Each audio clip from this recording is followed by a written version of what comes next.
10 seconds to get started. I hope you guys are excited. We have a lot to cover. Welcome back, everyone, to our day 3 of our Mastering Spirituality Summit. This is your host, Jason Mark Campbell. For those of you who are here on time, good to see you. I'm wondering if we have some fresh faces or some returning people who are joining in from all the days before.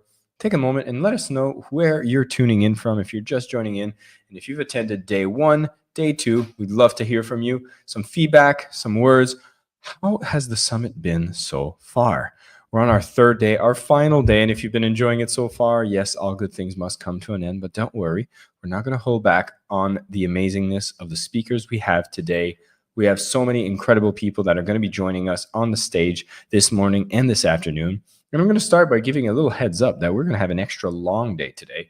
So we're going to be going on for about an extra hour from the days before, since we have an extra speaker today who's going to be sharing and making sure that we have the best of times. If you're just tuning in, I'm going to take a moment just to see who's online and what's going on. First, we're going to say hi to George. So let's see here. We have George sharing a few comments there. So back on the last day to be mastered in Spirituality Summit. George, sounds like you also have a little feline buddy with you. So good to see you and your friend joining us for the summit. And it sounds like Suzanne will be one of your top speakers. So just a heads up, you will be hearing from Suzanne as our second speaker today. We're going to be having an incredible session, and you will definitely be getting amazing treat from Suzanne coming in and tuning in from Portugal. So good to see you, George. And we got Alan here joining us as well from Estonia. Looking forward for some wonderful speakers and valuable learnings. Yes, we will be having both of those happening today. And Mr. Max is indeed the name of the feline friend that is joining us as well. So we are going to be covering a lot of topics today. We've went and started this whole summit with a theme that started with healing. If we're going to be mastering spirituality, the first step will be healing. And we covered that on day 1. We had incredible speakers like Teal Swan that joined us and shared amazing insights for our day 1 session. On day 2, we also talked about awaken. And we also had an incredible lineup of speakers such as Jeffrey Allen and so many more that joined us. And now on day 3, we have transcendence. So you've awakened, you've healed. Now, how do we go beyond? A lot of the topics here are going to mix both. How do you get beyond an awakened spirit? How do you start accessing into some special realms, channeling, and more? We're also going to be bringing in some entrepreneurial topics on how to take this spiritual path that you've on and start creating ripples in the world. So these are going to be some of the topics that we have today, and I can't wait for us to go deeper. Now, before we do that, I do want to share a bit more for those of you who are tuning in, and I want to make sure you all know how to use the platform to make sure that we're all interacting together. This should be the page where you get to see the summit. So make sure you are on this page where you're going to have all the information, and we're all interacting. Should have been pressing play before having a chance to tune in here. So you'll be able to see the video playing here, and the chat is happening right below. So make sure you give yourself a little hello. We have Claudia coming in. Buenos dias from Ciudad de Mexico. And so come and interact. Let us know what you think. Interact, connect with your tribe. This is why we bring the chat up here. And of course, this is the last day that you'll be able to upgrade to VIP. Any VIPs in the house, you already have access to day 1 and day 2 talks for the rest of your life. So once we have those all uploaded, you'll have not only access to the videos, the audios, but also the transcript, a daily journal for 30 days on integrating the lessons from this summit, and so much more as you upgrade to VIP. This will be the last time that you get to take the VIP offer at just $99.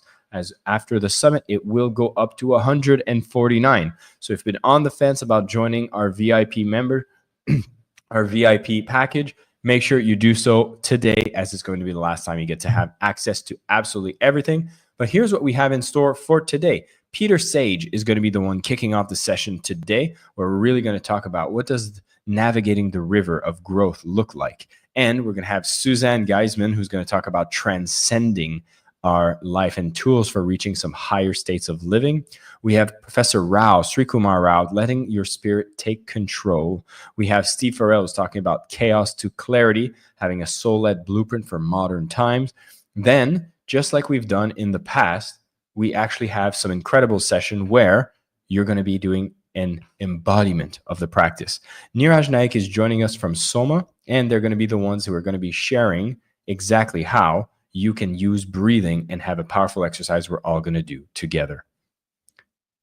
Following this, Deborah Poneman is going to be joining Mindful Path to Spiritual Progress. We have Tara Nicole Kirk, who's going to be talking about how to build an empire that resonates with your soul. Finally, having Mark Porteous, who's going to be looking at integrating your entrepreneurship journey with your spirit. Closing off with Sonia Choquette. Ooh, a very juicy session to close off our summit. So tune in, be here live. If you're watching from the 24-hour replay, this is going to be an incredible session. You won't want to miss a part. And if you are not upgraded to the VIP offer yet, all the details you can find over here. For today only, you can get it for $99. That's a flat fee, one-time fee, and you get lifetime access to all of the sessions, over 25 sessions that we've covered over this summit. If you've missed anything from day one and day two, it'll be yours, and you'll be able to access it not only via video, but via audio, full transcript, and exclusive speaker bonuses. Now, you can learn more about our VIP offer. We're going to make sure that our team is sharing a link where you can discover more, read more about it, and you'll see, excuse me, that you get all of what I've shared with, but let me share with you some of the bonuses that come from our speakers in this session. Suzanne Geisman, which we're going to be seeing as our second speaker today, is going to be giving you her signature Bless Me method and experience her Sip of the Divine meditation. You're going to have repeatable tools for people to connect with loved ones and guides in spirit. There's a bonus 4-video module, which is over 90 minutes in total, a downloadable worksheet for reflection and practice, lifetime access so you can grow at your own pace, whether you're just starting on your journey or deepening your connection. It'll be a workshop. Value of $33. All that will be yours when you join the VIP. We have 90 days of access to a joint venture directory. Now, this is from Mark Porteous, where he connects soul-driven businesses together to promote each other, creates a partnership where it's win-win-win. And if you are in the business of being a light worker, this is going to be an exclusive chance for you to be listed in their directory and find partnerships to support you on your mission. We also have Sonia Choquette today, where this Answer is Simple series. It's a 21-day journey that can guide you into building the habits that bring you ease, self-love, and spiritual connection for everyday life. And we also have Martin Alward, who's sharing a 30-minute meditation on 3 jewels, which allows you to integrate Buddha, Dharma, and Sangha inside of your journey. Deborah Poneman, who's also speaking today, will talk about Seeds for Your Soul. And so you'll have 6 life-changing modules. Seeds for Your Soul, A Life Beyond Happy, also included, and Ken Honda's guided audios to upgrade your life in abundance, wealth, and success. This coupled with another bonus, which is your Conscious Living Blueprint with Steve Farrell. In essence, we wanted to make sure that when you upgrade to VIP, you are equipped with the right tools for you to continue your journey into mastering spirituality and other areas of your life. It's the most comprehensive package for you to make sure that whatever you've taken as value so far in this summit, that you can keep it at your side, use it when necessary, as each of these lessons are filled with wisdom, and each of these bonuses will be extra material to guide you along your journey and start building some incredible habits in the process. So, all of that available today for $99. So if you've been moved by this summit and you've been wanting to have more, you can upgrade to VIP, and we'd love to see you as part of our students who continuously learn and are integrating the methods that we've shared over the summit. So with that being said, are you guys excited about the summit day 3 on transcendence? I think without further ado, I'd love for us to kick it off and bring our incredible morning session speakers to kick it off with Peter Sage, who is going to be the one starting our talk. Ladies and gentlemen, let's get started for our morning session on mastering spirituality.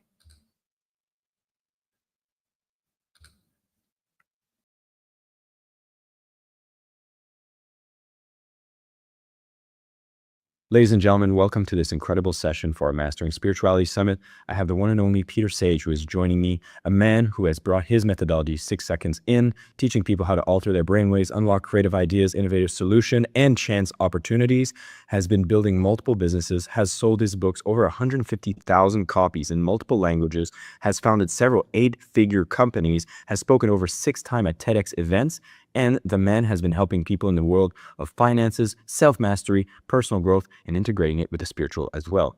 He's here to talk about how self-mastery is a key part of our journey in spirituality, and I can't wait for us to dig deeper into this conversation with the one and only Peter Sage. Peter, welcome to the platform. It's a pleasure to have you here. What an absolutely outstanding pleasure to be here. I'm very excited for our chat. I know. And, for one thing is that every single person that we've been bringing onto this summit have had a great story about how spirituality became at somewhat of a forefront of how they integrate the way they do business, the way that they teach, the way they're trying to inspire millions. And I'd love for us to dig into your own journey and where did spirituality start playing a key part? Well, it certainly wasn't at the beginning. I'll tell you that. It was funny because my mother was actually a special minister for the Catholic Church, and my father was a committed atheist. So it was a very interesting dichotomy growing up. It did teach me something valuable, which I only saw in hindsight, which was they both had appreciation for each other's model of the world. Yeah, my dad never tried to criticize my mum for her God Squad friends and lifestyle. And my mum, knew that the only 2 days that my dad would be in church would be his wedding and funeral. So they never kind of imposed, on that. And so in hindsight, that really gave me a good grounding. But I grew up. I dropped out of school at 16. I've got no formal qualifications, and my friends went to college, which immediately sort of imposed back in the, we're talking 80s now, kind of an inferiority complex because the model back then was still you got to get it, go to college, get a degree, get a job. And that was really pushing the certainty factor. And all parents wanted certainty for their kids. And so therefore that was the route. And so when I dropped out of school, I wasn't very academic. Yeah, I already had a lot of insecurities as a young man, whereas I was trying to prove to the world that I was good enough to get over the fear which most people have, which is the fear they're not enough, the primary human fear. And that translated, my father owned his own business, but it was kind of owned his own job. He had a junkyard, for 30 years, everything I knew growing up about him, and worked 7 days a week, had 2 employees. But, I really wanted to be one of those special words. It was called an entrepreneur. And I saw entrepreneurs as like this special breed. And it was interesting because I realized that school essentially teaches you 2 things. How to pass tests and work for somebody else. And if I was to work for somebody else, even on a really good, high-paid job that my friends were trying to get through their college degrees, let's say it was $1,000 a week, which was huge money back then, that means that I'm obviously worth more than $1,000 a week because otherwise there'd be nothing in it for the business owner. Right. So that by the definition of getting a job means I'd have to be paid less than what I'm worth. And that just didn't sit. So I went out and that was my thing. I had my last 20 pounds to my name and I bought 15 pounds worth of toys. I went to a flea market and sold them for double the money. And I did that for 6-7 weeks until I got enough to cover a market stall. And my first business at 17 years old was Pete the Toy Boy. Essentially. It wouldn't work today in my 50s, but But I kind of spent the first part of my business career into my mid-20s, so about 7-8 years, into personal growth. That was a big factor of mine. I got into personal growth, but I was using it to try to be successful so I could be good enough, so I could make money, so I could prove to the world, so I could validate my significance, so I could soothe my ego, fill in the blank. There was no spirituality there. It was all desperation, high level of desire, strong work ethic. And let's go out there and sort of show the world I can do it. And there was an upside and a downside. The upside is it made me quote unquote successful. I bought my first Ferrari for cash at 25. I was flying Concorde. I had multiple businesses. I'd done all of that stuff that my friends in college were still paying off their certificate debt. And so on the outer world front, young Pete Wonderboy was doing amazingly well. On the inner world front, I was massively stressed, unfulfilled, hadn't got a life. Because I always thought when I made my first million, I'd be happy. And of course, I realized when I got my first million that no, of course, it doesn't make you happy. I need 2 million in case I lose the first. That doesn't stop. So, when I bought my Ferrari, I thought I'd be happy. That's what I wanted as a kid, right? And of course, I was happy for 2 weeks, but the reason I was happy is because I'd stopped chasing it. I was actually taking a breath. I could, but then it wears off. And that led to a very interesting series of events, which really opened the door to the questions around spirituality. And that series of events started with me leaving the office one night at about 2 a.m. as usual, so I could go home, get my 4 hours sleep to get back up to get in the office for 6, 7 a.m. to do the whole thing again. And I was working 130 to 133 hours a week. And I know that because I never got over 133 because my ego tried 1 week and I just, couldn't do it. But I fell asleep driving home at 2 in the morning and hit an intersection at 60 miles an hour, which woke me up, literally and figuratively. I wasn't hurt too badly. The car wasn't happy, but nobody else was involved, thank God. But I remember sitting at the side of the road thinking, what the hell just happened? Why am I doing this?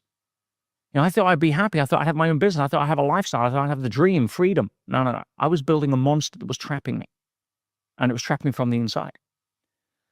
So I started looking around because I started noticing other people that were doing well that didn't have the stress, didn't have the grind, didn't have all of that stuff that I was battling through.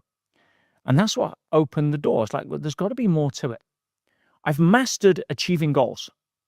You show me a goal, I'll hit it. The question is, why am I hitting it now if I'm not feeling success? And there's no success there. And it really led me on a path to discover what I call the 4 levels of consciousness. And this is a great model people can understand to try to bring sense to what most people class as too nebulous. See, when it comes to that 13-letter word, the hard problem in science, consciousness, there's kind of 2 camps. On the left brain side, they try to reduce it as a byproduct of brain function to keep it within the materialistic mindset of biology. And of course, the brain doesn't produce consciousness any more than a television produces programs. All right? And what they're looking at it is from a place of, if you took somebody from 200 years ago, 1,000 years ago, and brought them in now and showed them a TV with people on it, and then turn the TV off and give them a screwdriver, they try to open the TV to find the people. All right? That's how biology looks at consciousness with the brain. Oh, let's find out where consciousness is in the brain. It's never going to happen. You're talking physical and non-physical. Why? Because we're human beings. Look at the word. Human relates to physical. Being relates to non-physical. We are the perfect encapsulation of physical and non-physical in one. We have this avatar, this biosuit that we run around the game in, but what powers that game is not the character in the game. It's the person holding the joystick outside of the game. We call that consciousness. And so when you realize that when you identify more with the person holding the joystick than the elf running around the screen, you can write cheat codes into the game and step outside of the rules that govern physical matter reality. And we know that now in digital physics, ontology, cosmology, noetic science. It's beyond doubt. But for me, I looked at this 4 levels and it made sense, right? You have the lowest level of consciousness, right, which is what I call to me. And to me is the victim mentality. It's like, oh, everything happens to me. You see out the outer world as an uncontrollable series of events that happens to you. And I would have the life I want, and I would have this, but everything happens to me, or if only that happened to me, then I'd be lucky, or whatever. Victim mentality, and nowhere in nature is victim rewarded. So what most people get into, especially people that sign up for a summit like this, a lot of them are in what I call buy me. Buy me is the next level. Buy me is like, listen, I know that life isn't going to bring me the golden ticket. I've got to get out there and work with it, right? Which means that if it's going to happen, I want to get the results. I want to get the fulfillment. I want to get the house, the car, the body, the partner, the life. It's going to happen by me. And you now get into hustle mode. You get out there, you realize that you have to take responsibility for your results. Life's not coming to save you, right? God's not coming to save you. The world's not coming to... You've got to partner with it. This is a dance, and dance takes 2 people, right? If you want to get a good dance. So moving from victimhood to me to achiever by me was where I was at in my 20s. I was what I call high-level by me, nuclear by me. And this is where you see the vast majority of personal growth is either more in the early days. Tony Robbins, for example, I spent 15 years working with Tony around the world, as one of his experienced trainers. In the early personal growth, and some of it still, they aim at the to me people that are ready to go to achiever. Yeah, and that was Tony's original hit. Infomercials at 2 a.m. for sad people, right, with no life. Set some goals, pull your thumb out of your ass, go get them, cowboy. I'll teach you how. And for people ready to get out of victim mode, and not everybody is by any stretch. Most people are more addicted to their story than knowing how to get out of it. They get secondary gain. But there's not a lot of money in that because there's not that many people. Where the money is in personal growth, and this is where your Grant Cardones, your Gary V's, your Dan Peñas, your Gary Breggs, all of those people, right? All of that genre, including Tony in his majority now, is going from what I call low buy me. Yeah, I'm sold on needing to figure out a way to make the money and get the Lambo and all that stuff, to high buy me. How do you 10x your life? How do you biohack this? How do you, do all of this? What's the latest? The Alex Hormozy model, that kind of stuff. Problem is, for anyone that's spent a lot of time there, like I did in my 20s, it's exhausting. And at some point you ask questions, is this all there is? At some point you take your foot off the gas because you're exhausted and you backslide. It's like you're swimming upstream in the river of life, and you can power it. If you got good arms and you got good desire, you can make headway. But a second you relax, the current takes you back. And that's where a lot of people find themselves, what I call frustrated by me. There's not enough hours in the day. There's not enough hacks in the system. There's not enough time management techniques to try to squeeze more stuff, all of that thing. And they either drop into to me to catch their breath, right? The second business or side hustle failed, or this, the second attempt at losing the weight, or fifth attempt at losing, or the fourth relationship with the guy turned out to be an idiot, whatever it is, again.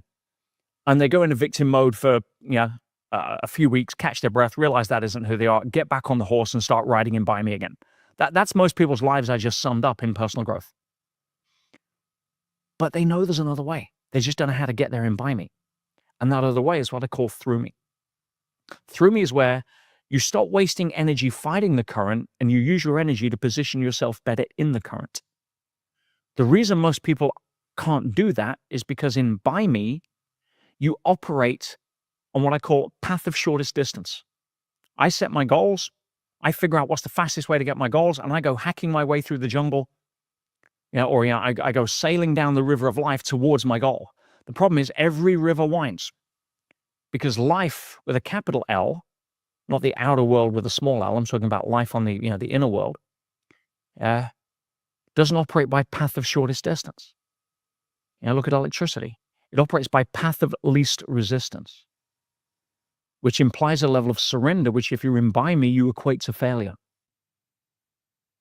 Which means that you're always battling, which means the river of life bends, and what do? You don't go with the flow. You don't say, oh, this must be happening for a reason. I live in a friendly universe. You say, oh my God, here's another obstacle. Instead of bending left in the river away from my goal, I'm going to take a shovel off my back and dig a channel through the bank of the river in the straight line to where I can.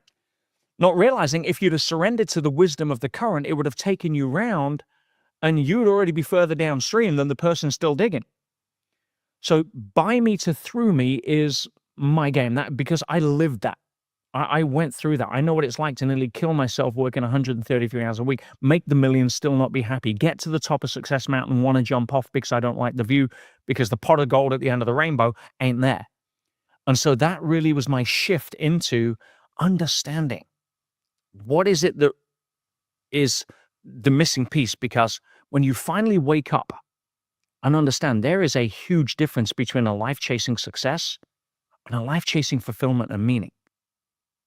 And it doesn't mean to say that you can't have lots of money and be successful. That's just a misnomer sold to the spiritual masses over centuries to keep them impoverished. And I'll argue that with anyone. Mother Teresa flew first class. Remember that.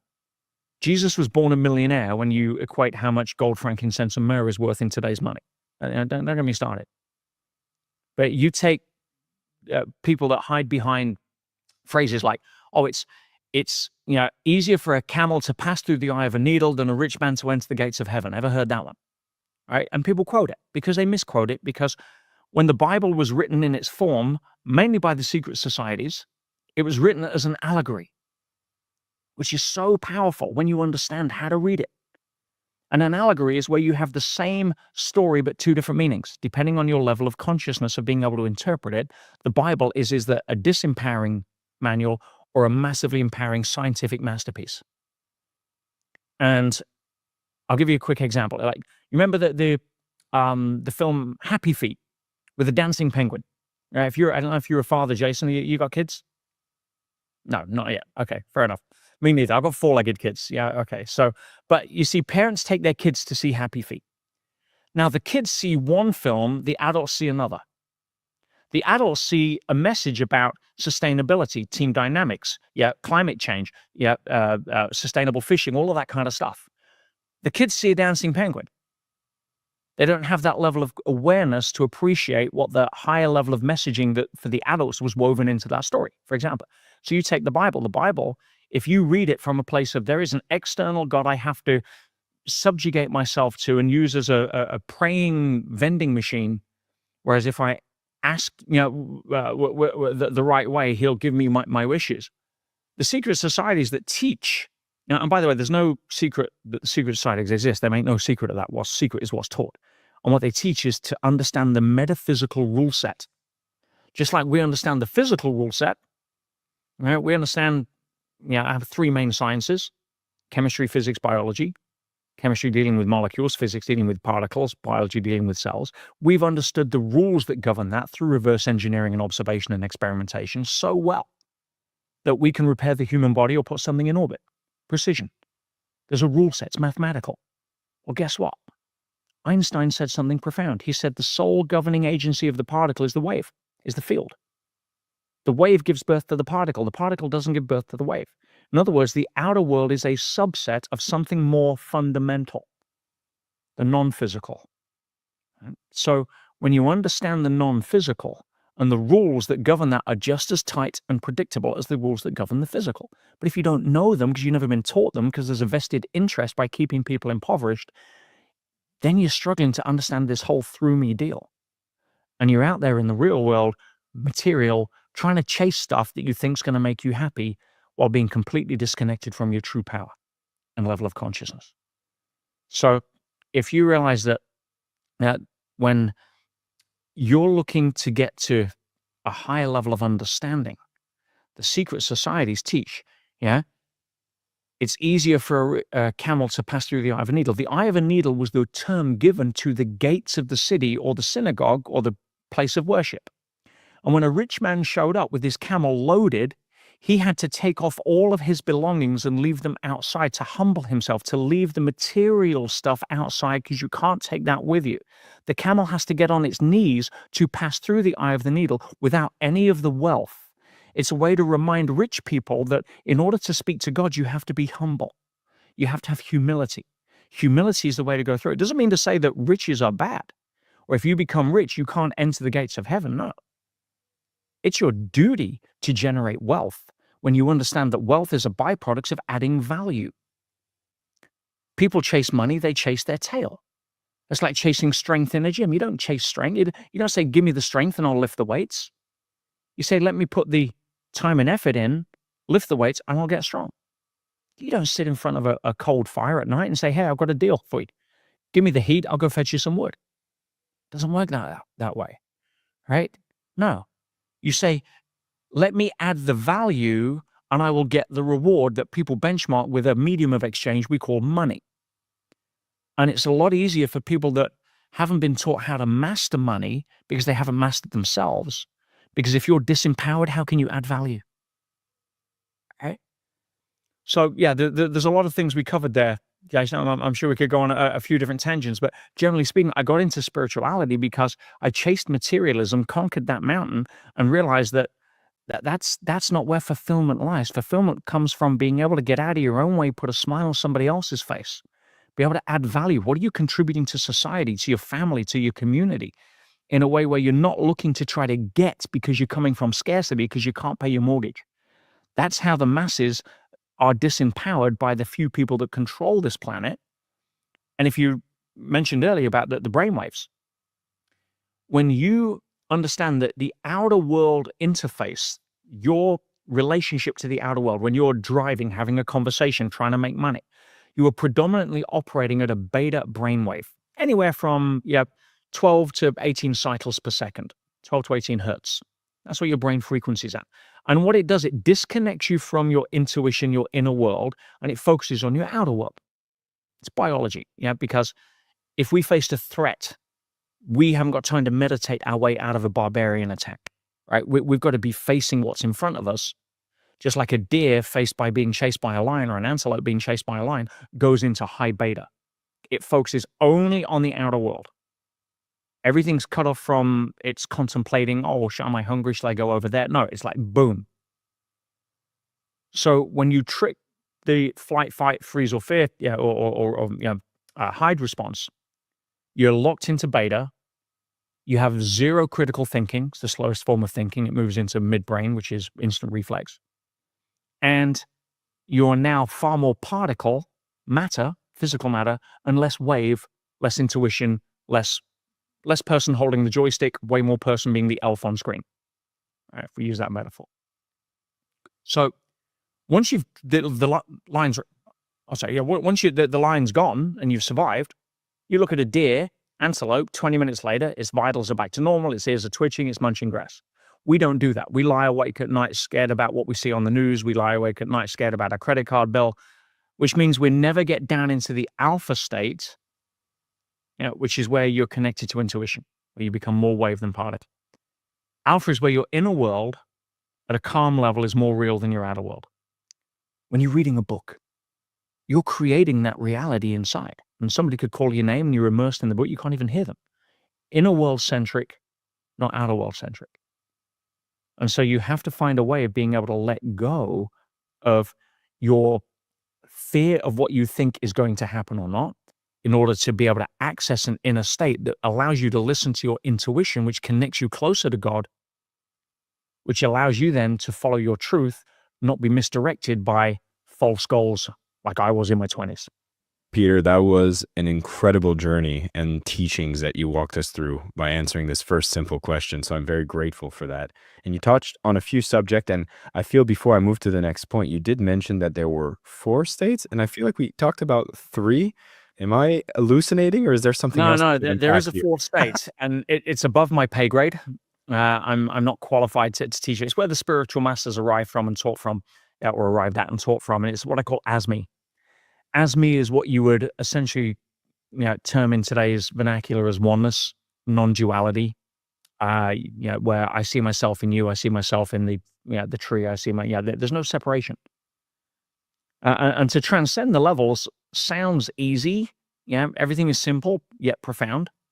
To get out of victim, to me, and go to achiever, by me, you simply give up blame and replace it with personal responsibility. That's the pathway, if you want to do that. To get out of by me and get into through me, which is the hardest thing for most people, you've got to give up the need for control. And that's the hardest thing for people in by me, because their whole modus operandi in by me is you're trying to control the outer world to fit your pictures, which is where most of the stress comes from. So being able to give up the need for control, not control itself. When you give up the need for control, that's when you hear the word surrender from a higher level of perspective. So if you're in victim, surrender means to be dominated. If you're an achiever, surrender means to give up. If you're at a high level of conscious, surrender means to align yourself with universal wisdom of the current and trust the river. Why? Because Einstein again said something very profound. He said, the most powerful question you could, or line of inquiry, said that you could follow in your lifetime, is to decide whether you live in a friendly or a hostile universe. So if you live in a hostile universe, everything with teeth's trying to eat you, and you're in by me or to me. That's the only option. All right? If you're in through me, you live in a friendly universe. Something happens, it happens for a reason. You may not know what the answer is, and you learn to live in the space of a question, which is a characteristic that by me's don't like. They don't like open loops. I need to know if this river bending left is going to be beneficial for me or not. Trust the flow, because if you know you're in the right river, do you care which way it bends? If you know your destination's 5 kilometers downstream, no, you enjoy the scenery and you just put one foot in front of the other. You spend your energy making sure you don't hit the bank or get boarded by pirates. You focus on, you still got to sail. You don't go beneath deck and say, oh, I hope I'll just get there. That's abdicating responsibility, right? Not delegating responsibility, right? So from the perspective of getting into through me, you give up the need for control. What do you replace it with? Trust, faith, knowing, a level of inner certainty that you show up as a gift from God to be able to give to the world, to live your truth, to star in your own movie rather than be a unpaid film extra in some big budget disaster movie they're trying to convince you to star in when you turn on the news. And then ASME, Yeah, to get from through me to as me, what do you got to give up? The illusion of separateness. There's not a quantum physicist worth their salt now that won't argue the fact that everything is connected. We know non-locality exists. What do you replace it with? There's only one thing: unconditional love. Peter, I'd be curious to know if, as somebody's on this journey spiritually to go through these levels of consciousness, which I do tie very closely to a spiritual journey, are you having to make a stop at each area to integrate lessons there? Or is there, like, do some people skip steps? Like, what's this journey Great look like? question. It's very rare. You'll occasionally have, like look at Eckhart Tolle, went from victim to non-duality in one night. All right, when he finally gave up, he was on the verge of suicide and said, I can't live with myself. And that realization sent him off on an internal explosion of ego and dissolution of ego, because he thought, hang on, if I can't live with myself, there must be two of me. All right. And that's rare. You're talking 1 in 10 million people. I wouldn't sign up for that class. Yeah. Can you get like someone like Mozart, who went at 6 years old to being a genius pianist as a protege? Rare. Most people have to go through all of their piano lessons to become a concert pianist. Over years and years. So it's kind of set up as, I call this Earth School. We're here to learn, grow, and contribute. Right. But if you go through different levels, you've got to understand as well that one's not better than the other. What's better, a 6-year-old or a 10-year-old? A small tree or a big tree? They're not better or worse. They're just at different levels of their own journey of evolution. And we respect that. I'm sure that I was in pre-kindergarten in some of my former lives. Well, I was a complete a-hole to a lot of people and did some pretty, ego-driven stuff. I'm very grateful that I've learned a little bit, probably in the slow learners club, but I've learned a little bit about trying to be less egocentric and a little bit more, global or world or spirit-centric, to try to add value now rather than run around trying to feed my own ego. So can you skip levels? It's rare. It occasionally happens from references, but I think for the vast majority of us, mortals, as it were, just trying to put one foot in front of the other a little better each day is part of the game. I'd be curious if there's any self-assessment that would come if, say that I'm at that level 2. Is there like a moment that I'm like, okay, I'm ready to go to level 3? I don't know if there's questions you should be asking yourself. Do you need to go? Because, God, I've had this question with other authors before, which is like, do you need to go get that Ferrari, have that 2 weeks like you had, to have the realization that it's not the answer? Everybody has their own version of that. To me now, I'm not attached to anything materialistically. I have a beautiful life. 6.5 years ago, I landed on this island, $250,000 in debt, 1 month rent in the bank, and 0 credit rating. Making money is something I've never had an issue with, and that came out of a reset where I spent 6 months in prison 7 years ago, the most violent prison in the UK, having never been charged with a crime, never been found guilty, and still no criminal record. I was arguing a multi-million-dollar business deal with a multi-billion-dollar company, and they threw a contempt of court application, which I thought was a chess move. I didn't give it much credence. They also had a $100 million law firm, and I was on legal aid, right? Because they froze my accounts on a court order, which was, again, chess move. And I thought I'd get laughed out of court. They sold it to the judge. He gave me 6 months inside. I lost everything. And what happened when I went in, and this comes back to your question about how do you know if you're ready? How much do you complain about stuff that doesn't fit your pictures? How much do you freak out about stuff? And it's not about being this guru that never falls off the horse. That's fantasy land. Spiritual growth is, in my view, is this. It's about not falling off the horse as often. And because if you're at the early part of your spiritual journey and the horse does a little jump, you're going to wobble. Someone says something nasty to you, or you lose money, or you're frustrated and hangry and you snap at somebody, whatever it is, a little wobble, you can fall off the horse. An Olympic show jumper isn't going to fall off the horse on a 2-foot jump. Not even going to know it's there, right? So it's not about not falling off the horse. It's about getting better at staying on the horse the higher the jump. Somebody cuts you up in traffic and you swear at them and it pisses you off for the next 2 hours. That's a little jump. At some point when you're like, something, they clearly need the road more than I do, right? I'm going to send them some love so they get home safely. At that point, nobody cuts you up in traffic anymore because you don't need that lesson. So instead, what happens? You're parked outside the supermarket, you come out and somebody scratched your car or bumped into your car and not left a note. Now that, next level. Are you able to turn around and say, well, listen, I'd much rather have a nice car that gets scratched than walk around without a car and going around scratching it? What level? There's always another level, right? So how far does the horse have to jump before you fall off? So spiritual growth is about, it's not about not falling off the horse. It's about not falling off as often. It's about not hitting the ground as hard. And it's about getting back on the horse sooner. That's the game for me. Put it in the relationship terms, right? It's like, I had a big bust up with my partner and therefore, whatever, they did something that violated my trust. And therefore, boom, relationship's blown up. And I hit the ground hard. I go into depression for a month because I thought this was the one. I'm never going to go into a relationship for another 6 years. You get the idea.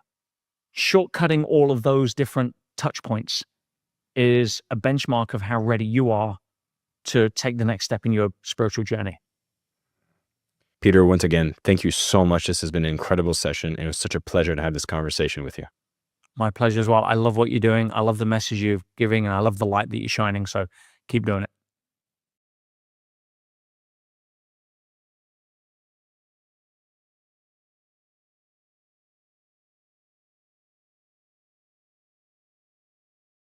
Ladies and gentlemen, welcome back to our Mastering Spirituality Summit. And I'm very excited about the conversation we're going to be having today with Suzanne Giesemann, who has just launched her latest books among the dozens of books she has written, Making the Afterlife Connection.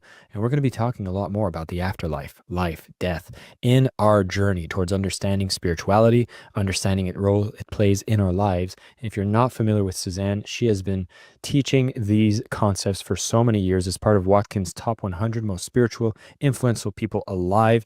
Others on the list include Pope Francis, the Dalai Lama. She has been honored with the prestigious 2024 Humanities Team Spiritual Leadership Award, which has only been given 11 times since 2006. And she has been inspiring the world, sharing her 6 best-selling hemisync recordings. YouTube videos have reached millions of audiences and has one of the top ranking podcasts in the world, Messages of Hope podcast. And she's here sharing with us on the summit. Suzanne, it's a pleasure to have you here. Thank you, Jason. I'm honored to be included. Well, it's a pleasure to have you here. It's quite an honor. And I know we're going to be talking about afterlife a little more specifically in the theme of spirituality. And one of the questions I've been asking every guest on the show that kind of opens up our conversation, particularly for people who might be hearing from you on the first time, is that every master and teacher we've been bringing on have had a unique journey that seems to have a moment that catalyzed their connection with the spiritual and put them on a path of prioritizing it. And I'd love to hear that story from you so we can set the tone for the conversation of today. You bet. And it's definitely unique, but I know it's my soul's path so that people trust me when I speak about the afterlife. I spent 20 years in the Navy, a full career. I retired with the rank of commander, and I got to serve as a commanding officer. And most honorable as all, what an honor to me, was when the chairman of the Joint Chiefs of Staff, the head of the whole United States Armed Forces, asked me to be his personal aide de camp. So I got to fly with him on Air Force One with the president, and I went around the world and met with kings and queens. And as you can imagine, was very left-brained, very orderly, logical, and never had any idea that one day I would be connecting with those in the afterlife. That change came about after I retired. I retired because of my up-close and personal experiences on September 11th, 2001. Went sailing into the sunset with my husband to run away from life because I had no spirituality to help me process the horrors of that day, 9/11. But then the challenges of life became much more personal when my stepdaughter, Susan, who was a sergeant in the Marine Corps, was struck and killed by lightning while crossing the flight line at work. And she was 6 months pregnant, so a double loss for our family. And again, with no spiritual foundation, no religious upbringing, I just began asking the deeper questions, but this time I went within. I knew at that time that there's something within us that connects us to these answers, and I wanted to connect to Susan. I set that as my new mission, and Jason, it just opened me to a whole new world. But with my left brain background, I needed proof and evidence that what I was connecting to was what we call real. And boy, did I get the evidence, and it really changed my life and sent me off in a whole different direction. Wow. You talk about a 180 coming from a series of events. And, most of the people I've had conversation with seem to have had a spiritual inclination from the beginning. It sounds from you, it really came in from something you had never explored before. I'd be curious to know about the beginning steps of that journey. Was it something you were willfully going into or coming with a lot of healthy skepticism? I would imagine. There was no skepticism because when I saw Susan's lifeless body in the coffin at her funeral, I knew there is something that enlivens these bodies, that breathes these bodies. I knew it had to be this spirit. I had just read about it in a book I'd picked up 6 weeks before her passing, a book by James Van Praagh, a medium, talking about the afterlife. At the time, I was skeptical about that, about the types of things going on in the afterlife and the fact that people could actually communicate with those who have passed. But when I saw Susan's body, I knew. So yes, it was very willful and deliberate. I set a new goal. Susan, I'm going to connect with you because I know you still exist. So I began sitting quietly in the stillness every day, not for long periods, maybe 20 minutes, 10 to 20 minutes, just asking Susan to reveal herself to me, not realizing that was the training ground in expanded states of consciousness that opened me up to higher states. Wow. So, in this aspect, as we're going to explore the afterlife and we're exploring spirituality as a whole, do you have a unique way of defining spirituality for today's age? I do. And it's self-realization. It's the path that leads us to knowing who we really are beyond these physical bodies. We are consciousness in a body. We are all one shared mind of spirit, which is consciousness. We are awareness embodied. And so the spiritual path is not about becoming a better person. It's about changing your identity from a person to a person who is the direct expansion, the direct expression of higher consciousness. You've already touched on something we might want to pull the string a bit more on, which is there's often a lot of misconceptions in spirituality. And you've already talked about that it's not personal growth. Is that a common misconception on people who choose the spiritual path? Well, personal growth is absolutely the outcome of spirituality. So it is about personal growth, but the main goal is realizing who we are and then coming into alignment with our true nature, which results in personal growth. So that's why the path is so pleasant. But where I thought you were going, and a point I really would like to make, is that the spiritual path does not guarantee you happiness, nor does it guarantee you a life without challenges. We didn't come here for a life without challenges. We came here to expand our awareness and our experiences and increase our self-realization through the challenges and the good times. So it's bringing those into balance. It's very interesting. In our age of hyper consumerism, it seems like perpetually being in a state of bliss, joy, happiness is often advertised Oh, yeah. to us. Yeah. And then even in personal growth, that's often the desired states that seem to be a result of doing a lot of the work. Has that actually led us astray in a significant way on a spiritual journey as well? There's no doubt of that. And there's no doubt that marketers prey on both sides. The fact that we want more. That's the human way.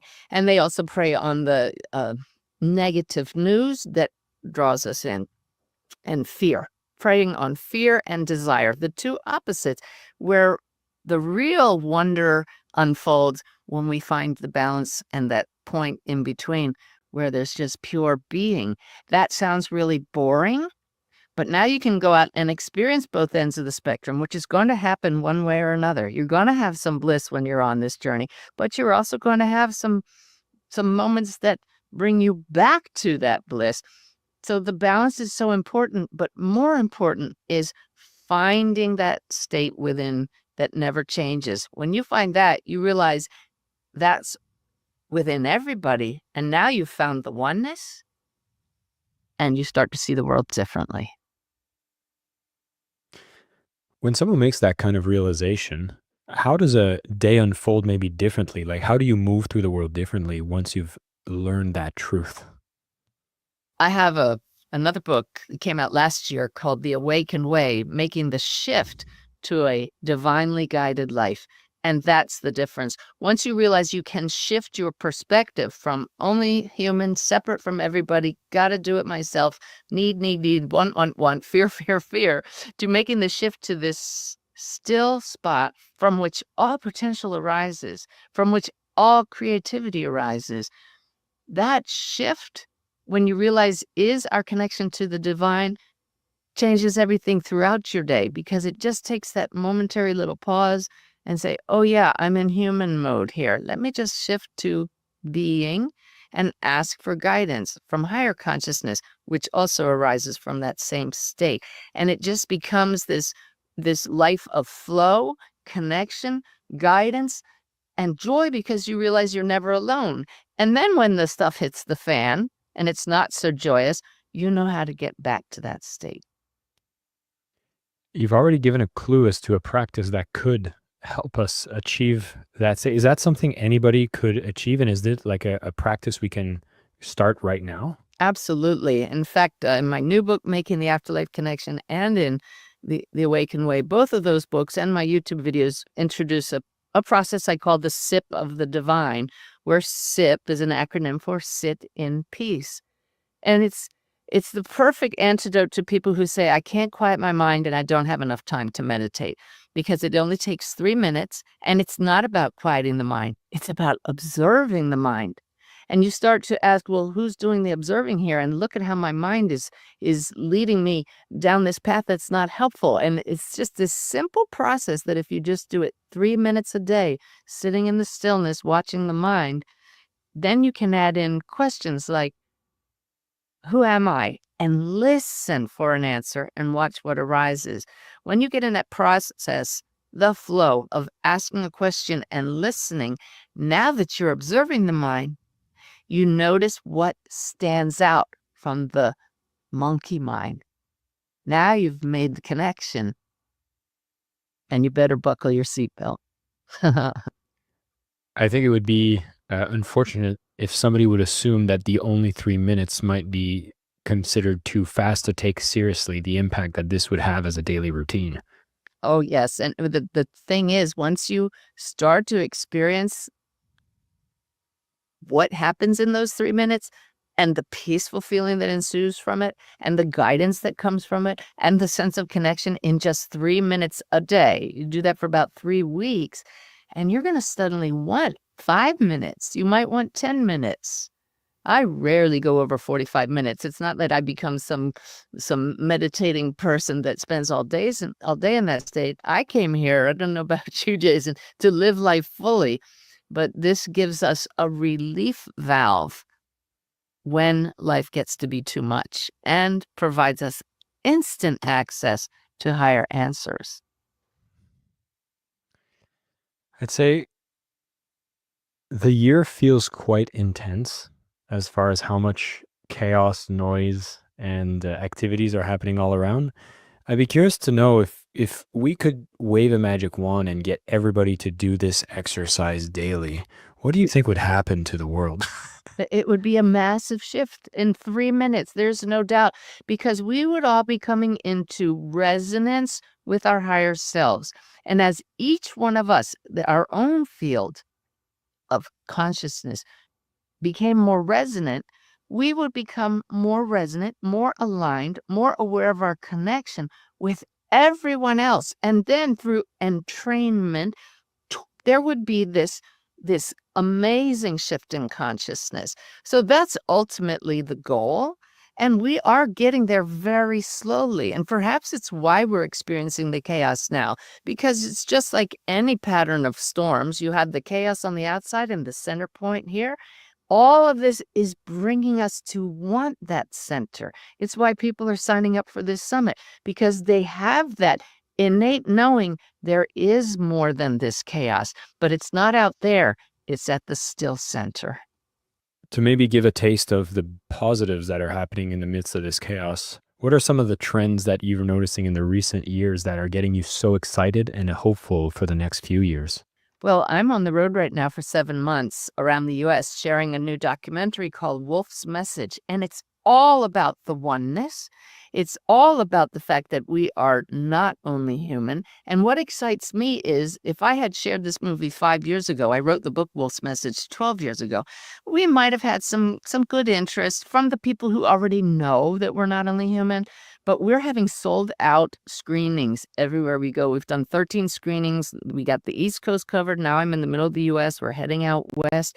People are excited, and they watch the video, the movie, they hear the message, and you can see they're ready for change and they're taking it on board. So I just see this shift that more people are open to this. I've been working as a medium since 2009, and I can talk about it without people getting defensive. They're beginning to really understand that we are able to talk to those who have passed, and they want to know more. Mediumship is just one path to self-realization. It's a beautiful one, especially when you combine it with the work I do, evidence-based mediumship, with proof that we're making the connection.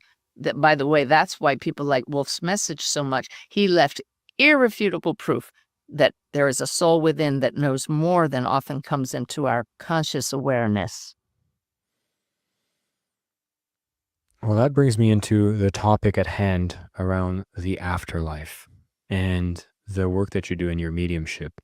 And so for anybody who hasn't even considered looking into mediumship, have even looked into contemplating the afterlife, what are some of the early things we should be like sharing with people as to the benefits of contemplating these ideas?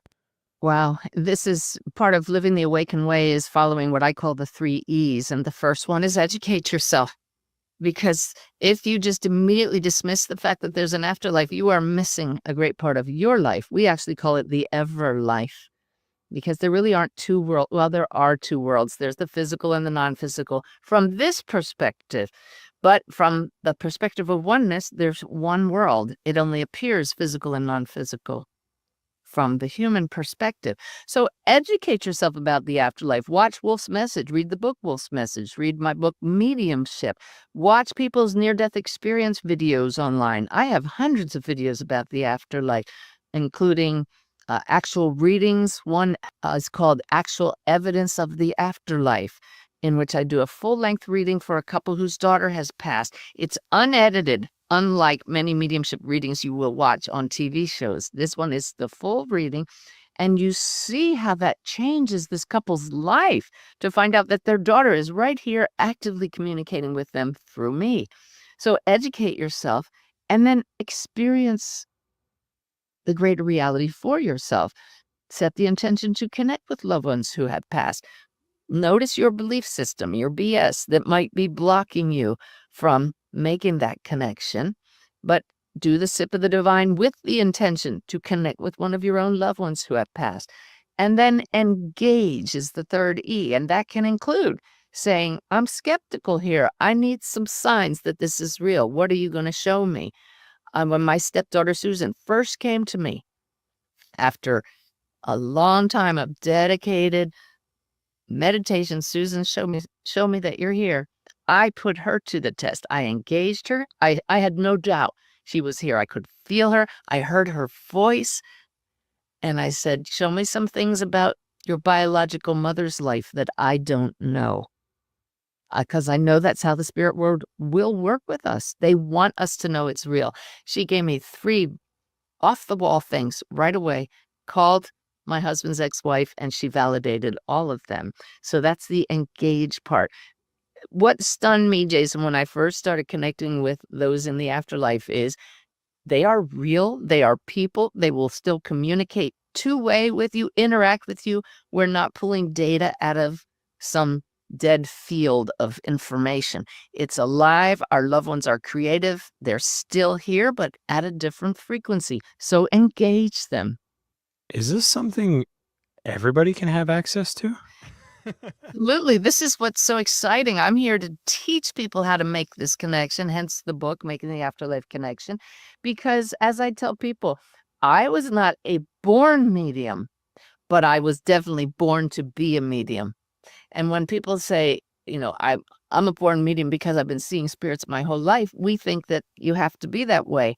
And look at my Navy career. If I had told people, I would talk to people who have passed, they would have taken away my security clearance. I know that it was withheld from me, but now I see it as my path. It's not everybody's path to be a medium, but because we are all consciousness in a body, souls expressing through a physical body, we can all connect with other fields of consciousness. And you can learn systems to do that. That honors our left hemisphere of the brain, that loves methods and practical tools, and I love to teach them. But we also need to bring in now the right hemisphere activities of flow and connection and knowing that we're connected. When you balance the two, you can make that connection. If somebody listening to this conversation right now has shown some sort of interest in wanting to communicate with perhaps a loved one, someone they had a presence who has passed, is there any kind of initial ritual? And I know this is kind of like on the spot, but is there anything they can do to get a taste of what could be possible, what connection could exist? Well, it starts with the sip of the divine, because I didn't realize that's what I was doing when I sat quietly saying, Susan, show yourself to me. I just expected her to appear. But what I was actually doing was quieting the mind and listening and watching. That practice slows down that left brain activity and activates the right brain. And when you take the time in the stillness, shutting out the external world, to be still and listen and watch with a very clear intention and a singular focus, your loved one, over time, you are creating exactly the right energetic vibration and field to make that happen. It all has to do with energetics of resonance and coherence. So this is what I love. I could dive into this for hours, because once you understand how it works, it's like a light bulb goes off and you say, oh my gosh, it's just like, I want to connect with my loved one who's on a different channel right here. You click the remote control and here they are. But you have to fine tune the instrument, which is the body and the brain. I would want to address any possible fears that people might have of connecting to the wrong channel. Yeah. And that goes back to BS, right? Our belief system. And fears are taught to us. Oh, you shouldn't talk to spirits, or, oh, there are evil spirits that are going to attack you. But when you start sitting in the silence with the intention of connecting for loving purposes, for self-growth, to turn up your own light, you begin to realize you are part of a benevolent universe. Everything else is thoughts. Fear is a thought. It's real, but if you look at it, it flows right through the field just like every other thought, sensation and feeling. They're just temporary arisings in consciousness. So you notice the fear, and instead of running and saying this is wrong or this is bad, you send it light, higher consciousness, and you say this is not helpful, and let it flow through. You send it light and you go back to the practice. It's a practice that helps us connect with loved ones, but it helps us. That's why my preferred method of self-realization is connecting with higher consciousness, mediumship.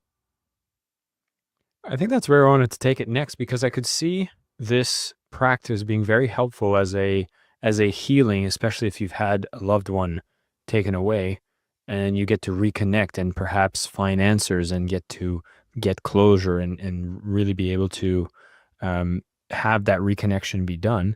For somebody who might not have a loved one that comes to mind and they're just on a journey of mastering spirituality, where do you see these transformations, and what would be things that people should be aware of how powerful this tool can be?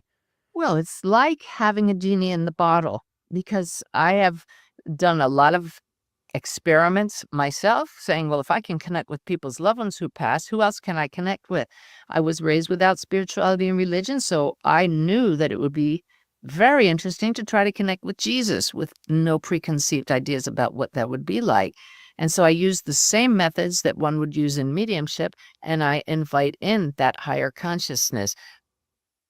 I have made that connection so beautifully. There are videos about that online on my YouTube channel as well. But I have connected even with archangels, for sure. My Archangel Michael is real video is a very popular one, because using my processes, I had a knock your socks off experience, but he knew how I work. He brought me irrefutable evidence that unfolded the rest of the day in a way that helps others believe this is real and it's possible for all of us.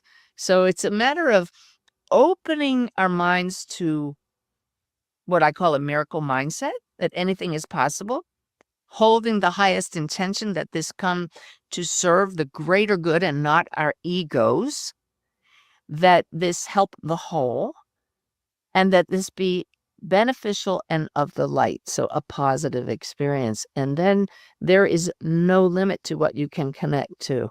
I have a new book coming out next year from Hay House, and I tell the story, but there's also a video online about it.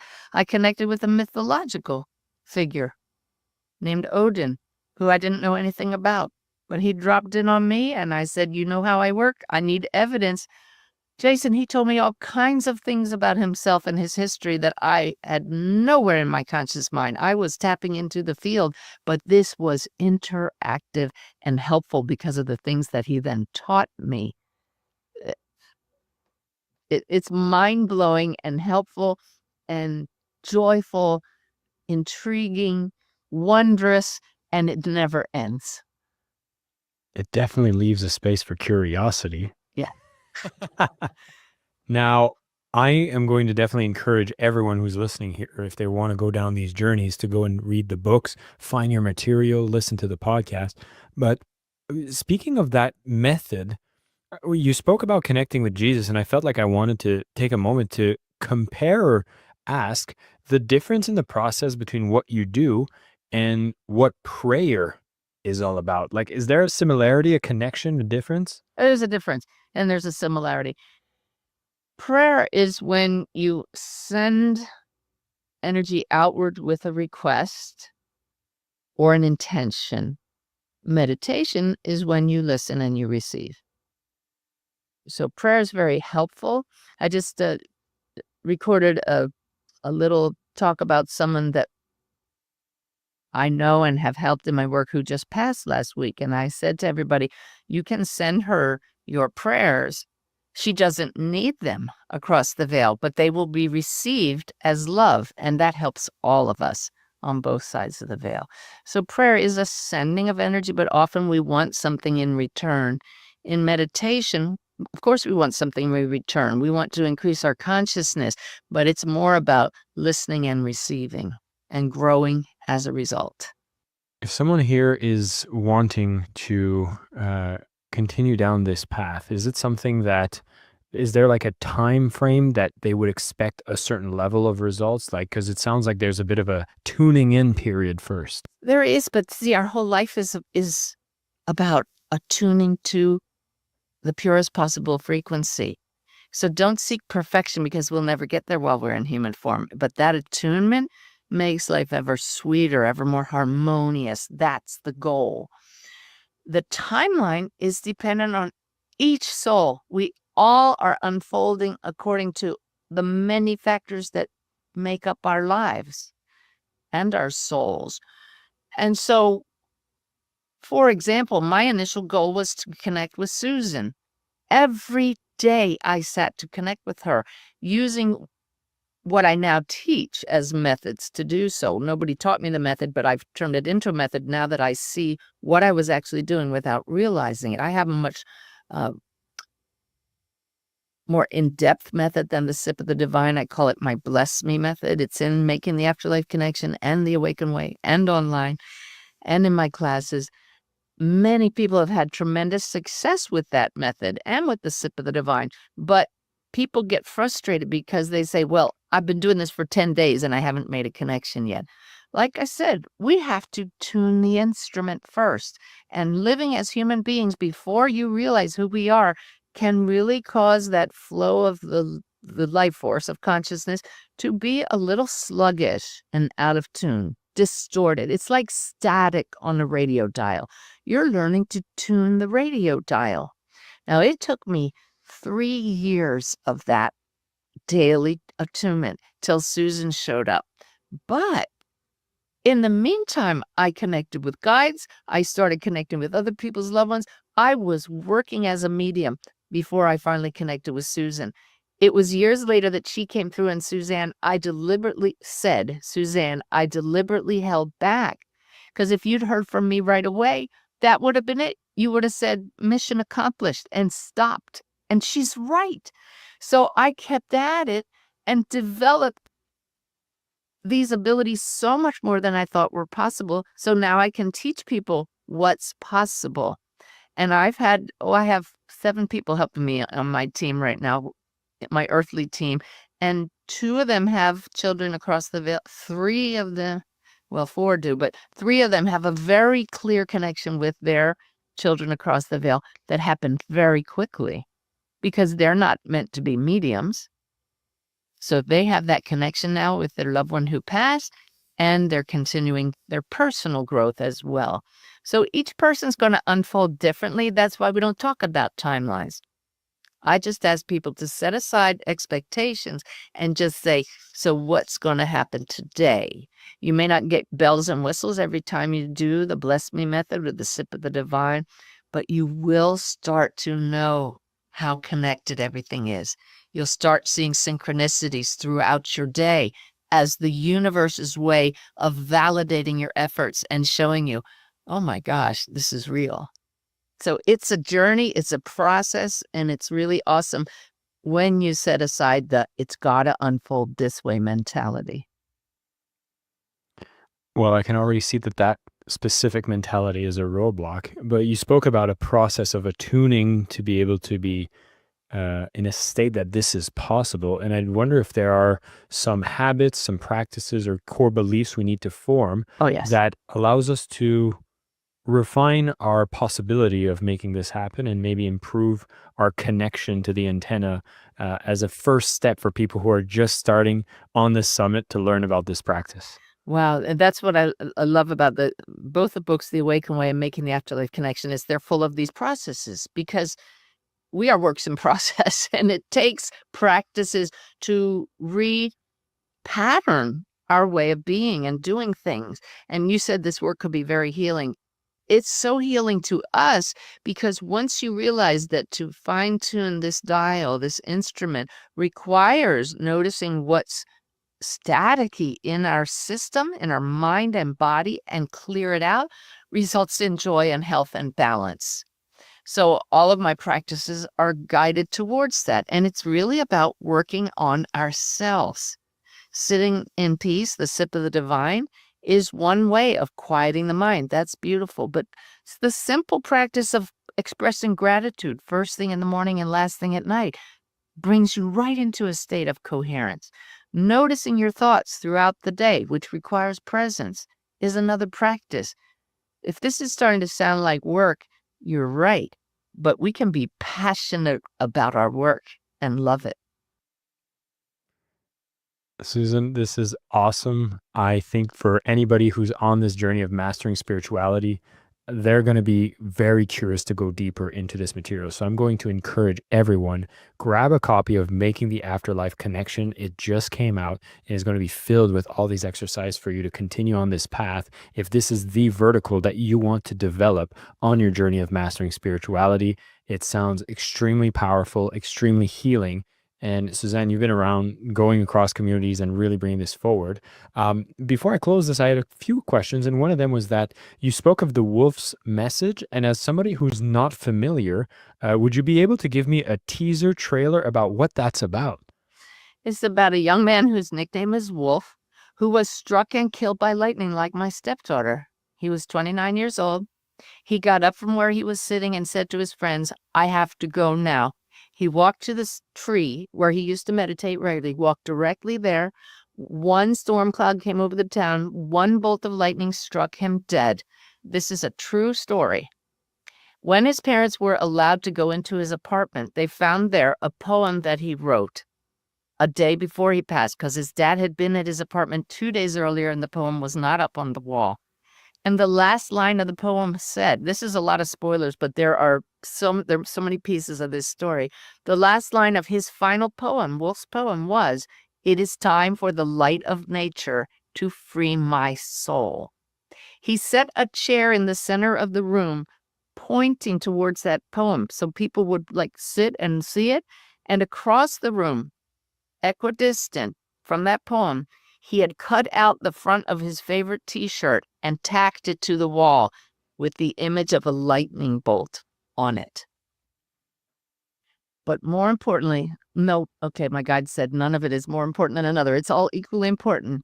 On that poem is a drawing with several elements in it. One of the elements is the tree where he was struck and killed, with 2 red roses at the base of it, which his parents stuck there the day they found his body.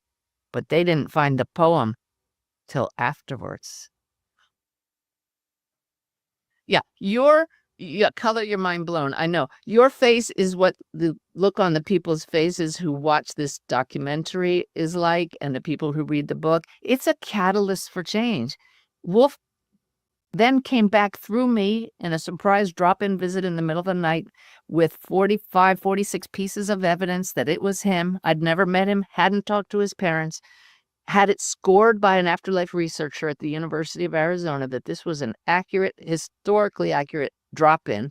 Then I did a reading for his parents, which you hear parts of in the documentary. And he came back to say, you all need to pay attention. As a species, we're out of balance. Here's how you get back into harmony. It's a very important film for our time. I'm hoping that this is opening up the curiosity meter even more, because I'm definitely mind blown and curious now. And it does feel like we're in a very important age or era of our time.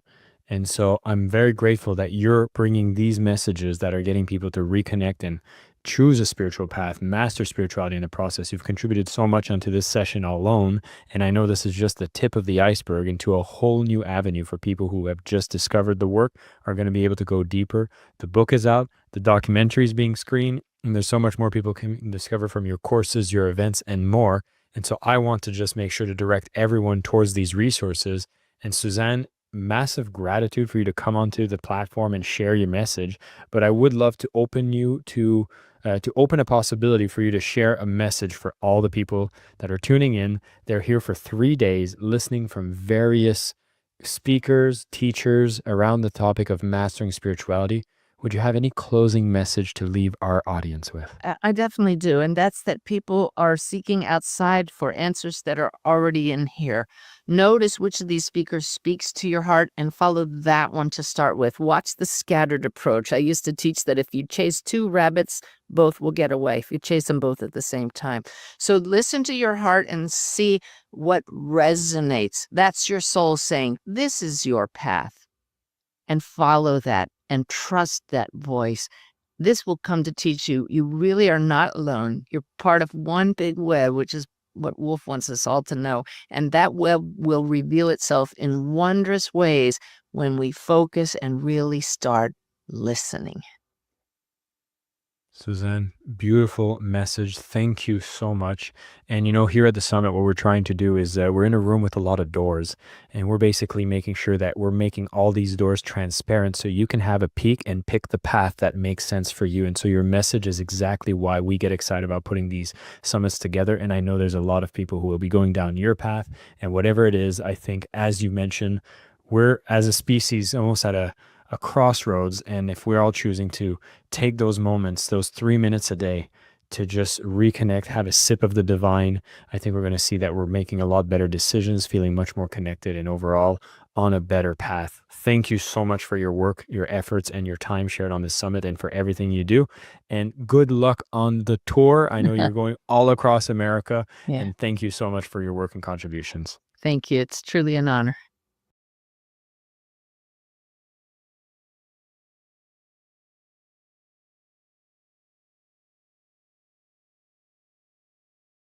Ladies and gentlemen, welcome back to this session for the Mastering Spirituality Summit. I'm very excited about this individual who's going to be joining us today, who has been a mentor to me, someone that I've went through his program, Creativity and Personal Mastery. We'll speak more about that towards the end of the session. But honestly, this man has done so much work with leaders, high performers, and individuals around the world to help them find peace, harmony in a world that could find itself to be a little chaotic, which is why he's one of the perfect speakers to bring onto this summit if those are things that you are seeking in your life.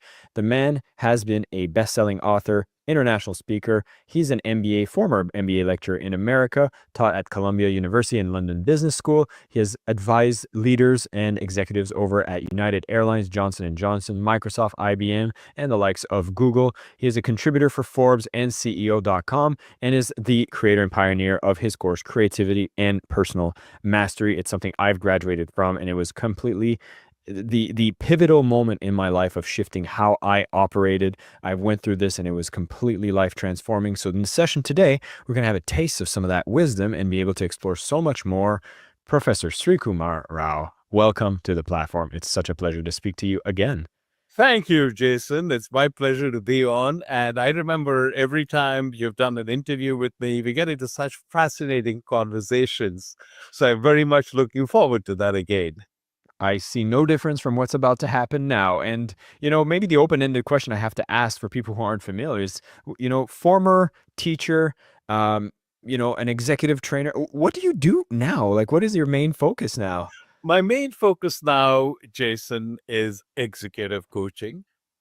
I have a global clientele and I have a very specific niche.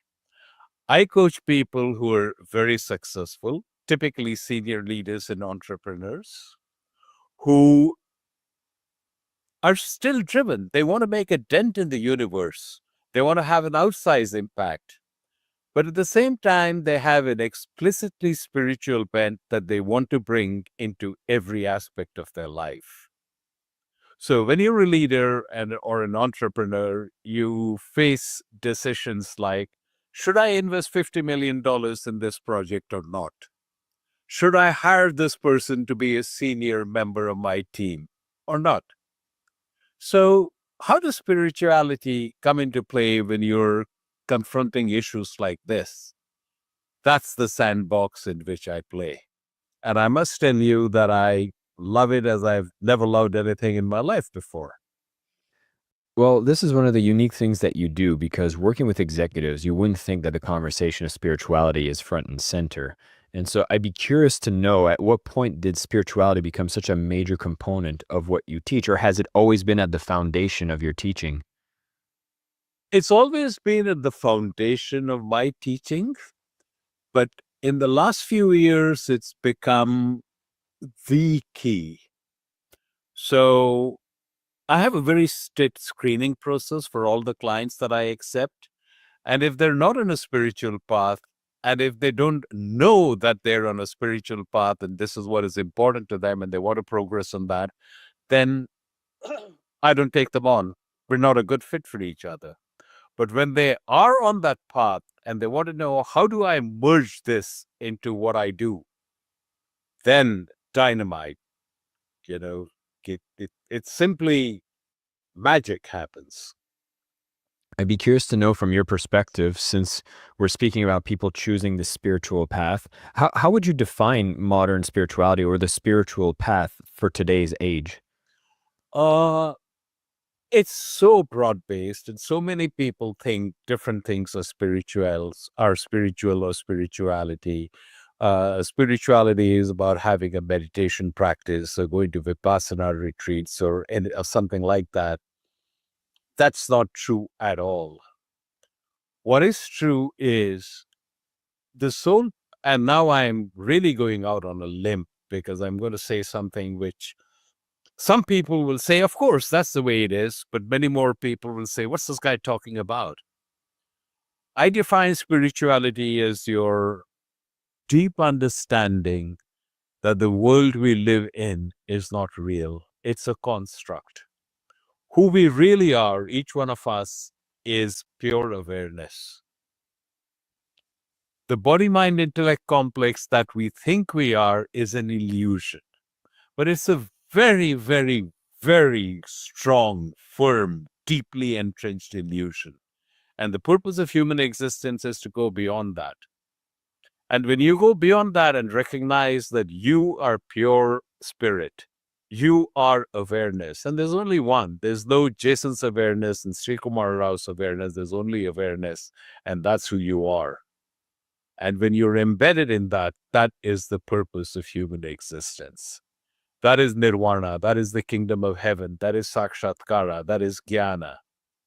And we're all on that journey because that is the only time and the only place where you recognize that there is joy without any conditions, and this is everlasting. It's not something that comes and goes, it's with you.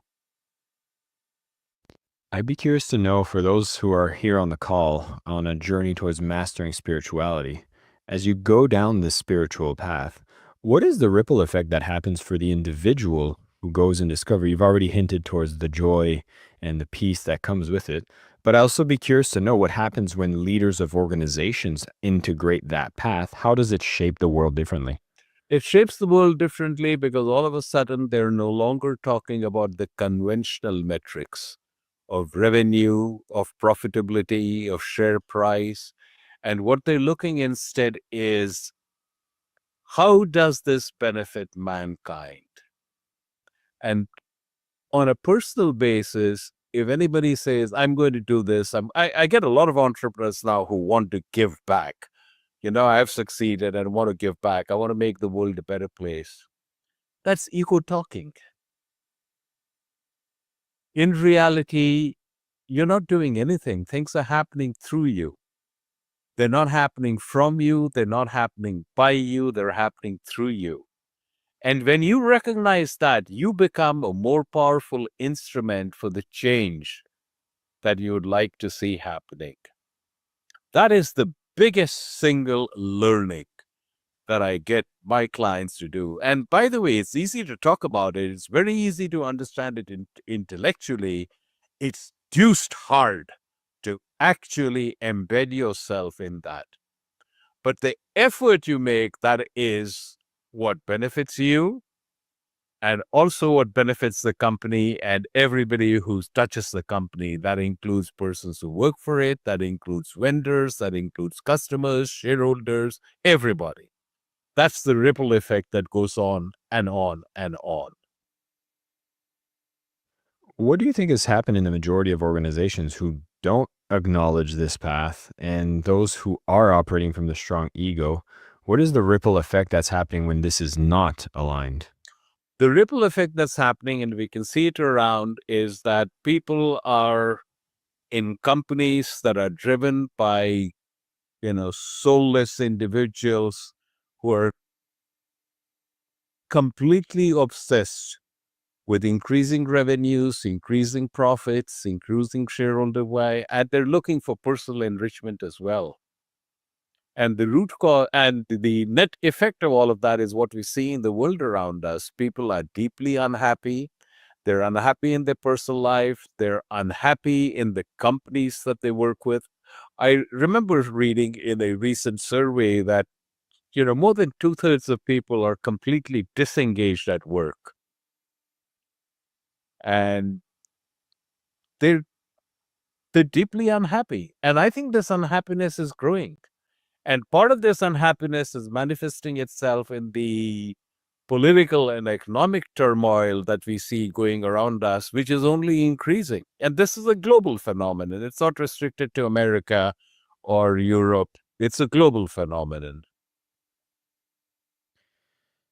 So if I'm going to be someone who's going out there making a large impact, and I'm running an organization as an entrepreneur, What you spoke about is how we start thinking about how does this have a net positive effect on humanity is someone that's got a lot more integration on the spiritual path merged with the entrepreneurial path. But I'd be curious to know because do you have to reach a certain size of business before you make that? Because oftentimes the survival of the company is the first priority. And so I'd be You can curious be to know any at what size. point do you. You can be any size, and it is your being rooted in who you are, which is going to shape your company and how it grows. In other words, it's not that once your company grows to a certain size, you then discover it. It's you grow the company having discovered who you are and what you want your purpose to be. And eventually, by the way, anytime you start a company and so on, you're beginning with your ego. I want to do it.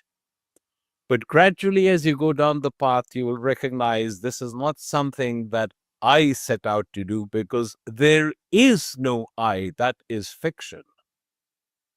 So, a wonderful way to think of it is the second inaugural given by Abraham Lincoln when he talked about with malice towards none, with charity for all, I will do the right as God gives me to see the right. Notice he doesn't say I will do the right. He says I will do the right as God gives me to see the right. What God gives me to see the right tomorrow may be very different from what he gives me to see the right today. In which case tomorrow I will do the right I will do the right as he gives me to see the right tomorrow. But at any given point, that is my intention, and I will hold true to that. So if I'm in right now an organization and I want to bring in the spiritual aspect more in the way that I operate, what are some of the ways that I should be asking different questions or embedding certain practices within my company so that I can feel more alignment? Absolutely asking different questions. One of the things that I would like, and I advise all of my coaching clients to do that, is every morning you have a choice. You can go out and you can break rocks, or you can go out and help build a cathedral. And there's a wonderful story I read, which I use frequently in my speeches. Ancient England, a great cathedral being constructed, and the architect was going to the scene of construction. He came across three people, all of whom were doing the exact same thing. There was a big block of stone, and they put a smaller block of stone on top of the big block of stone and beat it with a hammer till it broke. And he asked the first guy, "What are you doing?" He said, "Can you see? I'm breaking rocks." "Why are you breaking rocks?" "Because I get paid a halfpenny a day." And the second person said, "I'm helping build the wall behind me." And the third person said, "I'm helping build a small, great cathedral. And when it is done, people are going to come from all over the world and they'll be inspired, and I'll have a small role to play in it." The third guy was the only one who recognized the architect, and he said, "Truth be told, I don't like doing it. It's backbreaking labor, and I can get better wages for less effort. And I'm only doing it because I want to learn. Will you teach me to build a cathedral?" 20 years from that day, the guy who was breaking rocks was dead. He no longer had the strength to swing a hammer, and he starved. The guy who was helping build the wall behind him was living a life of desperate poverty. But the guy who was helping build a cathedral was on his way to building his first cathedral. That's the choice each one of us has every day. We can get up in the morning and we can help build a cathedral, or we can get up in the morning and break rocks. Every time you define what you're doing in terms of functional attributes, you're breaking rocks. I prepare pro forma balance sheets and account statements and reconcile them. I come up with a marketing strategy for a new product. That's breaking rocks. I remember I was conducting a workshop for very senior executives of Fortune 25 companies. Must have been about 60 people in the room. Every single one of them ran a country. Some of them ran multiple countries. A major new product had not quite failed, but sales were below expectations. And there was a reorganization underway, as a result of which some of the people in that room would not be in that room the next year. But of course, nobody knew who they were. So typical big company scenario. So I asked them to think about, why are you here? Why do you get up in the morning and come to work?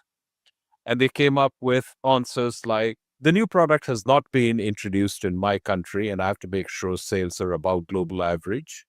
or we made an acquisition in my country and I have to make sure that the integration goes smoothly, things like that.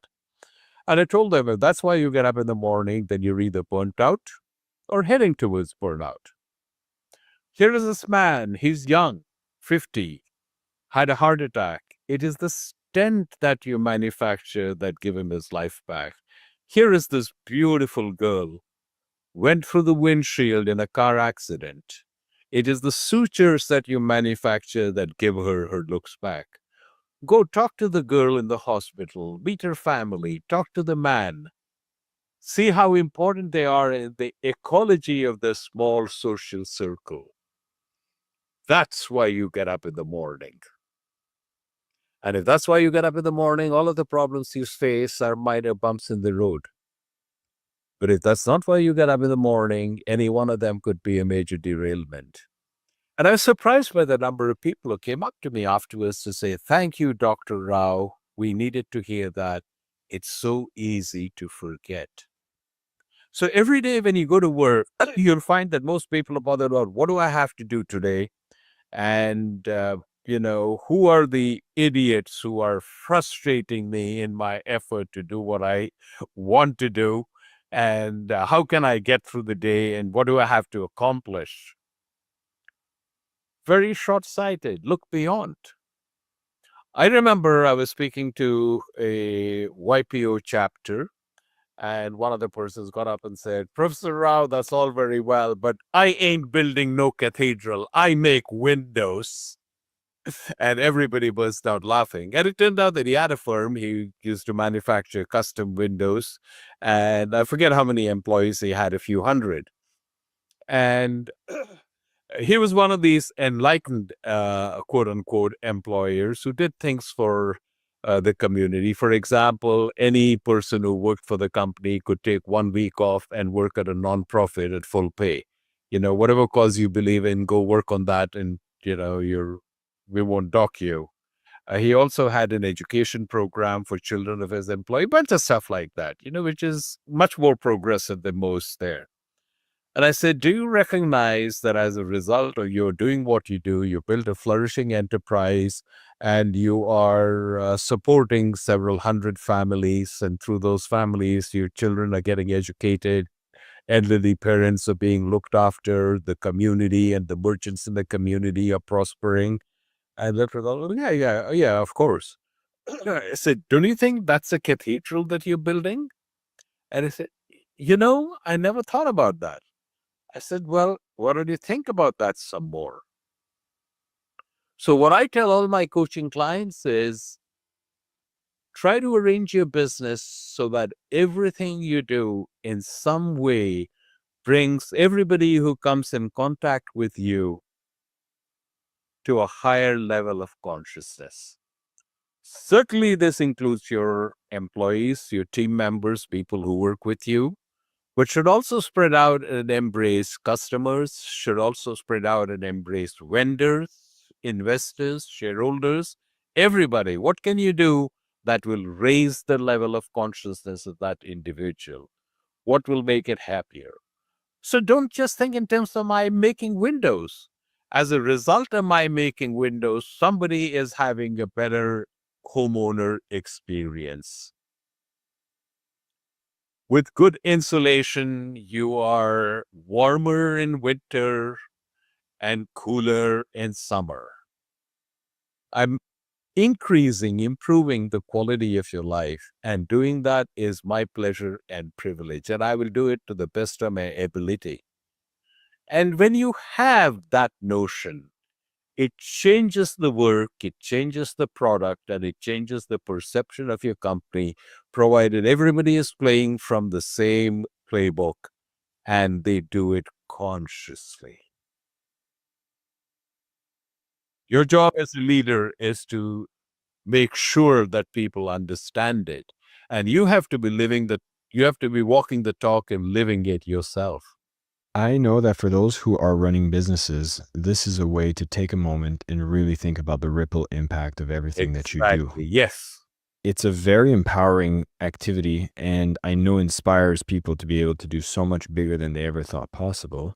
And I'd be curious to know from another perspective is if you are working for an organization and you're having a sense of powerlessness, you would want to dream bigger, but you feel that perhaps the leadership is not empowering or is not showing this vision, is not leading in a way that is aligned with what you would like to see more. And I'm trying to find a balance, at least for how much of things are my personal responsibility to find that within my work versus what are things I should look for when I realize that maybe I'm not in the right line of work.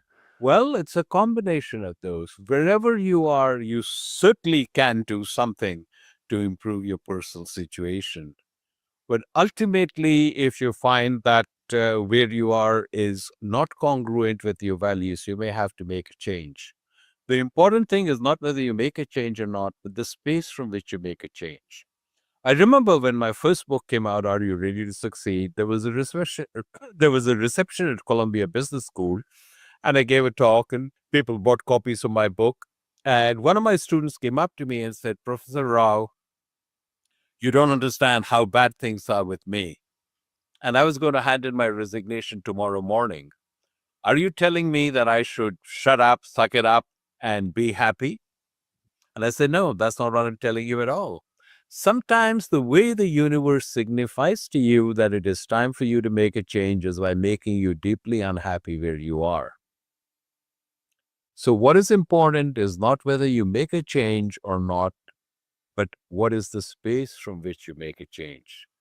Don't make a change from the space of, this is a terrible place, it's a soul-sucking place, and I hope the moment I walk out of the door, a bomb falls on it and levels it. That is not the way to make a change. Make a change from the space of, I'm grateful to this place for all that it's given me so far, for the salary it's paid me that enabled me to make my living.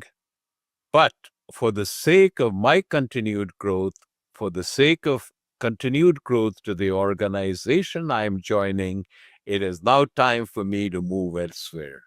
So move with gratitude to where you are, with gratitude to the place that you are joining, and continue your journey and help make the other place better.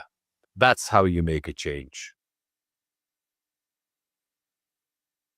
I think that's a very powerful decision point for people to be able to make, especially if we're going on a summit around spirituality. Yep. We're making people ask some pretty serious questions and making them do evaluations on their own values.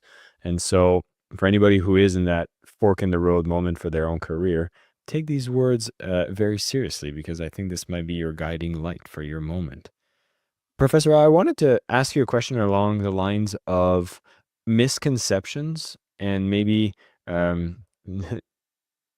too strong of lies that might exist in the realm of spirituality. And I'd be curious to see if you've noticed in the world of spirituality, if there are some elements that you find to be untrue, misinformed, misguided, that's holding people back from finding their path. Oh, absolutely. One of the biggest misconceptions I find is that people think, oh, once I get into this meditation practice, somehow life will become easy.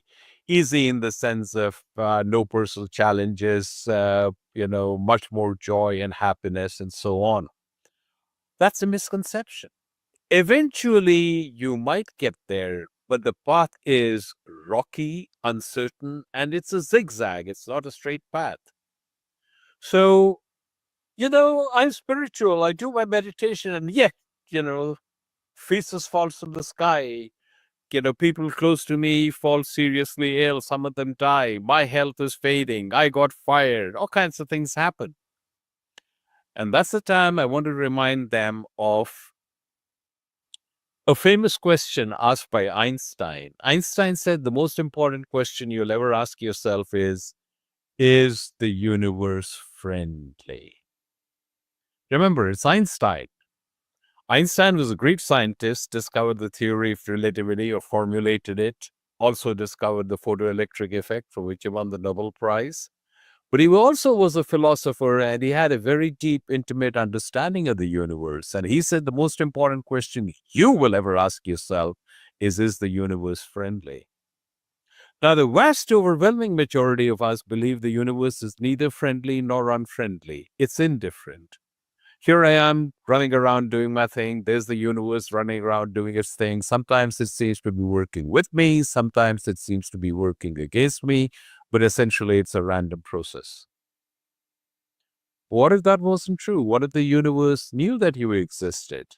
What if the universe was well disposed towards you? It was a benevolent universe, a friendly universe.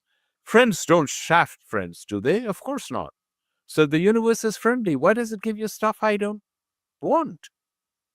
I want to travel and go on vacation, and the universe gives me pandemics and lockdowns. Why does that happen? Oh, well, what if the universe gives you not what you wanted, but exactly what you needed for your learning and growth?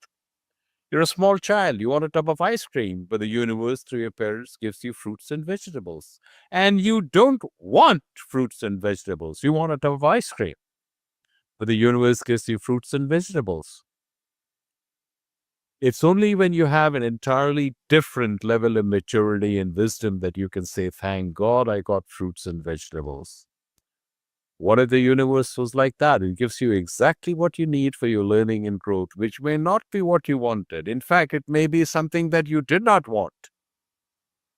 But that's what you need to strengthen your muscles, if you will.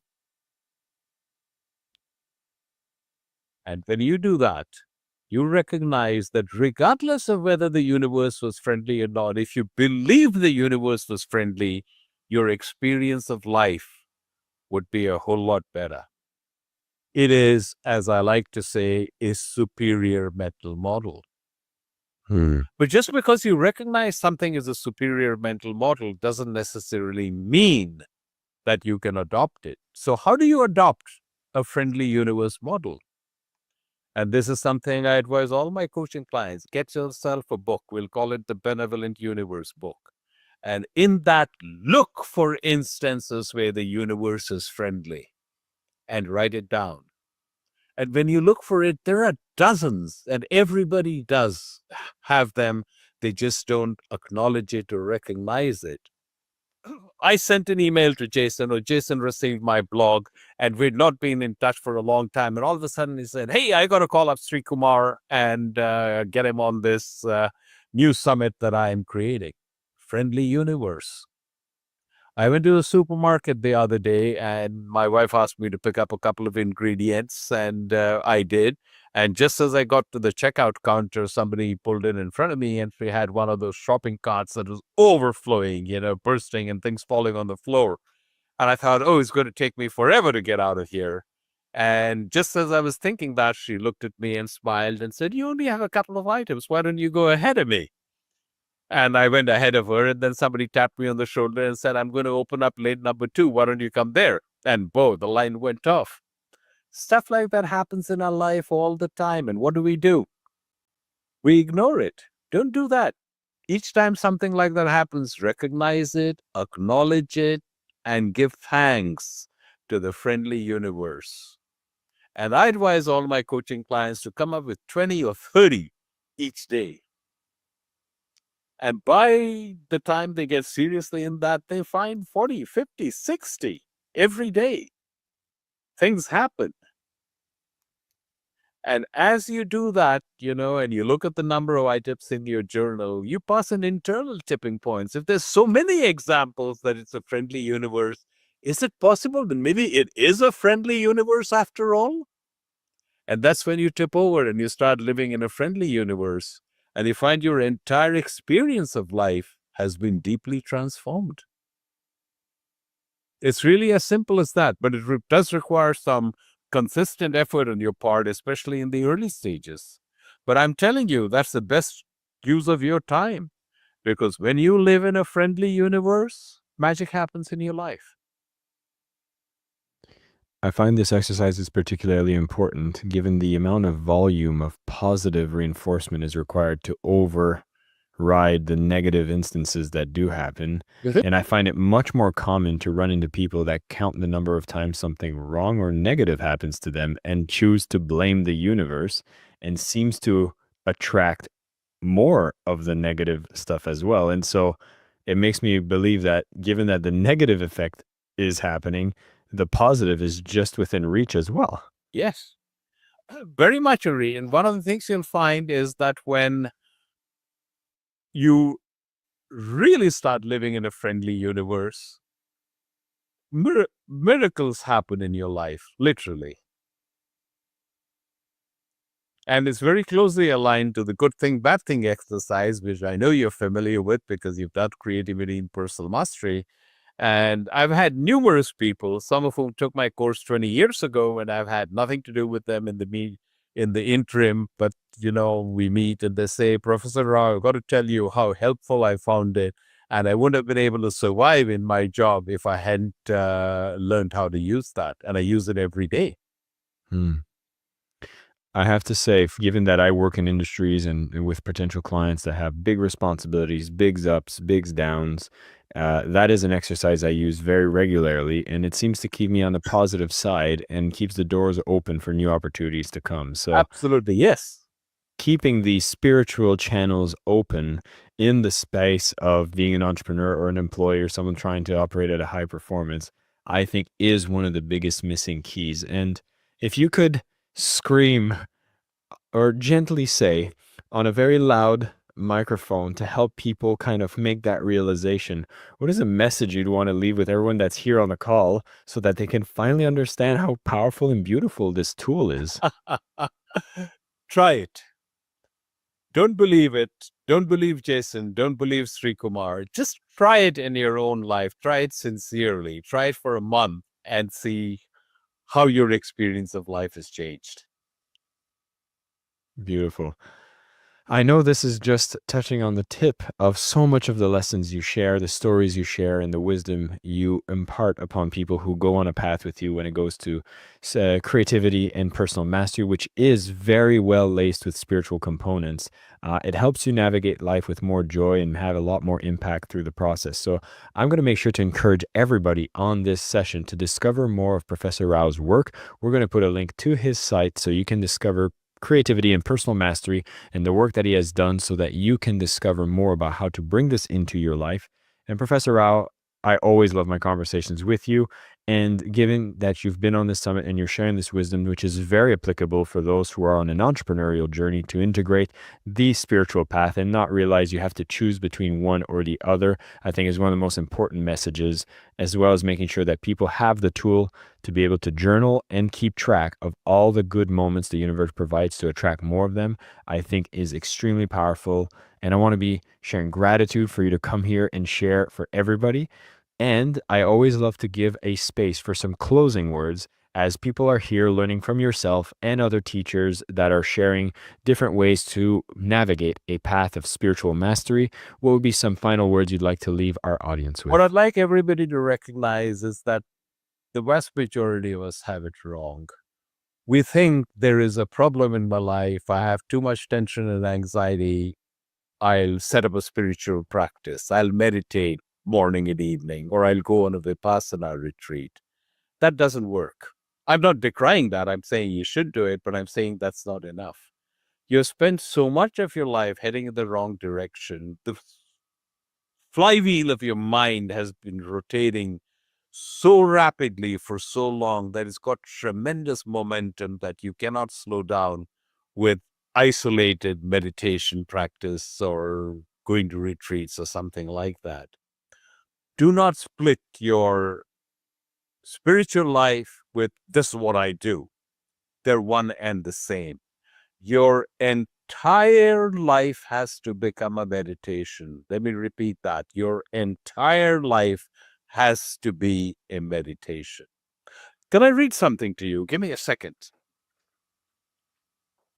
Unceasing prayer is calling always upon the name of God, whether one is conversing or sitting down, walking, working, or eating, or occupied with any other activity.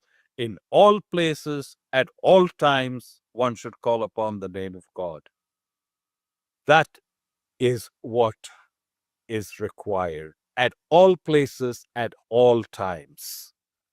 And you will find that when you're doing that, you have the undercurrent of spirituality that is always there, infusing everything you do.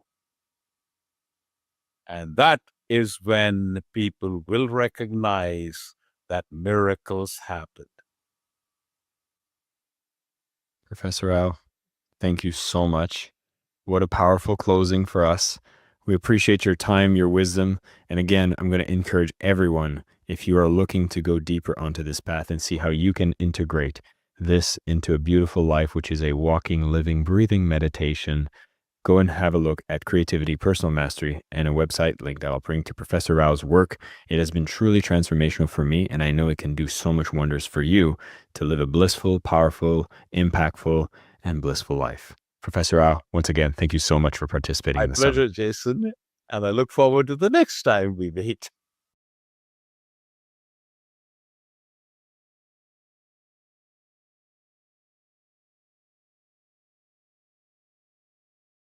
Welcome back, everybody, to our Mastering Spirituality Summit. And we are honored today with a guest that's going to be joining us who has went on such an incredible journey from chasing and earning some of the biggest shiny things that a lot of us look to get on a journey on this planet, thinking we need to make the money, have the success. This man has had it all and has also had a moment of transformation that has drawn him more towards creating initiatives that are truly bringing humanity to a higher level of consciousness. I'm so excited he's going to be on the platform with us today sharing. Steve Farrell is joining me as a former Silicon tech entrepreneur and a visionary who has now co-founded multiple organizations, including Humanity Stream Plus, which is a platform of online education to bring conscious education to the masses, and has also created movements with Neil Donald Walsh around really bringing the principles of bringing a planetary awakening. The man has written several books, including A New Universal Dream, which is an autobiography, a memoir, and a manifesto that traces his journey from traditional success to spiritual leadership. And we're going to tap into that story, that journey, and pull out the nuggets that we can apply in our lives as we're trying to go on this path ourselves to master spirituality and more. Steve, welcome to the platform. It's a pleasure to have you here. Hey, Jason, great to be here and really looking forward to our program together.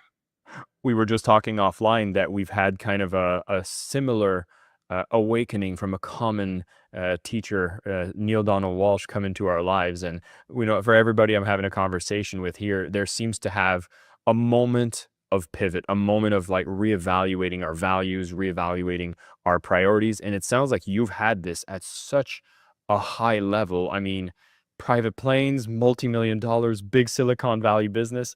Like most people are all trying to get to that point, and to think that that's something you've transitioned from is definitely a story that I would love to have you unpack for us. Yeah, thank you. I was I was in the right place at the right time. The Silicon Valley thing, because I was in seven figures for 10 years. Each year. So, and I started out like all your viewers. Had a divorced mom and a legal secretary, very wise woman that had a capacity to do more than be a legal secretary. But we had to pay the rent and stuff, or the mortgage, and there were seven kids and a dog, a little house and stuff. So I grew up again, probably like everybody watching this program. And then out of college, I moved out west, moved out to California, got a little training with International Business Machines, IBM, and was there that I realized, oh my gosh, I kind of have the profile of an entrepreneur. So left, and January 1990, with another guy, we bought some used furniture, very small executive suite, and started our first company. We took that company then to 75 million over 10 years. And then within that company, we birthed a second company that we took to 75 million in 2 years. And then this was the 1990s when the internet was born. They say 1992-ish. So we were in this area of digital communications, helping large companies create these high-performing, secure, screaming global networks. And we knew maybe a little more about that than anybody else. In fact, my employer, IBM, even started bringing us into these big, massive accounts as their subcontractors. So, as you mentioned, then, yes, that took me to the Inc. 500 a couple of times. I was the president of the Young Entrepreneurs Organization there in Silicon Valley in San Francisco, and I was an officer in the Young Presidents Organization, and yes, on private jets and all of that kind of stuff. But so, as you mentioned, you brought in Neil Donald Walsh. Now, Conversations with God Book 1 came out in 1995. In fact, we're celebrating the 30th anniversary now here, right? And that book was life-changing for me. There was a lot of other material and movies and sacred text and science and things that I got my arms around as well. But the God that spoke to Neil in that book, which was this God of love, that is not judging or condemning or any of this kind of stuff, was the God that I'd felt my whole life, even though I'd grown up in the Catholic Church. And in short, Jason, what happened is just as I was telling you, before we came on the program, um, I realized, starting these companies and growing them for shareholder, I was playing a kid's game, because in this oneness that is talked about in Conversations with God, we also, in Humanities team, we refer to this as conscious living, right? Conscious of this wholeness, this oneness, this diversity and unity, that there is nothing but God, actually, omnipresence, right? And which means everything is sacred. So that's what conscious living is. And of course, science is affirming this too. We don't have to just rely on the mystical teachings anymore. So um, as I really got my arms around that and understood that, and then started living into it, then everything changed for me. Interestingly, Jason, my success, which was already moving, again, we were in the right place at the right time. So we were getting terrific growth. But then as I became more conscious, one of the things I did is I threw out my day planner because I was too transactional there, with my day planner. And boy, then we really, we had a whole new gear, went into high gear. And that's the beautiful thing about conscious living is a lot of times people will bring in the either or of can I have success if I, and can I live consciously and so on. You can have even more success living consciously. See, because when we're living consciously, we open our heart, we see this oneness, we see the sacred, we become more, I'll even use the term loving, more listening, more contributing, more honoring, more grateful, all these things. Well, now, even in business, aren't we going to be much more successful, when we're these things? So I thought I was going to crash my company because I felt I needed to do this to be in integrity and look at myself in the mirror. But no, it just, like I said, just hit this whole new gear. So then over a period of time, Jason, over about 5-year span, this deepened in me. This is what the conscious journey is it deepens in us. It's delicious. Joseph Campbell called it the ecstatic life, right? So there's a lot of words we've heard it called that the kingdom of heaven is here now, that there is a peace beyond understanding, right? We've heard these terms. So these are terms that I am sure are referencing this conscious living. So where we're in this place of connection, of reverence, of gratitude, of the present, where we can be like right now, we can be right here, right now, not what we just talked about or what we're going to talk about, but just right here, right now in the beautiful moment. So I left Silicon Valley. I married my sweetheart there. Fortunately, she said she wouldn't have been many women that would say when I came to Stephanie, I said, "Boy, I just there's a calling here that I've really got to honor. I'm so sorry, but I'm going to go with this calling, and I'm not sure I'll ever earn another paycheck in my life, which I haven't. 22 years, I'm not paid. Just like a lot of people in Humanities team, we're doing it for the work, for the fruit of the work. And she said, "Great, let's go." And So off we went. We adopted 2 kids, and now they're, adults, and we're 22 years in, and as you mentioned, we've grown into, you came from Mind Valley, which of course they're that's the big guy in the room, right? Mind Valley. But if you look at just consciousness raising masterclasses and education, just that library, from a streaming standpoint, we realized that our streaming library now that's global is the largest consciousness raising library for masterclasses and transformational education. And we do live programs all week and a global oneness summit and free programs, all kinds of stuff. But and its whole purpose is we're an educational nonprofit, is to support people on this conscious journey because this is still young.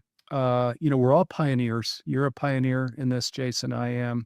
Your viewers are. This is still very young, and so we want to support people. Often your partner isn't conscious, your kids aren't, your coworkers aren't. So we give a lot of tools and processes and create a lot of programs. We just came out of a big 3-day live program right here in Colorado called Sacred Awakening Live, and wow, that was its own thing that we won't have time to really get into, but it was incredible.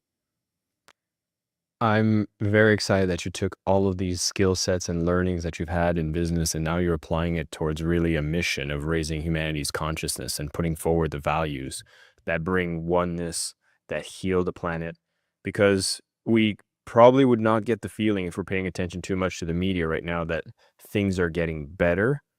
But at the same time, I'm seeing more and more people be receptive and open to wanting to make a change, to embrace the fact that there perhaps is something better than this. And it sounds like you're also giving them a pathway for them to explore that. And so I'd be curious to know, what is the ecosystem feeling like now today compared to maybe 20 years ago? And do you see a positive trajectory?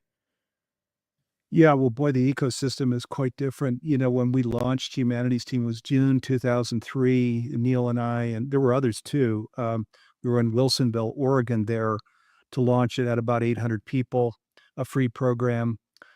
Then as we were launching Humanities Team, we were talking about, awakening the world of oneness is kind of how we framed it, which is still a very accurate way to frame it. We now more talk about creating conscious living because it's a bit more approachable for people. They'll say, conscious of what? Which is a good question. And then, well, conscious of the mystical teachings, conscious of what science is sharing, that Einstein in 1921, the greatest illusion in the world. It's the illusion of separation, right? Or there's an optical delusion going on here, he said, right? So, so then we framed it as something important, something to consider, to bring into your life. Now sometimes people even use the term we're navigating chaos. There are quite a number of challenges here in division and earth ecosystems and climate change and social issues and so on. So now it's really not just important; it's really urgent. It's urgent, and the the the thing that we think is important here anyway is, um, when we're born into the world, most of us grew up in the Western world, as you did. You were sharing you came out of Canada. Of course, I'm here in the United States. It's very much of a Newtonian, Darwinian. Everything is separate from everything else. Newtonian, Darwinian of, hey, everybody's getting theirs. I'm going to go get mine. Right? We grow up in that kind of a world, and I don't know anybody that grew up as a Sufi. they they they had some advantages. So there's a lot to learn, in terms of what this oneness is and this spirituality and this vibrational universe and all these things. This is the conscious journey where it starts with inquiry, with awareness, with where our daily life is slowly adjusting. And then as we make our decision that this is real and we start living into it, that's when, that's when just you really your life takes off and you go in all new directions. The universe starts working through you. You become the arms and legs and lungs of the universe if you're willing. We all have free will. So, but if you say, okay, I'm in, I realize that there's a hole, here, let's call it the earth for the sake of this program. that there's an earth, and I'm a cell in the body of earth. It's a vibrational universe, so everything is conscious, right? I'm a small part of that consciousness. And I'm going to devote myself to the big agenda of the whole, of the earth no longer as a warehouse just providing goods and things, but as a sacred planet, the only planet that we have, right, that we're living on. And there are 8 billion people here, devoting myself to helping them come into the awareness of ultimate reality. So I'll use that word, ultimate reality. So because the ultimate reality we grow up with is separation, go get mine. It's one life to live. When I at the end of my life and I die, it's all over. That simply is a fiction. I mean, I just don't. In my home, and in humanities team, because we have all the best mediums, evidential mediums, and near-death experiencers, right, and the scientists, and they're all saying the same thing. Hey, you know what? I mean, no, your body is a vehicle. your your soul is using that body now, right? You're on a long, everlasting life thing. You're unbounded in terms of what your potential is, right? These are some of the staples of conscious living. So, and when we learn those staples and we start living into the fullness of it, and if we make the decision to, I'll use the term live a surrendered life, which is a surrendered life is just saying, I'm going to follow then that still small voice, that soul's calling, this bigger agenda. I won't put little agendas in the way. Once we do that and become the arms and legs then of the one, which we call the divine and humanities team, but goes by many names, then you start living that magical life and all the peace beyond understanding, the kingdom of heaven that's here now, the delicious life, the ecstatic life, all of these things kick in. We still have challenges. Okay, of course, right? The challenges don't just melt away. It's just that our being state allows us to be with these challenges in a whole different way, and they have different meaning and urgency to us than before when we're just roller coastering around, up and down all over the place. You speak about the fact that today it sounds like we're looking for tools for navigating chaos. And I think for a lot of people that have registered here are listening on a summit around mastering spirituality that is also very real to today's circumstances. And what you speak about seems like a much better way of navigating these current times than the current bumpy ride. And I'd be curious to hear from people that come to your doorstep. They come to your programs, they come to learn about this potential space we can get to. What is the usual mind state that people kind of show up at your doorstep? And what are some of the first things you recommend for people to do if they're finding themselves almost to a point of overwhelm of the chaos? Yeah, so it's a very good question. And honestly, our demographic, which is about half in the United States and half outside of the United States, thus the humanities team, for all 8 billion of us, there are people that have been on this journey for decades, and then there are those that are just coming in. Those just coming in, the science in particular, the mediumship, the near-death experience is quite helpful because it's eye-opening, to, oh my gosh, right? This awareness that we're a part of something that is unbounded, that's everlasting. For those that have been on the journey for a long, long time, decades, actually the thing, and I bring this insight from, I mentioned Sacred Awakening Live. We just came out of a big 3-day program here just days ago in Colorado. People came in from all over the world for this event. And so I got a chance to talk to lots of people. And the thing I realized is, I think for many people that are on the journey, in my opinion, they put too much complexity around it. Of we got to do these 20 things or these 10 things. Don't forget these 10 things. There's a library here. Index your library. It's just you're way too much up in your head, the logic center of your mind, in my opinion, and you make it way too challenging. Because for me, this whole organic process of coming into this and living into it, it's so unbelievably simple.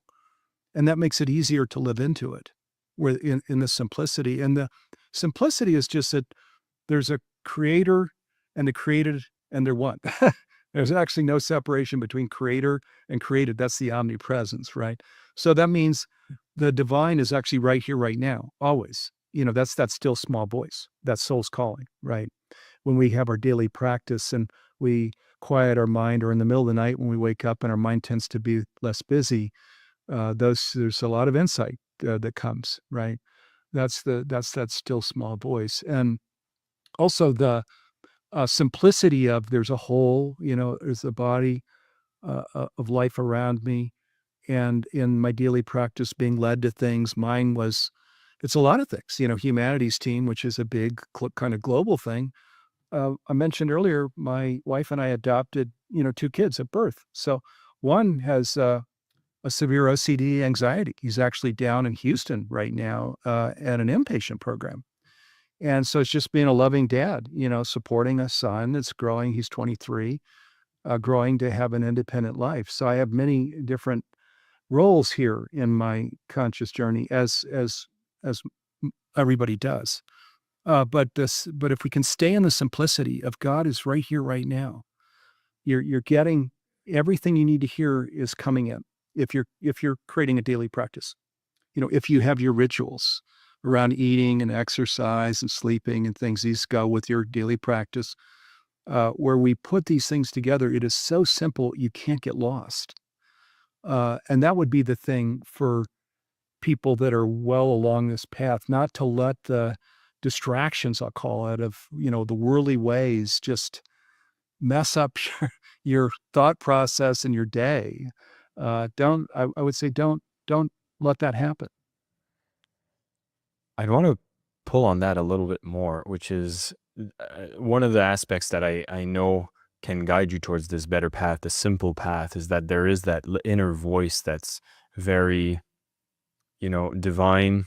It comes from oneness, come from omnipresence. The simple path is that there is that inner voice that's very, divine. It comes from oneness, come from omnipresence. And when you listen to it, it seems to guide you in the right direction.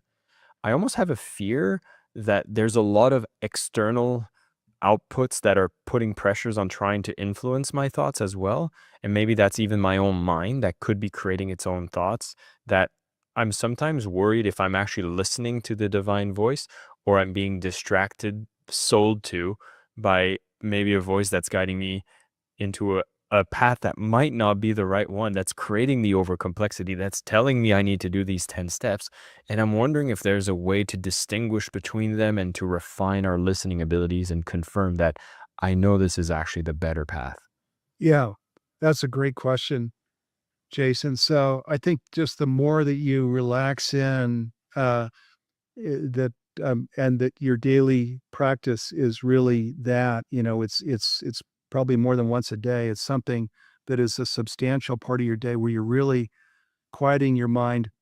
Incidentally, I don't do mantras and just the old style meditation. I'm more, um, I'm doing other things. I'm really seeing, feeling, tasting, and touching into the future. Is metaphysically is my big one, and then I've also created. I've written and I update it with some frequency affirmations that are not just want to have, should have, could have, but truth of this is true. These are affirmations of truth. These are some of the things I actually just created a masterclass. This is my third one, and it's called Higher Self, Higher Purpose, Unlock the Power Within. We actually just launched it yesterday, in fact. And it's my whole organic process for what that we're of all of the things that I did. It starts with American Dream of what that was like on the upper rungs of the ladder, if you want to call it that, the American Dream, what I found, why I left it. And then it comes over into living this, and the last module in this is where we talk about being uh, completely liberated, fully liberated. It's called, and in fully liberated, you're relaxing in, trusting. You're leaving. This is I'm going to try and keep this simple here, but you're not, there's a break that is often on our lives where we are, sort of push things away because we want to play it safe. And the fully liberated, we take our foot off the brake. We're more trusting. We're relaxing in. We're hearing that voice of the one is always, and of course you get this from Conversations with God book series too. It's always so loving. It's peaceful. It's guiding. It's caring. It's the most beautiful voice. There is no, there's nothing unsettling in there. There's nothing that's small in there. There's nothing that is just of this one lifetime in there.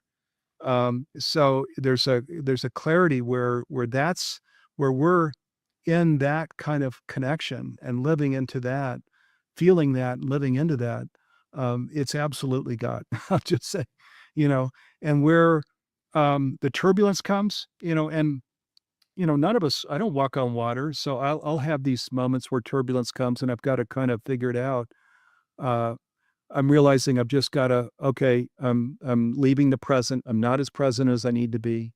I need to breathe. I need to go out, maybe do some extra daily practices, get out in nature. Nature is God's cathedral, right? So these things. And then as I relax in and sort of get back into my rhythm, then it's all back, boom, the GPS, you could call it the God protection system, where you're just really guided along the way and the resources are brought in, this whole, what vision you have that comes from the divine. There's always provision, right? The resources will come in support of that vision. So you get back into that whole groove, which is this life, that is the delicious life that we've been talking about. You mentioned the delicious life as an outcome from being on this journey of discovering this, working with this, letting this void guide you. I love the acronym for GPS, by the way. And this is where I kind of want to bring in some of these maybe misconceptions on somebody who's on a spiritual path, that's choosing to bring in spirituality, that's choosing to live a life with an awareness of oneness. Maybe one of the biggest misconceptions is the fact that I need to sacrifice a lot of my standards of living to be able to choose this path, and I have an attachment to these things. I would want to address that and any of the other biggest misconceptions you see before people decide to choose this life. Yeah, that's the big massive one, and it's such a shame because where I talk, uh, and there's a group and people can come up and talk to you afterwards. So often that's the one of, Steve, I've walked out, I have experienced what you're talking about. My feet are wet here, but I'm more in the baby pool. I'm not sure I've really dove in here, but I've got a family, I've got a life I want to maintain. So there's this sense of giving up, and it's such a shame that, but I would say, because I'm so grateful that I left Silicon Valley. I can't imagine if I had stayed there for my life. I'm now 22 years humanities team, about 24 years out of Silicon Valley. It all comes in, including the abundance. So this summit, we're talking about an abundance mindset, mastering abundance, right?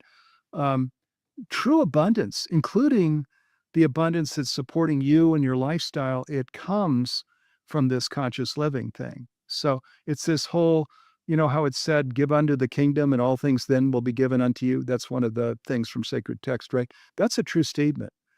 Okay. What happens is you first of all, you let that love of the divine come through to you and you start feeling it instead of putting an umbrella over it. You let it in and you go, oh my God, I am so loved, right? And then when you're so loved, you reciprocate. So then you love back of, oh my God, I can't believe what I've been given, and being led to the partner and my kids and my home and all of these things. And there's just this whole loving thing that goes on. It's very reciprocal. Um, and then I mentioned legs and arms and lungs of the divine called to certain things. We're doing these things. Um, it's unreal what you're guided to, including abundance. So, speaking specifically to abundance, I haven't had a paycheck since 1999. It's a long time.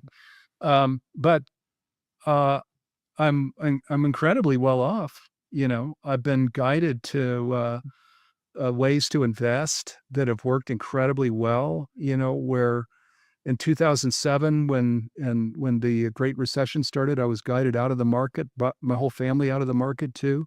I won't get into too many specifics here, but you're guided to the things that keep you, um, that take good care of you and your family and your work. So, and in the financial way too. But more importantly is just in the terms of a loving home, the culture you'll create at work, in Humanities Team, the conscious culture we've created where I work with these amazing people that are called to this, just like me. The life that I create. I mean, at the end of my life, my God, I'm like, man, it's unreal. The life that I've been able to live. It's just unreal. So do not believe for 1 second that there's some sacrifice, and that you're going to be walking out and living in a cave or something. It doesn't work that way. If you give unto the kingdom, you just watch all of what's going to come back to you, that blesses you and supports you. For someone who's working in an industry that may not be directly related to contributing to the mission of, raising consciousness, how would you imagine somebody's day be unfolding differently because they've chosen to walk this path compared to how it is in a current time where it feels more chaotic, stressful, maybe anxiety, and just uninspired work? Yeah, so that's such a great question because sometimes people will say to me, easy for you to say, Steve, coming from that world, you probably have all the luxury and so on. Here's the thing I started out, by the way, I was a janitor pumping gas. Again, my mom was a divorced mom. I bought my clothes. I paid for my braces when I was in the 6th grade. I found an orthodontist that would take $10 a month, you know. So, I mean, I've lived this life that is not conscious. And so what I experienced is I mentioned roller coaster, up and down. I mentioned transactional, I'm going to do this. Are you going to do that? With this codependency and transactional drudgery. Let me bring that in. Where you're getting up. Yep, this is another day. I'm going to punch the clock here. Another day, right? And then things go wrong. Boss doesn't like you, girlfriend, something happens, and then the victimhood thing of, oh my God, and now this happened, now, and you're under a dark cloud, right? All of these are things that are a part of living in this whole Newtonian, Darwinian way, where drudgery, transactional, victim, I mean, who wants to live a life like that? Now, so it's especially important then when we're early in our careers that we just open to this universe, to the divine, to build that relationship, begin the daily practice, start the rituals, embrace this oneness, this wholeness, this diversity and unity. And then as we do, and then as we it's like coming out of um, of a cloudy kind of day into a sunshine day every day, all day. There's no more roller coaster. I call it, it's more like I'm floating on a raft. Again, I don't want to try and say challenges go away, but I'm more floating on a raft in terms of how uh, uh, in terms of how I'm going through my day. So, yeah, I mean, I can't say enough of if the contrast here is substantial. And that's why, one of the things we got, Jason, a few years back is, in all of we don't do the Western style whiteboard. What should we do? What I did at IBM. It's all downloads of, oh my God, this came through. It was so powerful, right? A few years ago, to make conscious living prevalent worldwide by 2040. Whoa, that's 15 years from now. Not saying that it's ubiquitous, but saying that there's a tipping point prevalent. So tipping point, 800 million people on an 8 billion person planet, to have that occur in 15 years. So that came through, and that's what we're all working for in the Humanities Team with our streaming platform and our virtual community and our live events and stuff. And and in doing so, those 800 million people, they are the ones, when we talk about this contrast, where they leave behind drudgery, transactional, victim, and come into all of this delicious style of living.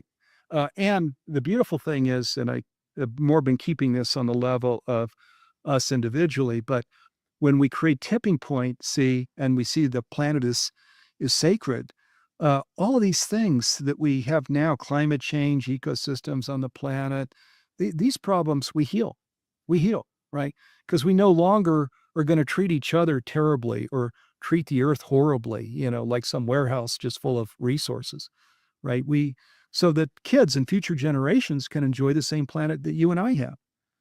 And that is like, I mean, I could talk forever on that. That's the big one that excites me, where kids and future generations can enjoy this planet, and they don't have to try and go to Mars, which if you looked at pictures of Mars, why would you want to go there anyway?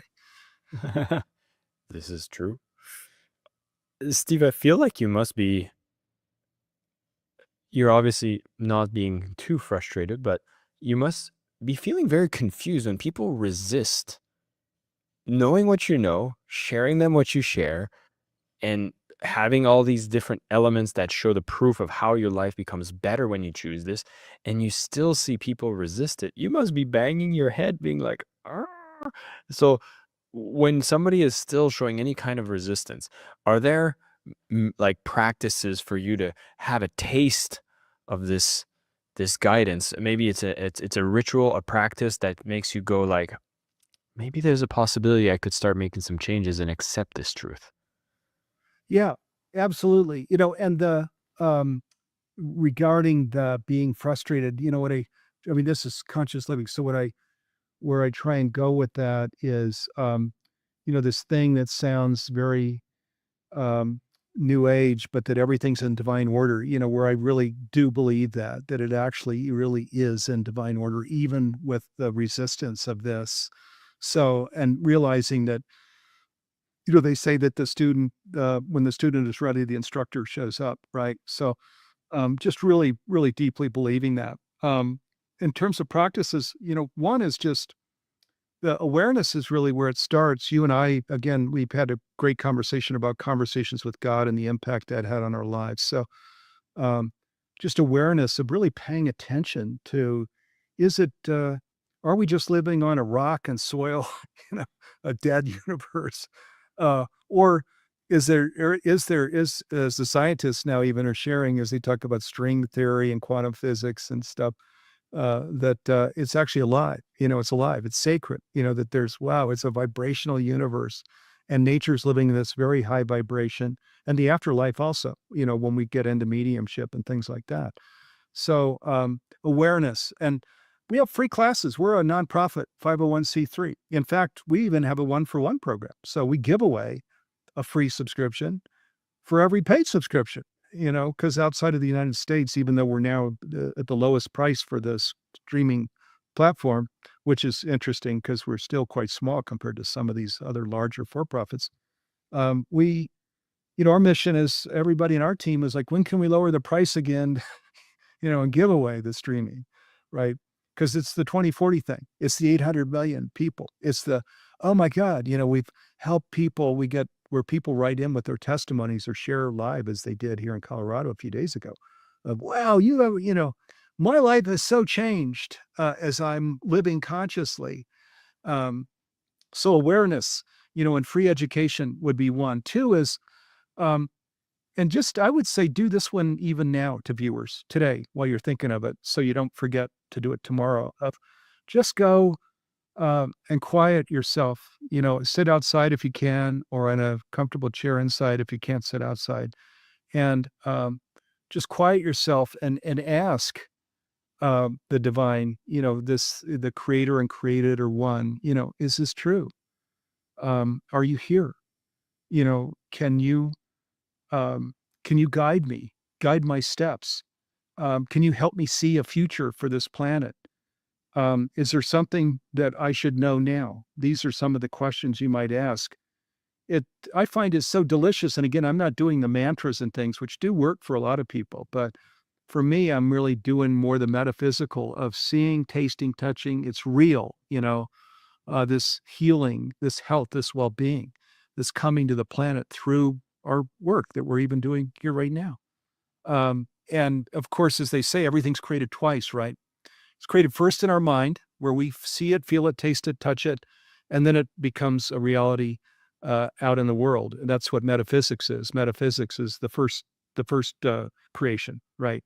And then the second creation will follow. So try those things. And again, we're a nonprofit, so we're not trying to go public or sell ourselves or anything. You can go to humanitiesteam.org with a Y, and there are all kinds of free programs and people in service that are there to support you if you're wanting to go on this journey. Steve, I'm so grateful for the work that you do in raising humanity's consciousness. It's a big mission, and I think you guys have put together an amazing team that's doing the right things to bring as many people as possible to have that taste, to make those changes, and to bring a little more peace as we navigate the potential chaos that we're feeling in our lives now. And I'm so grateful you've taken the time to come and share these messages with everyone here on the summit. So thank you so much for your time and wisdom. And of course, I do want to give you the opportunity to say some closing words as people who have decided, hey, I've decided to join a Mastering Spirituality Summit. I am learning from you. I am learning from other masters in the field. What would you give as a send-off to people who have decided to take some time and energy to take this journey on? We have a gift that we're offering through the summit. And thank you, Jason. Thanks for having me. And I so much appreciate you. I know a little bit about your background. I won't share all of that here, but you've gone off on your own to do this, which is this is the conscious journey. You're supporting people on their conscious journey. So thank you for having me on your program. And we have this ebook called Changing Humanity's Future. It's a Changing Humanity's Future ebook, which just gets into 10 different things that are steps that we can take, to live consciously. It's able to go a little deeper than we can in this short space of time. So read that, check it out. And then if there are other things that you want to do, you mentioned I've got a book that talks about, me with long hair hitchhiking around the United States at age 12 to today. And just this whole journey of this nonprofit called Humanities Team, which has been a phenomenal journey, and so much more. You can see all of these things on our Humanities Team website. We're going to put a link to that, the streaming platform, and all the resources will be made available to those attending the summit. Once again, Steve, thank you so much for the gift. Thank you for your time, the wisdom. We are all cheering on this mission that we all need to succeed together as humanity. And we're so grateful that you came on this summit to share this wisdom. This was incredible. And thank you so much. Yeah, my pleasure, brother. Thank you. Ladies and gentlemen, that is our final speaker for the morning segment. Steve coming here and sharing wisdom. Gosh, any other people who have went through a transformation or a moment of inspiration following Neil Donald Walsh's work, and Steve has been working closely with him, has been doing a massive impact with Humanities Team. We'll make sure to share a link to humanitiesteam.com into the chat. And of course, there are some additional bonuses that have been given to our VIP members from Steve himself, as well as from Susan. And those are going to be included in those of you who join on the VIP. So we're going to be taking a little break. But before I send you off for a break, where we'll be coming back with an experience with Niraj Naik, Soma Breath will be kicking off the session this afternoon. You'll want to make sure that for the afternoon session, you are sitting at a comfortable space where you will be able to do an activation, an embodiment practice that's going to be extremely powerful. So no distraction, no activity. Be focused on yourself. This is a part of the summit where you get to participate and be connected with everyone else who is watching from home. So make sure you have that space set aside for yourself. With that being said, I want to come back and make sure that for those of you who are wanting to become VIP members for the summit, if you scroll down the page, you will see that all the details for you to upgrade now are just there. Again, you're going to be getting access to the entire videos from every single speaker that has been on this summit, audio version of every single conversation, full transcripts, and exclusive speaker bonus. This is the last time we'll get a chance to get it for $99. So if you're taking a break right now and you have a few moments, make sure you go hit that upgrade button so you get a chance to become a VIP and have access to all these sessions, all the speaker bonuses, including the Conscious Living Blueprint with Steve, where he's going to give you a chance for you to have a 60-minute program that guides you through the conscious living blueprint. It's an introduction to living in alignment with your higher self, perfectly complementing the sessions we have here. Ken Honda's guided audios, Deborah Poneman, which you're going to be hearing from this afternoon, Seeds for Your Soul program, a 30-minute meditation with Martin, Sonia Choquette's, which you'll also be hearing this afternoon, The Answer is Simple series, a free joint directory, 90 days with Mark Porteous, who's coming this afternoon as well, and Susan, that you heard this morning, a special gift which gets you along with the Awakened Way. So all of these are being put together. And for those who are part of the VIP, you get a 30-day spiritual journal to accompany you on your mission. All the bonuses that I've listed off, the transcript, the audio versions, and the full videos, all of that for just $99. After the summit, it'll go back to $149. So if you've been having value from this summit and you want to stay within our community, make sure you upgrade. You'll get every single one of these speakers, talks, all the bonuses. You get to save $50 in the process. So that will be my mission to you, is to go read more about it. Click upgrade to VIP. You can do that during the break. Now, looking at the time, we're going to return here at 50 past the hour. So 10 to whatever time zone that you are in. So that gives us a 10-minute break for you to get some refreshments, look for your upgrade, and we're going to start back with Niraj, who's going to be kicking off with a Soma breath experience, and you will not want to miss that. So take a few moments, get yourself refreshed, and be sure to check out the VIP upgrade, and we'll be back in 10 minutes.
Welcome back, everybody. Our short break is now come to a close, and we're going to get started with our afternoon session. Now, instead of 4, we have 5 presentations this afternoon, so you're getting a little bonus here because the first presentation we're going to have is going to be an experience with Soma Breath. A custom audio experience has been created for all participants here, so I hope you're ready to be energized to get to embody a spiritual experience that will be provided by Niraj, and we're going to have 4 other speakers that are coming here and sharing their wisdom in the process. So we're very, very excited to bring this as the closing leg of our summit. I can't believe it's already been 3 days. 25 speakers are taking the stage for this summit. We've already had an incredible day 1, incredible day 2, halfway through day 3, already getting massive breakthroughs and insights. And of course, for those of you who have upgraded for the Lifetime VIP, a big thank you from the team here at Summits for Impact. See, we've put together these summits so we can grab the best teachers in the world so they can come here and share their wisdom to help you with an area of your life. If spirituality has been something you've been looking to find answers, we've brought together these incredible speakers, and it's quite a joy that we get a chance to serve everyone, regardless of where you are on your journey. For some of you, not putting together $99 is an impossibility right now, and you've had a chance to be able to participate, and we're grateful that you're here, you're sharing the message, you're inviting your friends, and you're living in spiritual alignment as best as you can for the moment today. And we're so honored that you're here and you're putting in the time, and we want to be able to support you. This is why we do these summits. And for everyone who's in a position to be able to put together $99 to get the ultimate upgrade to VIP, you'll get a chance to have access to these talks in your back pocket and see that you have the toolkit for your spiritual mastery in the process. So a big thank you to all of you who have made the upgrade. You make these summits possible for us to be able to reach so many more people that may not be in a position to put together $99. And the fact that you've went out and done it has been able to allow us to make more of these summits happen, reach more people with new topics, and make sure that everyone gets to win in the process. And so a big thank you for everyone who's here. And with that being said, are you all ready for our afternoon session? On the last day of our Mastering Spirituality Summit, let's get it started with an incredible experience with Niraj and 4 more incredible speakers who are going to be here to help you with our spiritual mastery segment of Transcendence. Let's get started.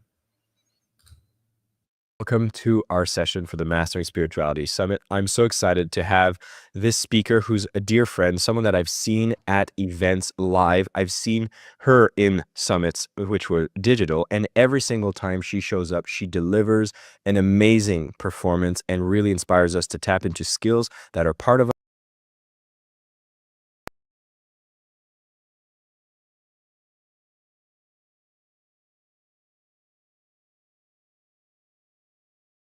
Welcome back, everybody, to the Mastering Spirituality Summit. I'm very excited for not only are the things you're going to learn on the session today, but we're going to have quite a unique experience that will activate you and get you into these higher states to help you transcend on your path of mastering spirituality. And the guest that I have to guide us through all of this and share is Niraj Naik, who is a former pharmacist turned into a globally renowned breathwork expert, music producer, and spiritual facilitator.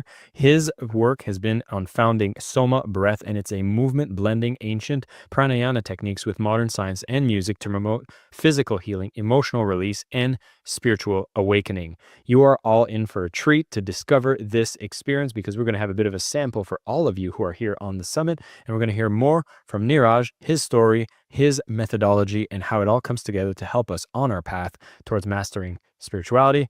Niraj, welcome, and it's a pleasure to have you. Pleasure to be here, brother. Hey, we go way back. And the thing I love about the fact that we're having you on this summit is that I've experienced Soma. I know how powerful it is and how fun it is and how much it enables so much abundance and synchronicities and all that. And I find it so interesting that your path started from something that usually is on the opposite side, almost like on the enemy side of spirituality, personal development, which is on the pharmacy side. And so I would love to hear that story on how did that journey from being in the pharmacist side to now being in the position where you're inspiring thousands around the world, doing the work that you do with Soma Breath. How did that come together? Yeah, great story. And it's a pretty wild story, to be honest. So I was a pharmacist many years ago, community pharmacist in the UK. That's where I got a taste of my own medicine, where I actually ended up getting sick with a stress-related autoimmune disease that left me housebound for almost a year. I was like crapping blood like 40 times a day. It's a horrible autoimmune disease called ulcerative colitis. So I had no choice but to try these what I thought was woo-woo methods of healing, because all the conventional treatments had stopped working. And a friend of our family, Swami Amakananda, she taught me the foundation of yoga, pranayama, meditation, Ayurveda. And I got such relief from just a few simple breathing techniques. They took me down the rabbit hole. And within a few months, I was back to full health. But it allowed me to create my own modality, which I've now shared with thousands of people around the world now. We've got so many incredible case studies of people recovering from similar things that I suffered from autoimmune to depression to so on and so forth, to the point we've got Cambridge University have done peer-reviewed research on Soma Breath. And my concept was, like, as I was learning these spiritual practices, which is all really about connecting to yourself and really understanding who you truly are. So you can live from alignment rather than misalignment, which is what disease comes from, is a misalignment, a spiritual disturbance. And so what I realized was a lot of these techniques, firstly, they've become dogmatic. There's a lot of, mysticism involved and religion. So I wanted to demystify them, add science to it, but also make them like fit into our modern age, so that like people like myself who would never have done this stuff unless they got very sick would want to do it before they get sick, as a way of preventing, as a way of creating a new way of life, as a way of becoming self-sufficient, self-reliant. Because there's so much information out there on diet, on how much water you should drink, and exercise and so on. But actually, in yogic practice, there's a strong emphasis on breath. Breath being the first thing you should master. I mean, you can go without food for weeks, water for days, right? But breathing just minutes. So it really should be the most important thing we can master. And now, through my journey, through my quest, what I've realized is that you can actually put breath to music and use special guided language, like hypnotic language. I call it neurosomatic programming, where you can actually use the body, the soma, that's why we call it soma, breath, to bring peace to mind, tranquility to mind. And this is really what transcendence means, is bringing peace to your mind, right? Understanding who you truly are. So you start manifesting what you really want that brings you peace rather than pain and obsessions and addictions, right? We want stuff that actually gives us peace of mind. And the only way we can figure that out is if we understand who we are.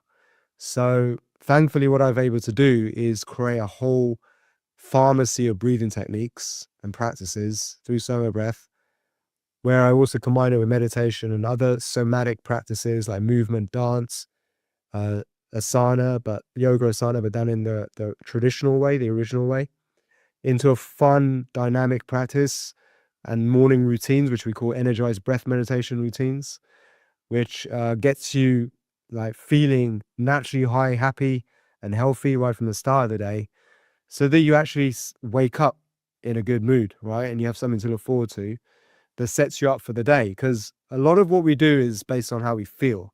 So if we feel like shit, okay, we're not going to make good decisions, right? And life is just a series of decisions that lead to actions and results.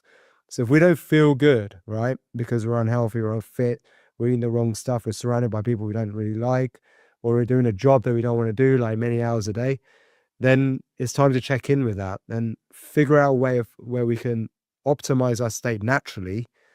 And then from there, we can be more effective in life. And here's the thing, when people feel low, what do? They go and that's when they start to form bad habits. That's when they go and reach for the can of Coke or the chocolate bars. And I mean, chocolate's all right? But when it's made in a factory, not so good. Or they go and hang out with people that don't really serve them. They get drunk down the pub when really they should be at home working on their mission. And people get distracted. And this distraction comes a lot from, and this procrastination comes a lot from feeling low. So with sober breath, the whole point is to get as naturally high and effective in the shortest time possible. Well, Niraj, there's a few things I want to pull from our opening statement here. So first off, I'm excited that you've made that journey and started teaching what you teach because I've seen the benefits it brings to the people. And you talked about two things that I'd want to pull the string on. One is you spoke about how a lot of the practices that might have some health benefits and peaceful benefits that might come from more mystic or religious platforms had this dogma around it. And perhaps that would be the opening. I'd like to ask the question of a way that perhaps people misunderstand spirituality from your perspective. Yeah, actually the word spiritual means to breathe. It comes from the Latin root spirare or spiritu, breath, life. So spiritual actually is about breathing, okay? We are born taking our first breath in and then we die the last breath out, right? So inspire means to breathe in, inspiration, and expire means to breathe out, right? And conspire actually means breathe together, believe it or not, right? So in the olden days, I think we were the first rishis, yogis were all biohackers, and they studied themselves. They studied nature. They studied animals. Then they modeled what animals do in nature, and they would study each other to figure out what are the practices that makes our life more bearable, right?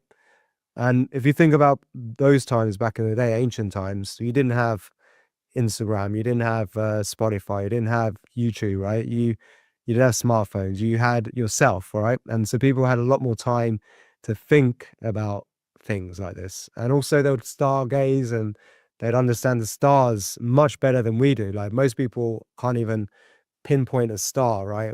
What the name of it is, right? But they would know the map of the stars, the astrology. In fact, horoscopes and astrology all comes from these ancient people who were studying everything in nature. We've stopped doing that, right? As species, we're so reliant on experts to do that for us. So what happens though is over a period of time, in order for them to preserve their knowledge, right? Deep, profound knowledge on biohacking themselves, right? To optimum health. I mean, like in India, if you go to the Himalayas, where there's still cultures and tribes of people who still live like the ancients did, they live so much longer, right? They live 100 years plus. If you go to Nepal, some of the strongest people are the Nepalese, and they're the Gurkhas as well. Like the British recruit them to be in their army because they're the strongest, toughest soldiers, right? There's this guy Nirmal Purja who climbed up 14 peaks. So these like ancient kind of cultures that are still somewhat preserved up in the Himalayas were extraordinary with their human abilities, right? Wim Hof, for example, came along. He's a recent phenomenon, good friend of mine. And he took some of these practices and he put science to them and he started to demystify them. And actually, I had already started that process a bit, somewhat, and he inspired me to go even deeper into demystifying ancient practices, right? Because I really believe that there is a science to it all, why we do it. But over time, it had to be encoded. It had to be coded in a way which could be easily passed down. And you know how we all like to tell stories? Humans love to tell stories, right? One of the best ways to share information and code it, right, is through form of stories and analogies and parables and so forth, right? Like the Bible is a great example of a load of parables to tell a lesson or a message, right? But who knows if those stories are actually true? So this is what happens. This is how dogma forms, is that things get encoded, they get translated, they get copied, they get Chinese whispers happens to a certain degree. And the original meaning and the original purpose of techniques get forgotten or get lost or misunderstood. So when you break down, why do you do a yoga asana and hold your breath into the pose and hold it to maximum F and contraction, you'll see there's a strong science to this. Because whenever you hold your breath and do exercise, for example, you're training the muscles in your body to be more fit and efficient in a low oxygen environment, right? And that's like literally like riding a bike without stabilizers. When you breathe whilst exercising, as most people do, cardio exercise, so forth, it's like riding a bike with stabilizers. When you've constantly got oxygen coming in and out through breathing, the muscles have always got oxygen supply. They're not actually being trained that hard unless you do very intense exercise. And if you notice, when you do very intense, high intensity exercise, I know you like to do Spartan races and stuff. When you do that peak intensity, you're not breathing that much, right? Your breath actually is quite still. You're not doing heavy breathing until maybe after the exercise. During the exercise, you're not taking in that much extra oxygen. You're not breathing out much CO2. And what happens at this point is that you build up this phenomenon called intermittent hypoxia in the muscles. Intermittent hypoxia means a period of low oxygen for a brief period. When you take oxygen away from the body for a small amount of time, magic happens. The muscle is forced to adapt to become more efficient using oxygen because it thinks it's run out of oxygen. That makes sense. So that's why high intensity exercise is so beneficial, more than long cardio workouts, right? Same thing goes with breath-based practices where you're holding your breath. So there's a technique in pranayama called Nisheshara Chakra. It's a sequence of Bhastrika, which is rhythmic, fast breathing, followed by, it can also be slow breathing, but the idea is you breathe out CO2. CO2 is carbon dioxide. Carbon dioxide is what tells your brain you need to inhale. So if you have less CO2 in your body, you can hold your breath for longer. So just for this technique, when you do this, you can hold your breath for like 60, 90 seconds, even more after an exhale. And when you do this, we release what's called the Soma within. So Soma within is a cocktail of feel-good neurotransmitters that is releasing A dose. A dose stands for anandamide, dopamine, oxytocin, serotonin, endorphins. And this is your feel-good cocktail of hormones, right? Anandamide's your bliss molecule. It's your own internal cannabis. Dopamine is your reward hormone. It's also deals with motivation and drive. Cocaine is something that stimulates dopamine. Anandamide, cannabis. Oxytocin is the love hormone. You get a lot of that from chocolate and sex and lovemaking, right? Serotonin is a mood stabilizer. Serotonin is a lot in the gut. And, you know, things like psilocybin, MDMA, they artificially increase that. And also SSRI is used to treat depression. Endorphins are in natural painkillers, but people go and take a lot of heroin to create their endorphins. But what I'm selling you is that you don't need cannabis, you don't need cocaine, you don't need, like become a sex addict, and you don't need to, well, I mean, if you hold a baby and just cuddle a baby, you produce a lot of oxytocin.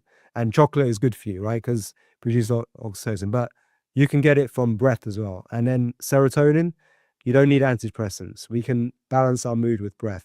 Endorphins, you don't need to go and be a heroin addict and take prescription pain meds, because actually we can produce it with this technique. So this sequence helps you to make your own drugs. And this is just one technique I'm sharing. There's various other techniques that have other effects. Like one technique actually helps you lower blood pressure, just like a beta blocker would in the pharmacy, right? Other techniques actually increases adrenaline and gives you a burst of adrenaline, right? Just like a stimulant would. So you don't need to rely on coffee and things like that so much.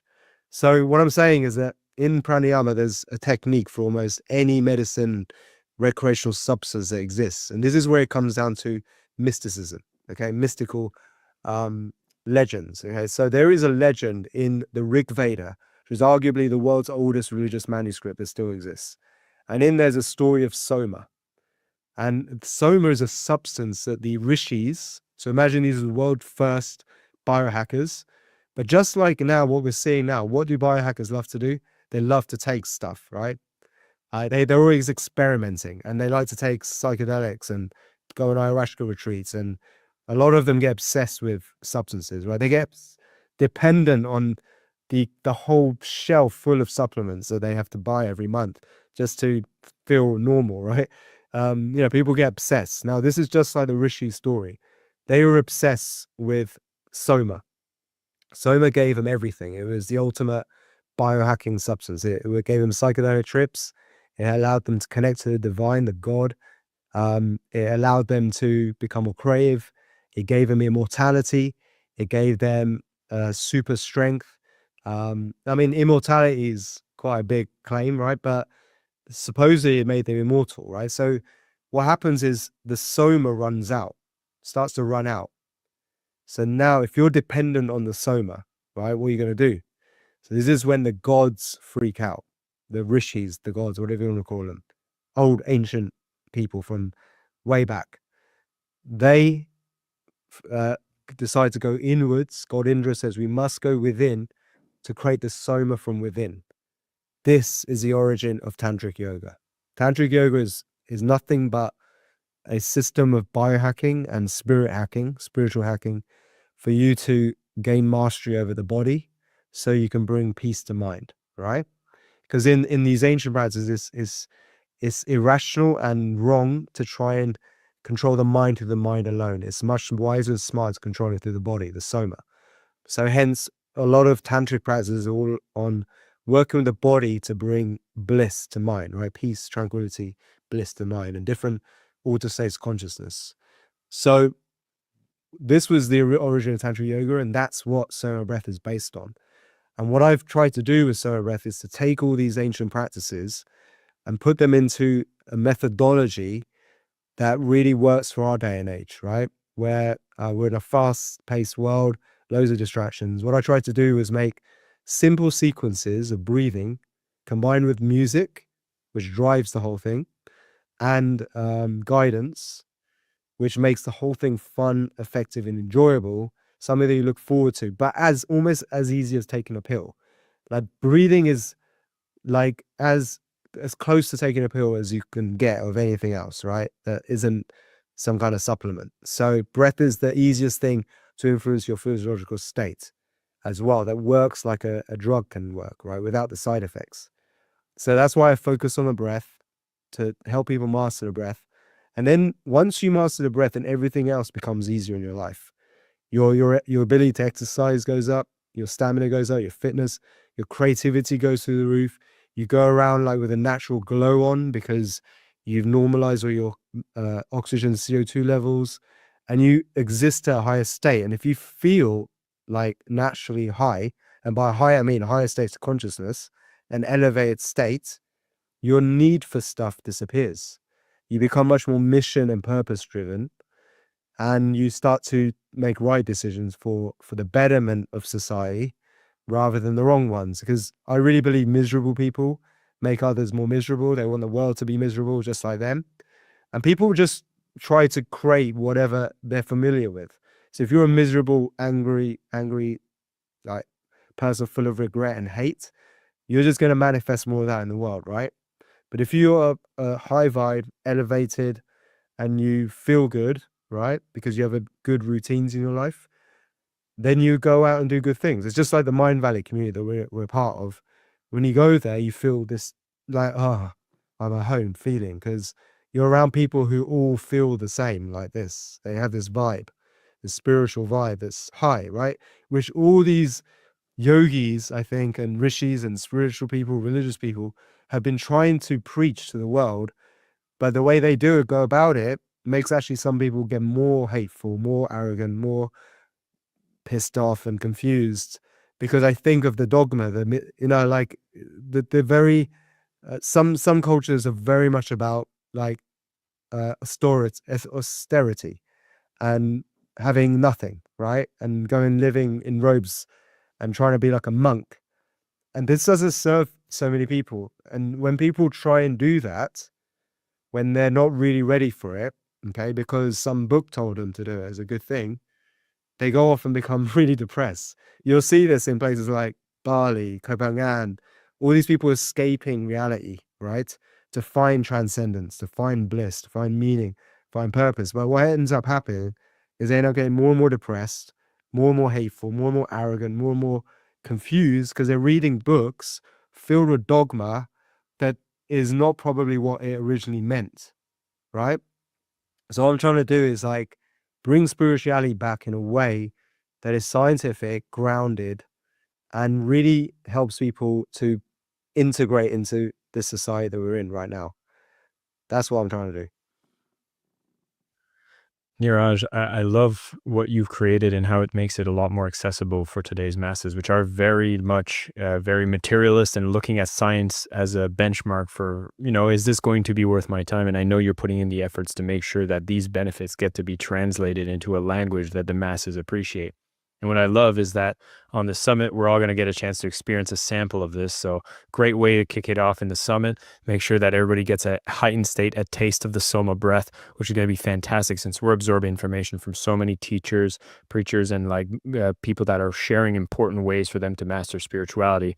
And so we're very grateful that you're giving us this sample. And before we move to the practical part, I did want to address the second thing that I had picked up from your opening statement, which you talked about how there's a tendency for a lot of people to be numb, to be addicted to substances, maybe self-destructive in some capacity, but truly we're trying to find a way for people to reconnect with their mission. And I wanted to know your thoughts around how much is somebody living aligned to their mission also very closely related towards their path in mastering spirituality. Yeah, I think a big like I think end goal of any spiritual practice is to find your truth, is to discover who you truly are, right? So let's talk about that in terms of mission and purpose. I think all human beings were born with a mission that has been set into them to be discovered, right? Their purpose their true purpose to be discovered. And that's part of the game of life.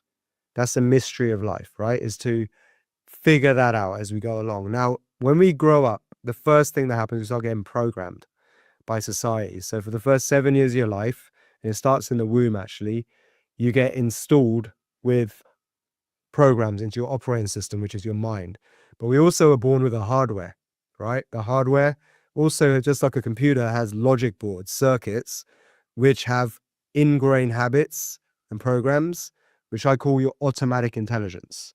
So the combination of your operating system of your mind with these hardwired programs and the hardwired programs in your logic board of your hardware, your nervous system and your brain, form your fixed, rigid belief system, BS system, okay? So it's your BS. And we are programmed with this, and then it's further conditioned over time. So it starts off with when you're born, we call this a survival circuit that's programmed in. And this is the first interactions you have with your mum. Any trauma here can create a disturbance in your perception of what's safe and unsafe. So just think about how different your life would be if you were born in a very traumatic way. If you had a traumatic birth, or you were taken away from the mum at a young age. What this instills is that there's fear, and the world's a hostile place. And imagine how different your life would be if your belief system made you think that the universe is out to get you and not support you, right? One unique thing that we share in this community that we're in, this bubble, is that we all believe the universe is conspiring to make our life better, right? No matter what crap it throws at us, its aim is to make our life better. But a lot of people, and I had this belief, is that the universe doesn't support us, that the world's hostile and maybe nobody actually likes me, right? And this can happen at a very young age. And the second imprint that comes in after that enforces this even more is the emotional circuit, right? So we have the survival and then emotional. The emotional circuit is your level of meaning that you give to things, and how much significance you need in your life to feel you have self-esteem. So your self-esteem plays a part there. And these first two levels determines basically whether you are a alpha personality or a beta personality. If you're a real adventurous person, or you're somebody who just stays in your own town and you never leave and you marry the person next to you, right? And so there's all this forms your ego, your level of ego. Then the third one is when you learn language, reason, and stuff like that. And when you go to school, and religion has a big part to play in here in creating your perception of what's true in the world, what's real, what can you trust. And the fourth one is also all about trust, which is your social connection. When you start to have sexual feelings and you go through puberty, and then you have this big moment of orgasmic like awakening where you start to get taste and preference for people of the opposite sex, but it can also create a moral code in you. And corruptions here, like sexual trauma at a young age, can actually change people's perception of morality even, right? And what's right and wrong. Okay, so people get confused here.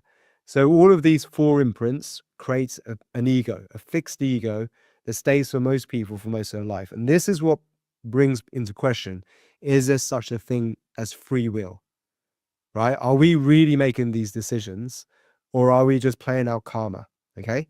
So here's the thing. When you do any kind of psychedelic experience, ayahuasca journey, psilocybin, or the more advanced breathwork practice we have in Soma breath, which can even work in just 20 minutes with our shorter sessions for some people, you can have an awakening experience, an epiphany, where you see all these layers of conditioning, these programming and hardwired imprints, and you start to come to terms with them and realize that you can be your own software programmer and you can recode these past programs and imprints. This is the process I had to go through whilst healing myself, because this fixed programming creates your character, your core identity. And your identity is what you're going to manifest, right? Whatever you call into your life will be based on what you believe about yourself, your core identity, your ego. When you quieten that down, this is what K. Mercy showed, that we quieten the ego down just like a psychedelic does with our breath protocol. You open up the other layers of consciousness, this unconscious mind, the soul starts to speak and sing to you, and you get more clarity of who you truly are. And then you start to see the past with a whole new lens, and you start to forgive people, yourself especially. You have compassion, kindness, and you let go of the past. Because a lot of the past is what makes people make certain decisions in the future, right? If you can rewire that patterns and programming, you become more open to opportunity rather than closed. This is the secret to manifesting what you truly want. And this is the real art of tantric yoga, which I've tried to instill in Soma breath, to give in this accessible way, which it helps people to really realize who they are, so they can live from a place of truth. And from that, you'll learn what's right and wrong for you. What's your true meaning, your purpose. It's different for everyone. Everyone's unique. Everyone's different.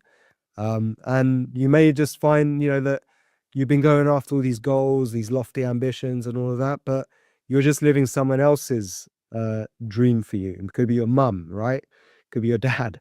And there's a lot of pressure to impress somebody.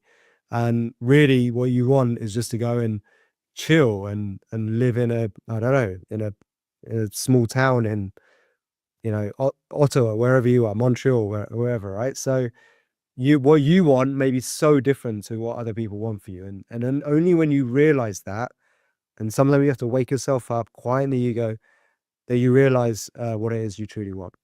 Niraj, I'm very grateful for you to coming on the session here and sharing these paths and these ways of reprogramming and truly helping us in the path of transcending. I know that we're now going to move on to an experiential part of this session. So we're going to get everyone to have a taste of a Soma session. So you will all want to be at home in a grounded place, and no operating machinery, that is for sure. So preferably make sure you have the space. And I'd be curious to know if there's, do we need some space to move? Are we going to be seated down? Could you give us a bit more details as how do we best prepare for this session coming up? Yeah, so what you want to do is sit comfortably, right? We're going to do a seated. It's a breath-based meditation where you're just going to follow along in the instructions. There's a little tutorial of me showing you how to do the technique before the practice, so you can really understand how to do it. So follow the instructions perfectly, but make sure there's no distractions, and sit comfortably with your back straight, okay? You don't want to fall over or hurt yourself. The key is comfort here, and that's it. So enjoy it. Niraj, Thank you so much for the session, the experience, and the wisdom that you shared on the session.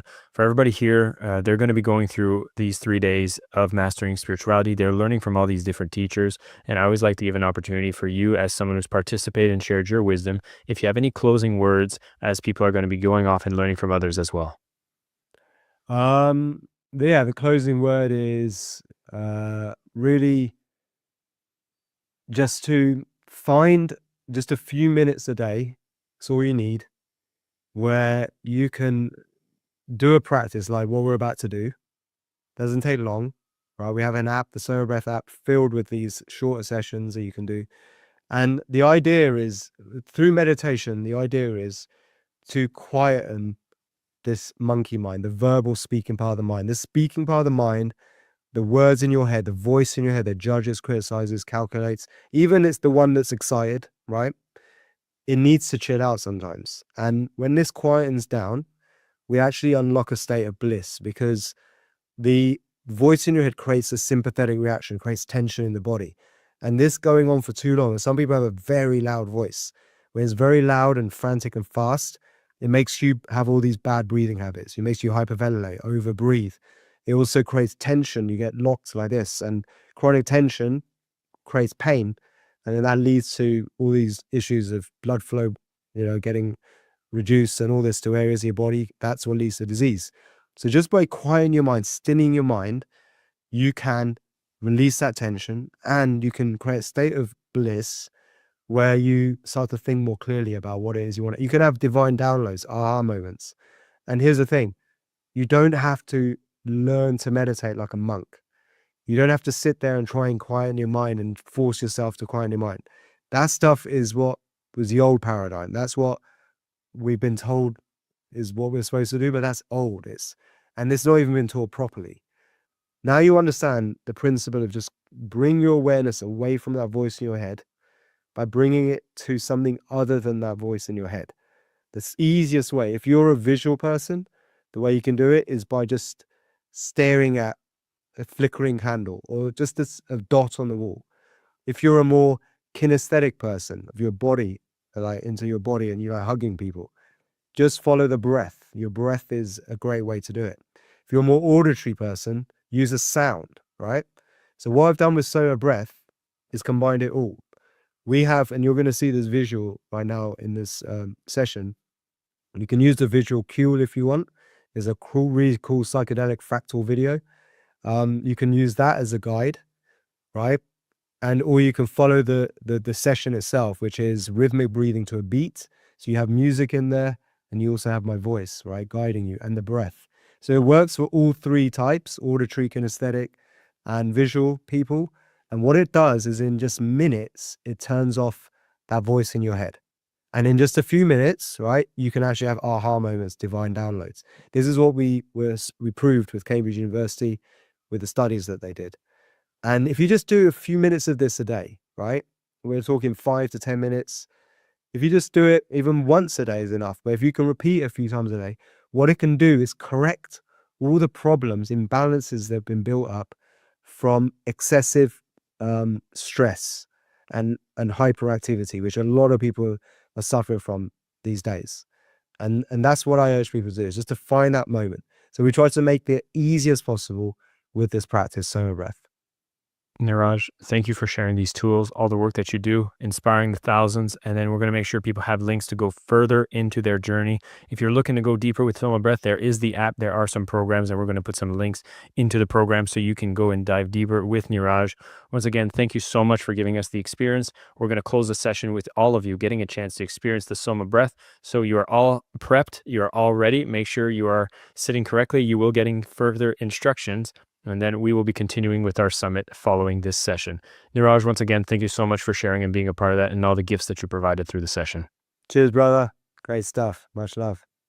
So, to make the most out of this practice, find a comfortable place. You can either be sitting up with your back straight or lie down on your back in a place you're not going to be disturbed. All right, so first we're going to correct our breathing, and put your left hand on your belly, right hand on your chest, and breathe in through your nose. And you'll notice when you breathe in through your nose rather than your mouth, you almost automatically breathe into your diaphragm. So you want your hand on your belly to rise first and the hand on your chest. That's right, like this. And then slow exhale through your mouth. That's right. And what you're going to do is you're going to connect to the music with your breath with a smooth inhale and a smooth exhale. So it's important that you breathe in perfect rhythm with the music. It's not the depth that's important. You don't have to have full lungs of air, just the rhythm. That's what's key. This is what creates the coherent breathing and the inner harmony. So you're going to hear a count in the track. When I say in, you're going to breathe in with the count in the music. And then when I say out, you're going to breathe out with a count for the music on the exhale. And there's going to be no pause between inhale and exhale, and your breath should be smooth and rhythmic. That's right, and diaphragmatic.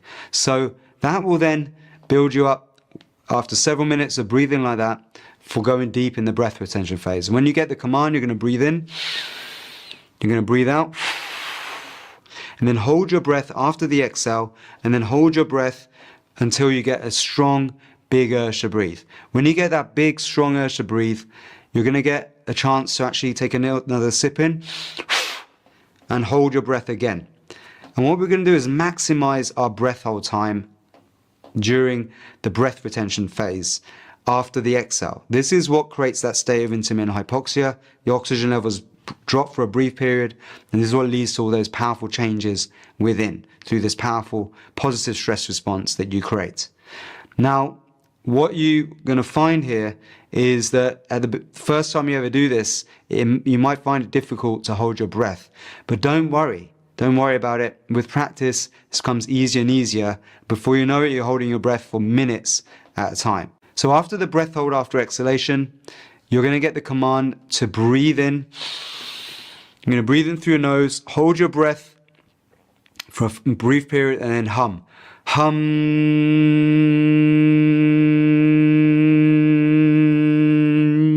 What that will do is stimulate massive amounts of nitric oxide. That's right. This is this incredible healing therapeutic gas that's antimicrobial, antibacterial, antiviral, and also actually helps calm your blood pressure and also dilate your blood vessels, getting more blood flow going around your body. That's right. It also helps get oxygen to where it needs to go and really hyperoxygenates every single cell of your body. And I want you to check in with how do you feel now on a scale of 0 to 10. 10 is the most ecstatic, 0 is the least ecstatic. And then afterwards, check in again with that scale and see how you feel. So you can just measure your own progress and how it improves your energy and mood. And don't worry if any of these instructions are confusing. They're all repeated in the guided meditation itself. And also, to make the most out of this, get a good pair of headphones if you want to really get absorbed in the music, or just make sure you got good speakers handy. All right, so let's get ready to test this out. I'll see you in the meditation. Peace. Welcome to the special Soma breath journey. This is neurosomatic programming, a powerful fusion of structured breathwork, transformational music, and guided meditation that helps you reset your nervous system, rewire your subconscious mind, and activate a feel-good neurochemical cocktail releasing a dose, an acronym for A, anandamide, D, dopamine, O, oxytocin, S, serotonin, and E, endorphins. As you breathe, hold, and feel, your body will enter a blissful flow state, releasing old patterns, installing new ones, and awakening your true potential. Let go, connect, and enjoy the journey. You'll be breathing in a 4 in, 4 out breath pattern that creates an inner harmony, state of coherence within, followed by a series of breath holding techniques that creates a positive stress response in your body. activating a special physiological state called intermittent hypoxia. This is the magic of Soma breath that leads to so many transformational benefits for your body, your mind, and your soul.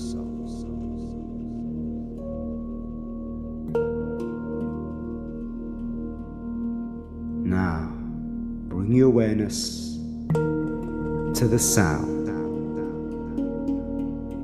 Any sound that draws your awareness here and now in this special now moment.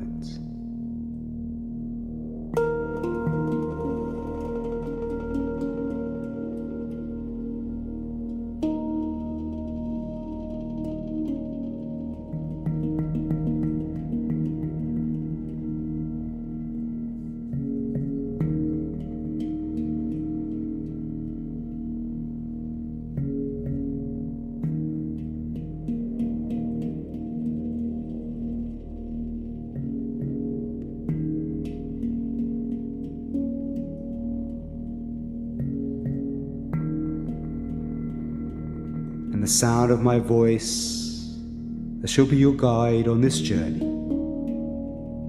a journey into exploring the altered states of consciousness made possible through the sequence of special breathing techniques and transformational music. Just follow along with the guided instructions, and if at any time it becomes too intense or uncomfortable, go back to normal breathing. Allow your thoughts to settle, becoming more and more calm and present in this moment.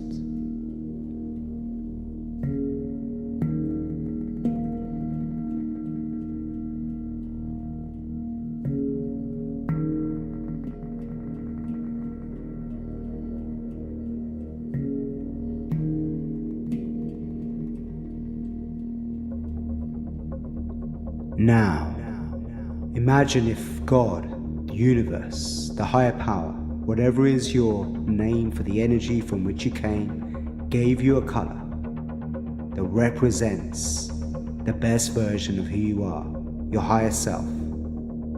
See it right now, the first impression that comes to your mind.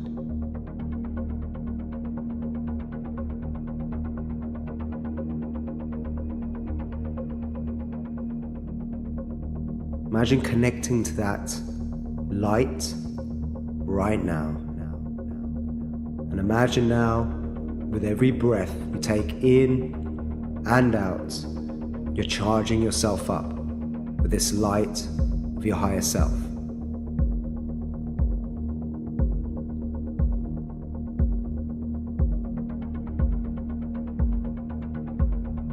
So let's get ready to breathe in a rhythm. Breathe in beats. That's right.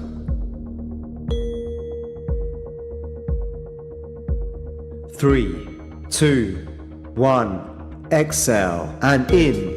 2, 3, 4. Out. 2, 3, 4. In. 2, 3, 4. Out. 2, 3, 4. Breathing in. 2, 3, 4.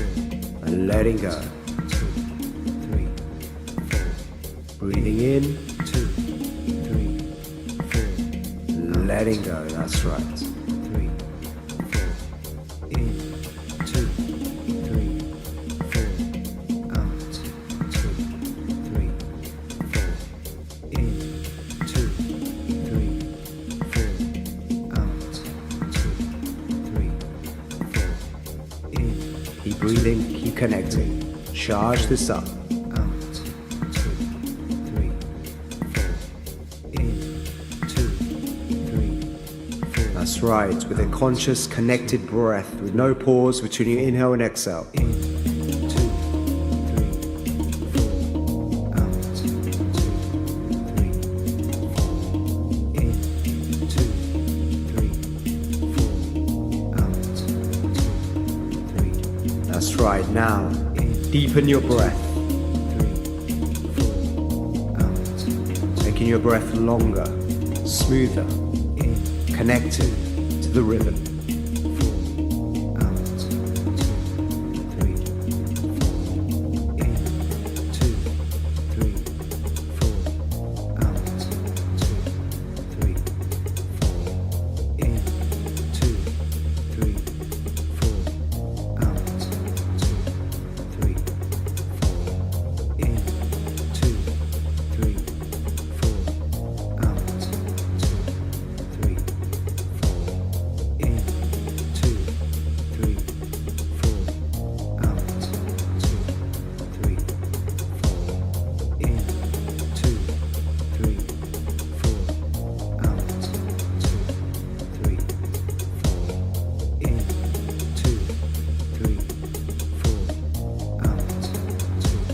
That's right, deepen your breath even more.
That's right, keep breathing, keep connecting.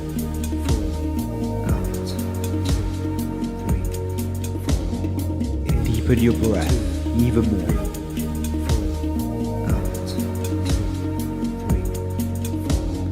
3 more breaths left.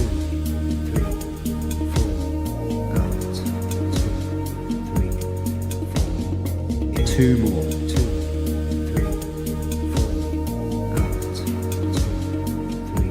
And now 1 more breath, taking a deep breath all the way in and breathing all the air out slowly. Hold your breath after full exhalation.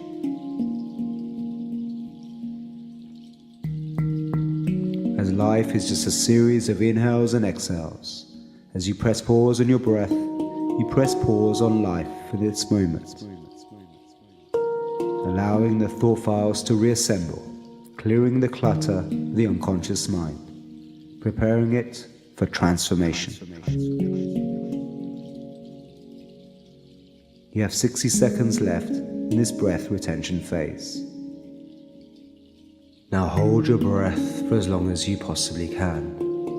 But if the urge to breathe becomes overwhelming, you can take a sip in, breathe back out and keep holding until you get the command to breathe in.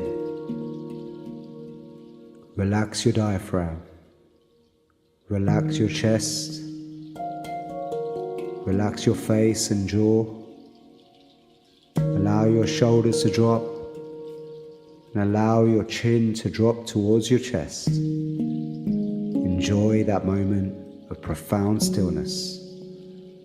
You have 20 seconds left of this breath retention phase. You are calm. You are safe.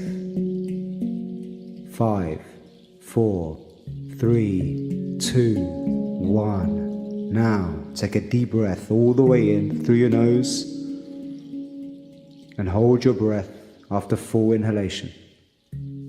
Allow your diaphragm to relax as you hold your breath. Allow your chest to relax. Allow your shoulders to relax. And enjoy that moment of absolute blissful stillness.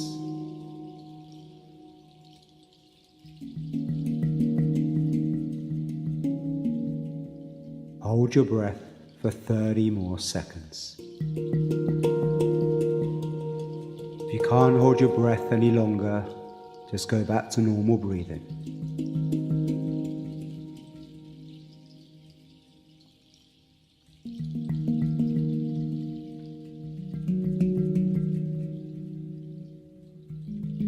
Five, 4, 3, 2, 1. Now release with a hum.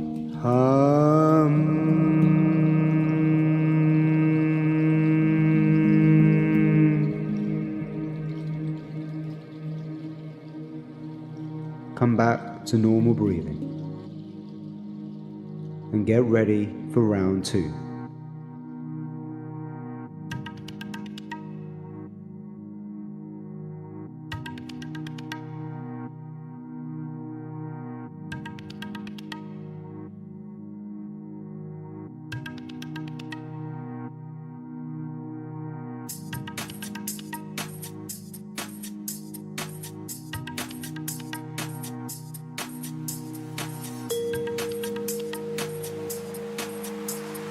Three, 2, 1.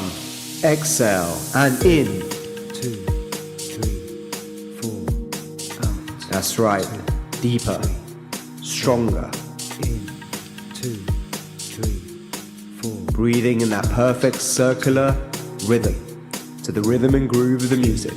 2, 3, 4. Out. 2, 3, 4. In. 2, 3, 4. Out. 2, 3, 4. In. Breathe in this power. 3, 4. Let go of any old energy that doesn't serve you. 3. Maintain that rhythm. In. Connected to the groove.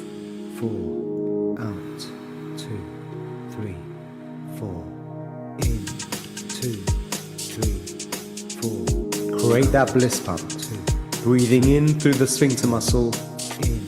Contracting on the inhale, letting go on the exhale with no force. A continuous rhythmic pump of the sphincter up on every inhale, letting go on every exhale to the rhythm and groove, the music. That's right. 4. Out. 2, 3, 4. Deeper. 2, 3, 4. Out. 2, 3, 4. In. 2, 3, 4. Out.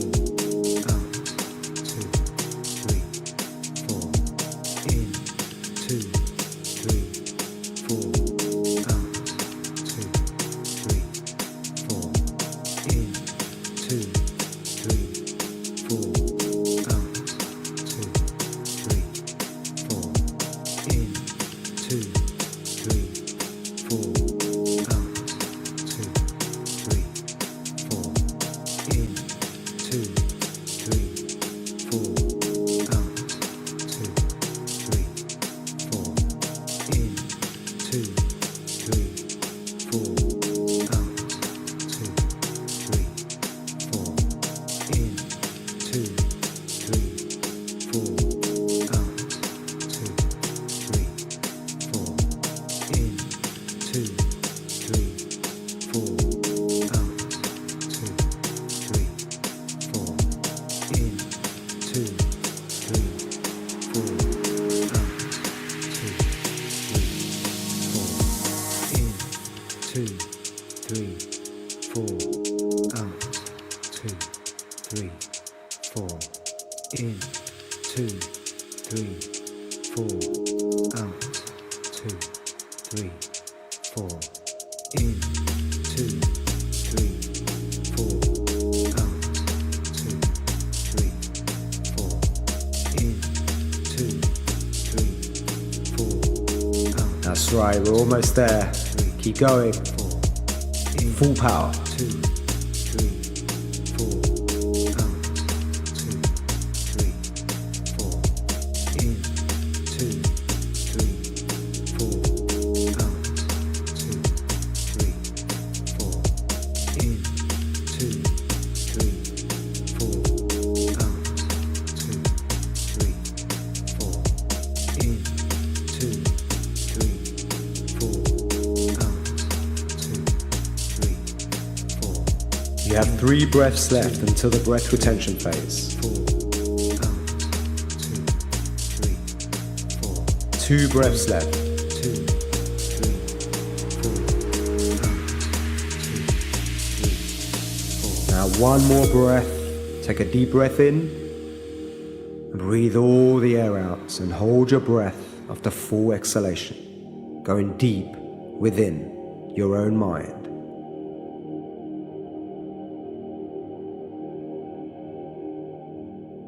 Imagining that frequency of light is now channeling through the top of your head, through the midbrain, into every cell of your being, upgrading you at a cellular level.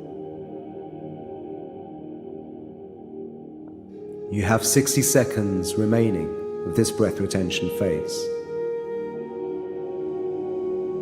You are completely safe. You may feel like you're floating on a cloud. Enjoy that feeling.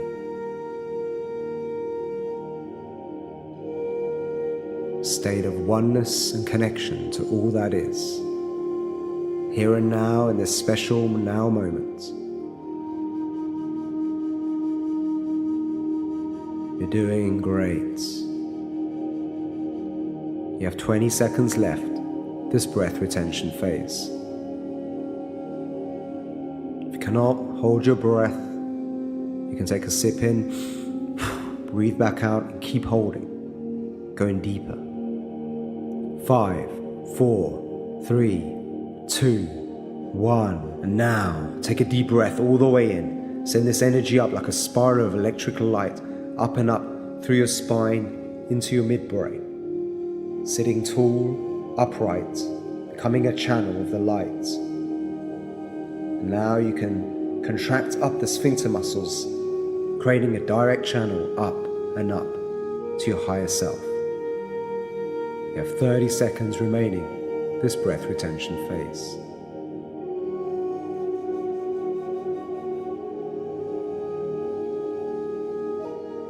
Witness the light of your higher self channeling through you into every cell of your being right now.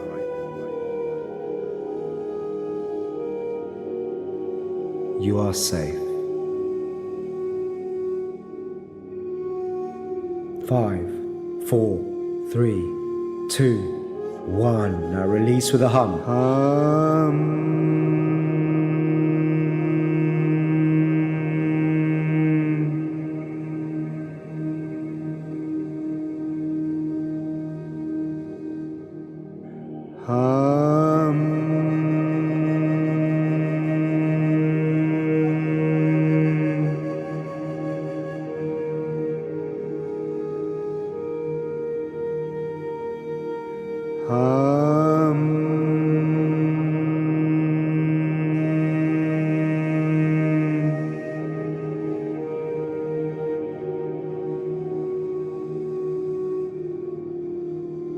Now, coming back to normal breathing.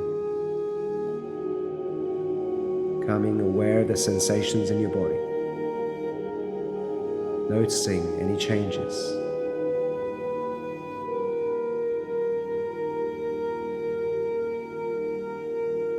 Reflecting on this journey. And any insights, inspiration, or ideas you've received in this moment. Become aware of them.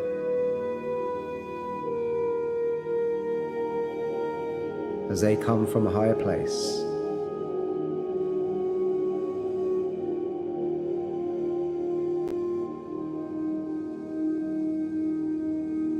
And as we come to the end of this experience today, know that you're now connected to the light of a higher power. You can tune into this light at any moment. Just witness that color. Become a channel and breathe in that light to every cell of your being. That's right. Much love and positive energy for your day ahead. Peace.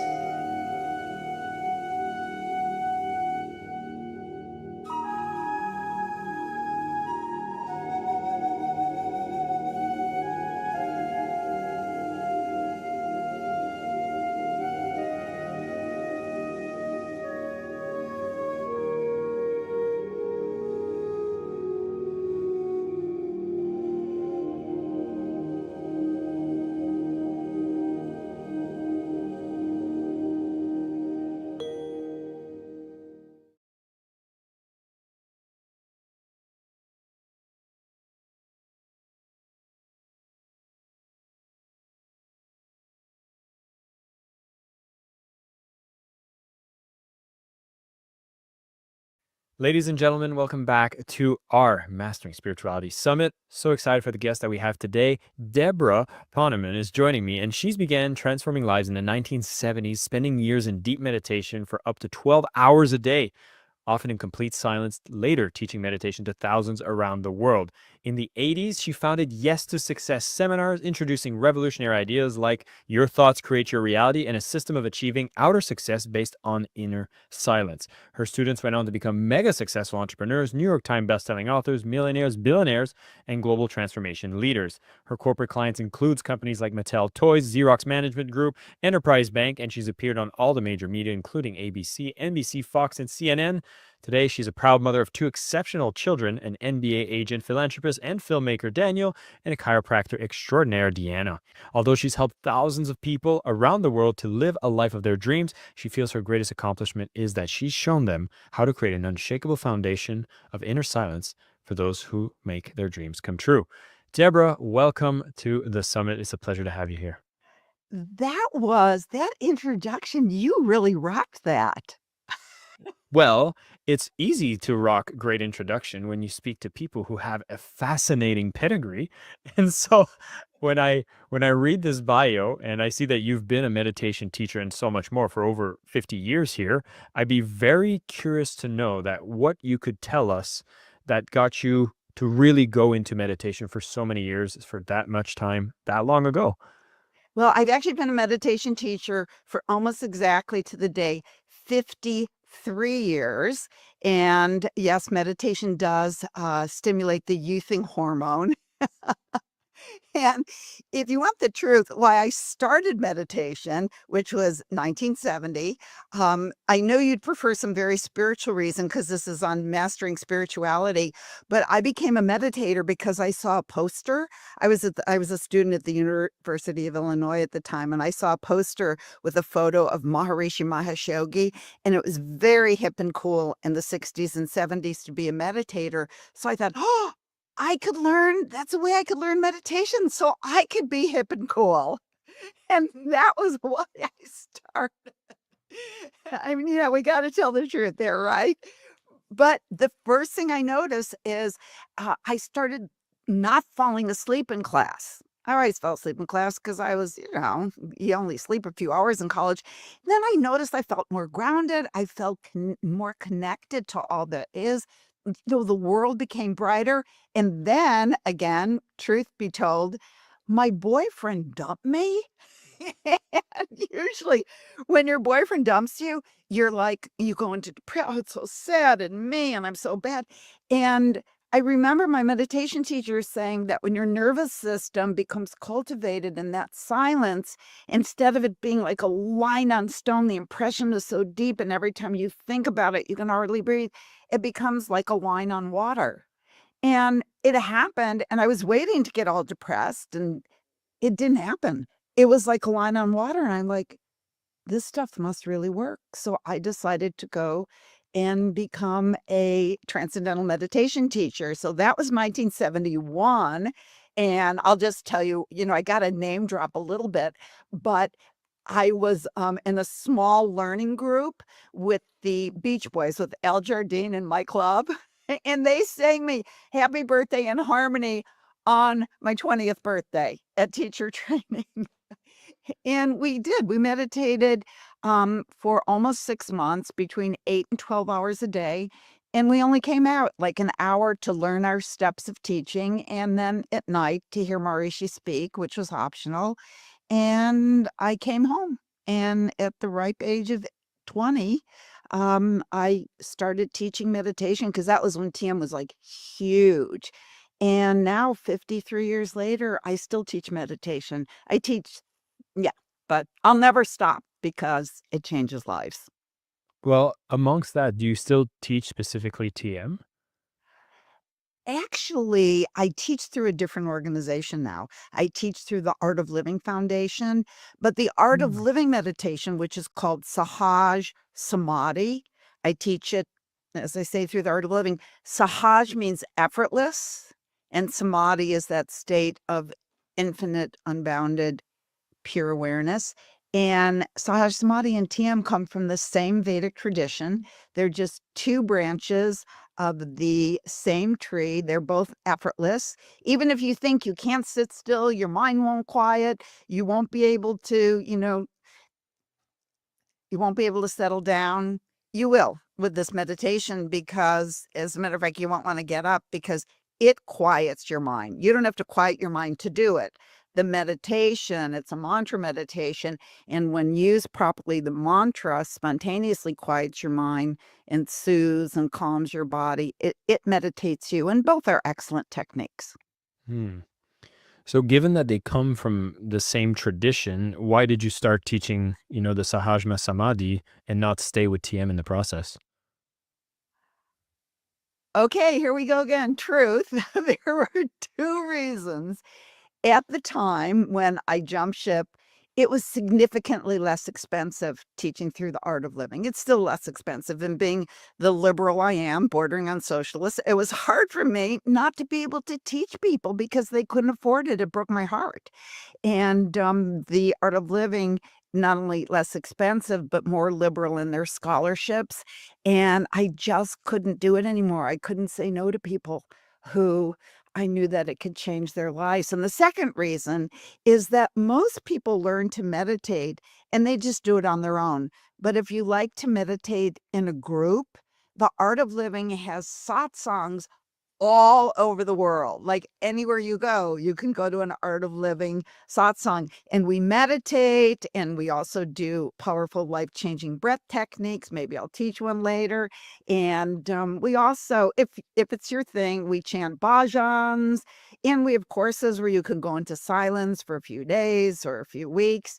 And there's really something for everyone. And one other thing, I love the founder of the Art of Living. I love Maharishi Mahesh Yogi too. He passed on in earlier, about almost 20 years ago. But Sri Sri Ravi Shankar, he's recognized as a global humanitarian, the founder of Art of Living. I mean, he has a zillion honorary PhDs, and he meets with heads of state to negotiate peace. But the other thing I love about this organization is we do a lot of humanitarian work. We teach organic farming to farmers in India whose generational farms are being destroyed by Dow Chemical and Monsanto and the use of glyphosate. And so we teach them how to do sustainable organic farming. We've revived over almost 60 major rivers in India with our cleaning up river programs. Our schools serve over 1 million children in India. And also, when natural disasters strike, like the Gujarati earthquake or the earthquake in Haiti, we go immediately to those areas and we teach stress relief programs specifically to counteract PTSD. And actually, I did a lot of work in Haiti before COVID and then the government collapsing and the gangs taking over. I went every couple years and I taught hundreds of people in Haiti, which is the poorest country in the Western Hemisphere. And that's how we roll in the art of living. I also actually taught meditation and others and breathing techniques in the most violent prone areas of Haiti. So poorest country, most violent prone area. Who needs it more? And it dramatically empowers people so they don't feel helpless, especially the women. And by the way, that's mastering spirituality. It definitely seems like the scope of mastering spirituality goes beyond meditating. And I think with all the works that you're doing here, this is what we're really saying here. It is exactly what we're saying because when we meditate in groups, like when the TM organization would have what's called world peace assemblies and thousands would come together to meditate, there was scientific research done and it showed the ripple effect. It showed that when the larger the group, the more impact it would have on the world. Crime rates would statistically go down, accident rate, hospital admissions, there'd be increase in the stock market, even the GDP. In fact, it's called the Maharishi effect after Maharishi. And the thing is, Jason, some people are meant to live their lives in deep meditation, monks, nuns, sadhus. But I believe that if we're householders like you and me, and probably most of the people listening, um, I think that true spirituality is not just meditating. It's what we do when we come out of our meditation. Although I don't think it's selfish to be in deep meditation. People used to say when we would meditate 8, 10, 12 hours a day, oh, it's selfish. No, it's not, because we knew the Maharishi effect. And we knew that we weren't doing it just for ourselves, because Maharishi wanted us to be in groups and meditate these long hours to counter, because that silence counteracts the noise. It energetically creates a field of peace in the world. But for those who don't want to sit in meditation all day, who want to be in the world, for me, now I do an hour in the morning and a half hour in the evening. That's plenty. What I teach is just 20 minutes twice a day. But mastering spirituality is mastering our lives outside the ashram or the dojo or the church or the temple or the meditation room in your home. And and right now it is a lot more about we and not so much about me. You know that. I was going to ask you a question along those lines where you've taught meditations and you've seen these organizations grow over the years and the trends around meditations come and go. And I'd be curious to hear your perspective of where you see the spiritual journey pursuit of today's time. Do you find it very similar to the callings that would happen back in the 70s, or are you seeing some key differences as to how people are getting into spirituality? Well, okay. So this might sound a little bit judgmental, but I feel that one of the things that was wonderful when people like Yogananda and Maharishi and I mean there were a lot of great spiritual teachers who brought spirituality in the 60s and 70s to the West. And their intention was to keep the teaching pure, to keep the knowledge the same as it was thousands of years ago in the Vedas, and to bring the Ved to us so that we could incorporate these techniques into our daily life. And what I see now is a little bit of people saying, well, I could teach meditation. I could teach enlightenment. I could like make my own thing up and or just take from these traditions that have become, you know, like TM, like Art of Living, like there's so many. And I would say that people have to be a little bit more cautious right now because there are a lot of people who have taken from these traditions and made it their own, but energetically, they don't have the blessing of the tradition of masters who have kept this purity of the knowledge alive. And that's why I feel so fortunate to have that tradition of masters. Every time I teach somebody, we do what's called puja, which is a ceremony thanking and naming the tradition of masters, of which I am so honored to be. Not that I'm a great spiritual master, but I'm so honored to be able to teach in those traditions. And when you just make something up and you create a really beautiful, compelling website, but you don't have that energy of the great masters behind you, personally, I don't feel it's as life-changing or as powerful. I mean, there's a lot of I can't rattle off the names, but there's a lot of people who do teach through spiritual masters, and I'm sure that there's even some benefit from just some learning some breath, some pranayam, some meditation. But me, maybe I just because I'm part of that tradition, I feel strongly about it. But to me, it's really good to be immersed in a Vedic tradition. I mean, as we're on this summit, is very interesting because we are speaking about mastering spirituality. And if I think of any kind of great martial arts, and Brazilian Jiu-Jitsu is one that I've dabbled with a bit. And there's a belt system, and before you become a black belt with many other stripes, I think they have stripes. Like there's a lot of time and practice and nuance. And the worst thing you can see is someone that's a white belt that observes a black belt and think, "Oh, I can do that move," is often where injuries happen, and where like you feel like your pride might makes you try something that you might not be quite ready for. And I find that where psychology had a movement of pop psychology, spirituality also has this movement of pop spirituality. I see you're trying to be very kind and say like, "Hey, there's probably some benefits even if you're going down that path." But would there be potential, I don't know, is it dark sides? Is it things to be careful for if you did go down an improper path or practice spirituality incorrectly? Yeah, yeah, absolutely. One thing that Maharishi is to talk about is that when we see an enlightened person and they are calm and centered, things are like a line on water.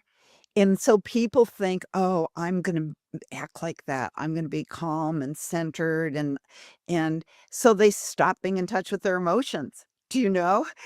And they pretend that there's some kind of, Om Namah Shivaya, but no, you have to get rid see, what the techniques that I teach, well, TM and also Swahaj Samadhi from Art of Living, it provides this profound deep rest that's actually deeper than deep sleep. The scientific research shows the heartbeat, the skin resistance, the brain waves show that where even after the first time you learn, they hook you up and you are exhibiting the same kind of brainwave patterns as monks that have been meditating for decades. This is the truth. It's all the scientific research. So what happens is that we do become more coherent. We do become like our nervous system. Something happens. It's more like a line on water. But when you pretend you're that way, it really breaks down the mind-body coordination. So, I don't know if I would use the word dangerous, but I would not imitate the behavior of an enlightened person. Become enlightened yourself through doing a Mm. legitimate practice. I feel like you can. I mean, I've lived in Bali. I've been in personal growth circles for quite a while. So I feel like I know exactly the kind of person that is pretending to be enlightened. And it has an eerie vibe to it, right? And it's like, and so I find having that detection mechanism might be actually a good thing, particularly in the age where, on Instagram, everybody's claiming to be an expert, claiming to be a hero, and it's very easy to set up a profile and become an influencer. That I think that's probably something we want to be more careful about. Yeah, and the other thing is a few things. One is, some people teach and they say, instant enlightenment. Hey, I've been meditating every day. The only time I missed is when I was in labor, but, and but I did my breath techniques, but I've been meditating every day for 53 years.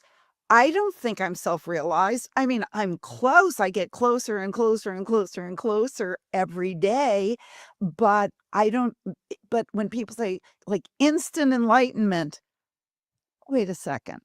You look at, I mean, people spend lifetimes for that goal of enlightenment, which is where everything in your life flows perfectly.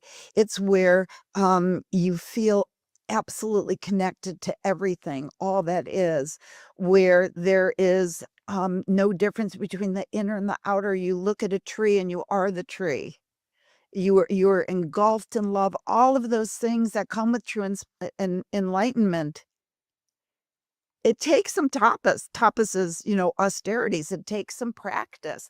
Although I do have to say, I remember when we were with Maharishi back in the 70s and we were doing, after I did my teacher training, which was like 5.5 months, then I left for a few years, although I meditated and I was teaching meditation, but then I went back for what was called the 6-month course, where we learned some other more advanced practices. And we were also, again, meditating 8, 10, 12 hours a day. And I remember somebody saying to Maharishi, we've been doing these practices for so long.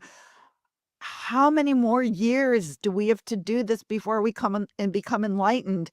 And he looks and he said, oh, someone could be walking down the streets of New York and inhaling the fumes of a bus as it passes by and go into enlightenment.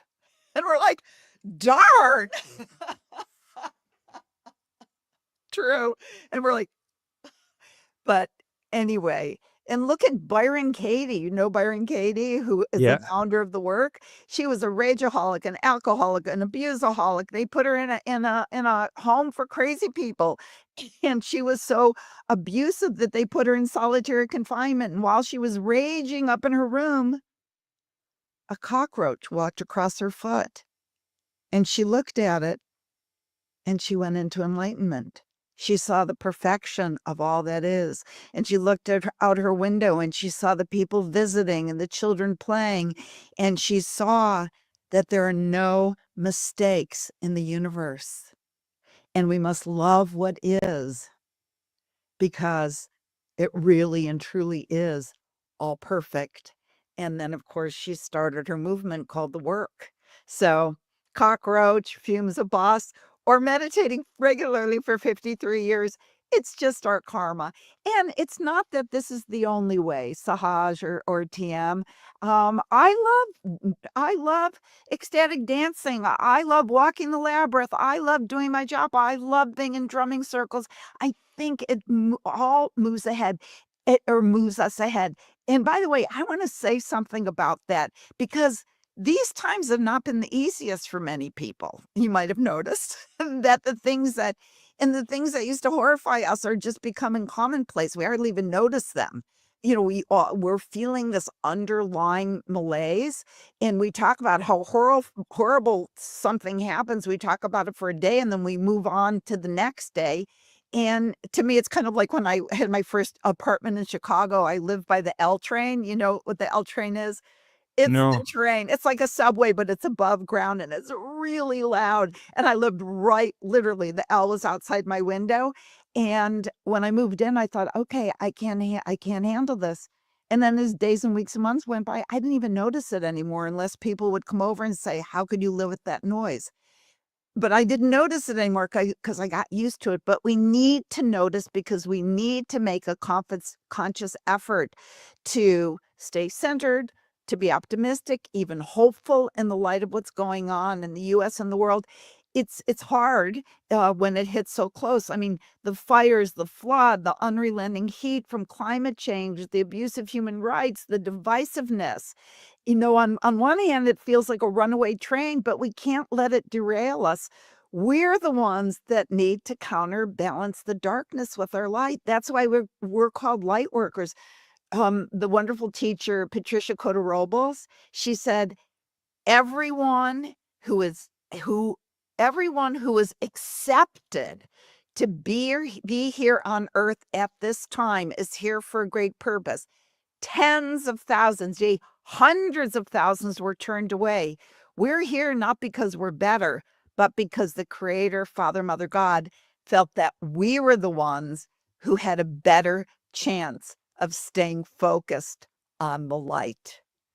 We were the ones who had a better chance of staying focused on the light. So we are allowed to be here. So not just, Sunday morning or Friday night, and then the rest of the time, cheating our business partners or hurting people. We were chosen because the Creator thought that we were up to the task and that we were awake enough to realize that in every single moment, not just in meditation, every moment, we have a chance to bring in more light or not.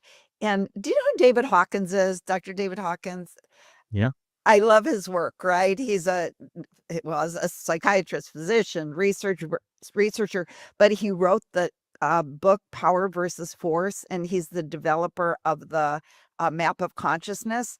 And for those people listening who don't know what it is, through over 30 years of research, he discovered that every word, every action, every person, every rock, everything can be calibrated as to its vibration.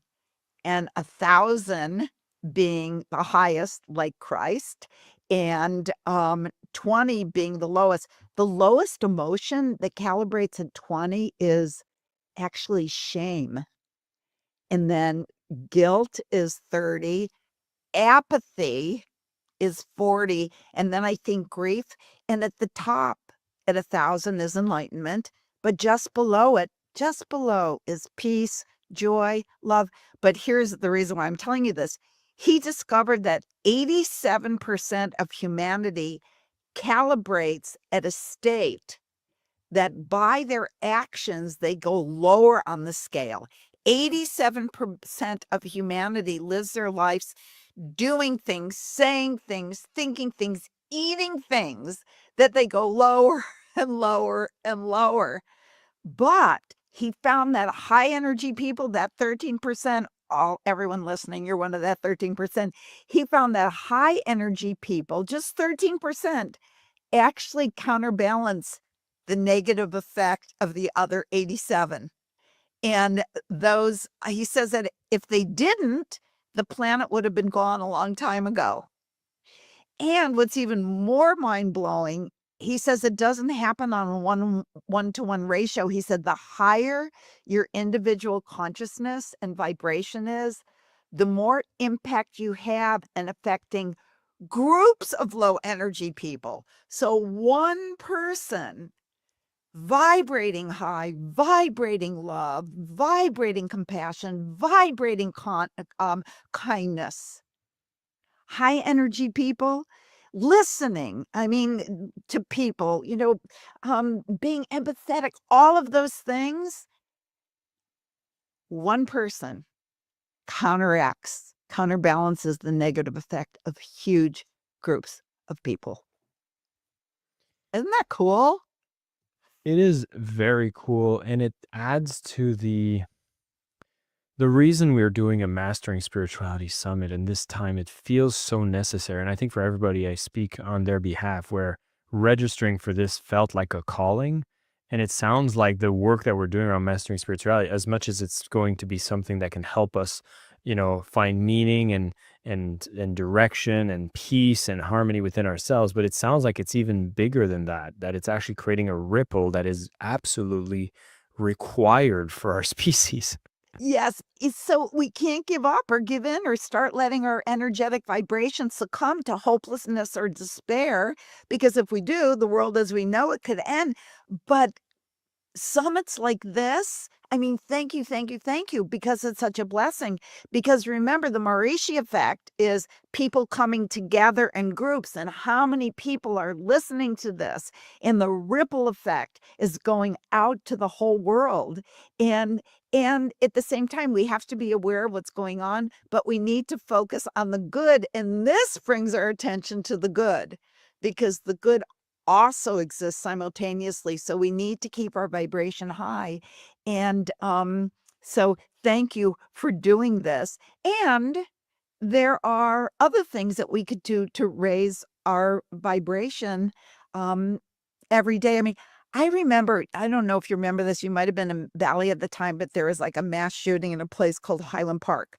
And I happened to grow up right next to Highland Park. So it really struck me. And total strangers raised millions of dollars for the children who lost one or both of their parents. And when there's a mass shooting in Uvalde, we hear about the mass shooting, but what we don't hear about is that one totally anonymous stranger paid for the funerals for all of the victims of the mass shootings. Yes, and I also remember when President Biden was still president, and he gave out the Presidential Medal of Freedom, which is the U.S.'s highest civilian award, and he honored both Democrats and Republicans, and he honored people like Simone Biles, not because of her athletic ability, but because of her courage and shining a light on mental health. And he honored John McCain, who's a lifelong Republican, despite the fact that his daughter criticized the president every day on our social media. He didn't focus on the negative, but on the positive. He wasn't petty. He made a choice to honor someone whose views were on the other side of the aisle. And I mean, I could just go on and on and on. What we have to do is we have to honor people that don't believe exactly the things that we do. And one of the things that was inspiring to me is that all of the people who he honored had purposes larger than themselves. Nobody spent their lives complaining, but instead they spent their lives working for the common good. And so many people are doing that right now to create a better, more compassionate world. So we're just lucky to be living at this time. And you don't have to get the Presidential Medal of Honor to contribute to the collective. Just being in a group like this, or drumming, or dancing, or meditating, it's a powerful contribution. It increases your calibration. And anyway, we could all do it every day. Can I tell you one other thing? Go ahead. I know. I'm like the runaway train, but it reminds me of the story. I might have told you this before, of Rabbi Ashlag, and he gave this simple analogy. I don't know, it was like maybe over 100 years ago, but he gave this analogy to show us how powerful we are. Rabbi Ashlag asked his students to get one of those scales of justice with the two bowls, you know, and in one bowl, he placed it on the table, and in each bowl, he had the students put absolutely equal amounts of sesame seeds. And then Rabbi Ashlag explained to his students that we're at a very precarious time in the history of creation, which we're at again. And there is a great battle going on between good and evil. And then he asked the students, if the seeds on one side of the scale represent the pain, the darkness, the suffering, the unhappiness, the negativity, the lack of humanity, and the more seeds we put on that side of the scale, the more it's likely that the scale will tip to an age of destruction. But the seeds on the other side represent the kindness and the loving and the giving and the good deeds. And the more seeds we put on that side of the scale, the more we contribute to the dawning of an age of heaven on earth. And then he said, every time we do something that hurts someone, anger, tell lies, to discredit someone, we put a sesame seed on the side that will bring about an age of destruction. But every time we do an act of kindness or love or generosity, or speak positively, we put a sesame seed on the side of heaven on earth. And then he said to his students, if there were absolutely equal amounts on each side, how many acts would it take to tip the scale of our planet one way or the other? And the answer is 1, equal amounts. And how do we know that the gesture of kindness that we did today, or the act of love, was the sesame seed that tipped the scale to an age of enlightenment. Just one action can mean the difference between the destruction of the world and a world filled with light. So never feel helpless, because the fate of the world is in your hands. Deborah, I love this message, and it's so powerful for everybody to realize that it doesn't need to be all the grandest of gestures, but it's how we show up every day. Although we started very strongly with meditation and we know all the benefits it provides, there's ways that we can actually be a bit more spiritual in everyday life by just doing these actions that tip the scales on the positive side. And gosh, do we need it more than ever now? So I'm hoping this is maybe a bit of a nudge. I wouldn't say a wake-up call, because I think people that already self-selected to be here have woken up, but a nudge of the simplicity and beauty that comes from everybody taking a single action to tilt the scales positively.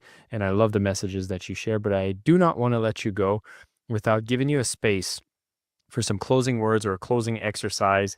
We have thousands of people here who are on a Mastering Spirituality Summit. They're learning from you, they're learning from fellow teachers, spiritual leaders, and they're choosing a path to want to get closer towards mastering spirituality. Would you have any closing words or exercises to leave us with? Yes. Can I tell you one more story? Yeah, I know you're going to say yes. Okay, I'm going to tell you one Take it, more. take it. I'm going to tell you one more story. And I actually, the only thing that I want to tell people, and I'll give a little technique and then I'll tell the story, but the technique is use your breath. Whenever you're in one of those tense situations, I'm going to teach you a breath technique that has been scientifically proven to change your brain waves, to lower blood pressure. And all you have to do is breathe in through your nose and out through your mouth with your lips pursed. Do it with me, in through your nose and out through your pursed lips.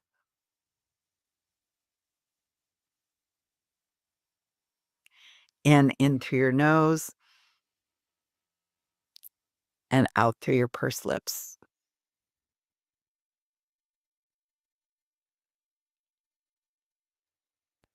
Kind of amazing, huh?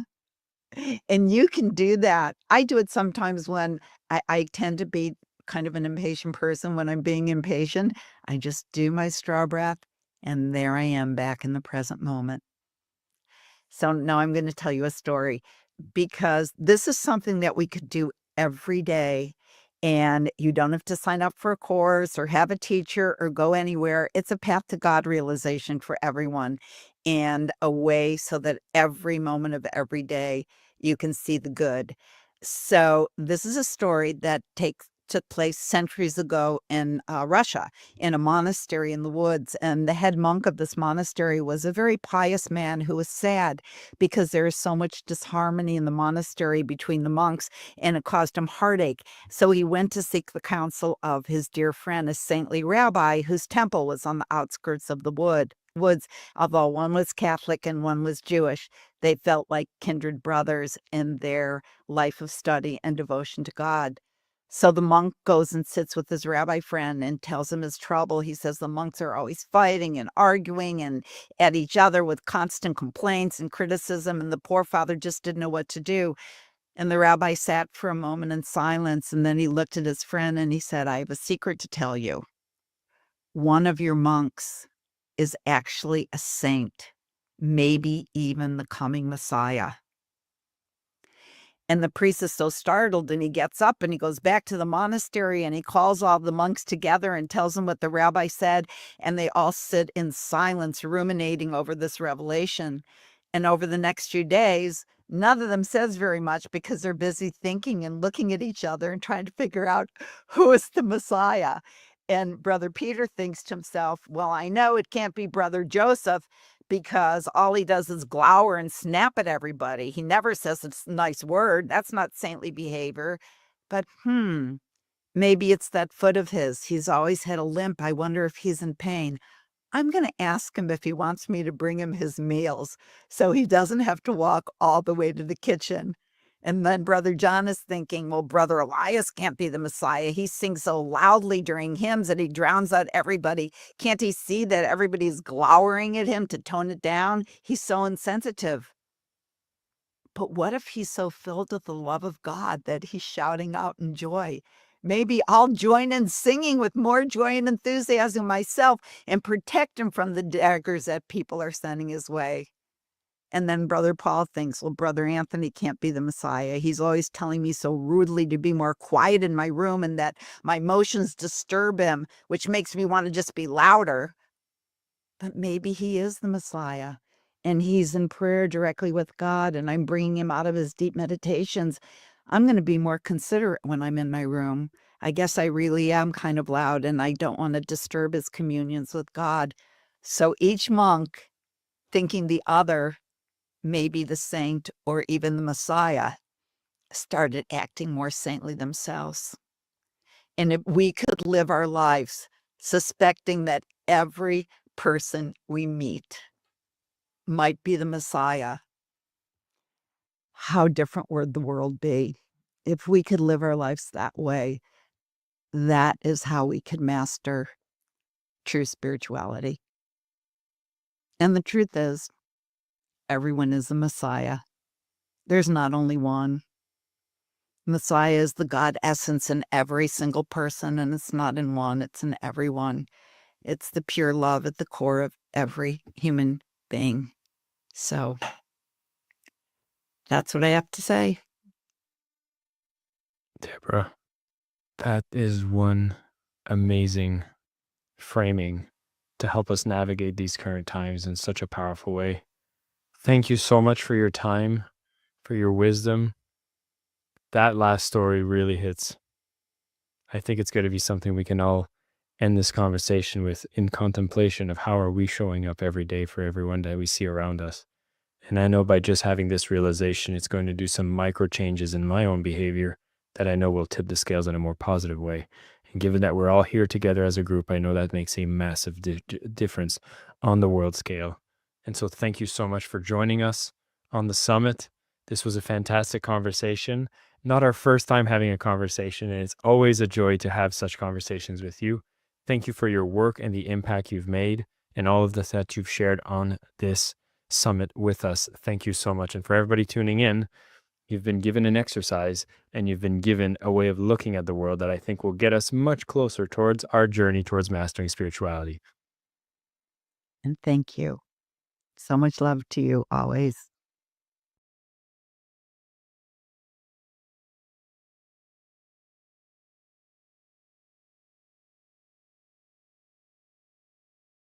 Ladies and gentlemen, welcome back to the Mastering Spirituality Summit. The session today is going to be so wonderful. A dear friend and a wonderful person that's been doing an amazing difference for big companies and leaders around the world, high performance, and integrating a lot of their soul and spirituality in how they operate businesses and truly make an impact in the world. And we're going to dissect into what are the things we can bring into our lives to help us be more spiritually aligned while still making a great impact. Tara Nicole Kirk is joining me as a masterful spiritual strategist, a metaphysician, and a transformational coach who has helped these smart, successful people live their life to the boldest, most soulful dreams before they die. She's a CEO and founder of Soul Tour. She's a school that is a leading spiritual strategy that's designed to help these high achievers escape the trance of fear, rewire their inner narratives, and awaken their true potential. She's known as the inner critic coach, and I think one of the best things I love is she's also known as the Buddhist Black Church Lady of Silicon Valley.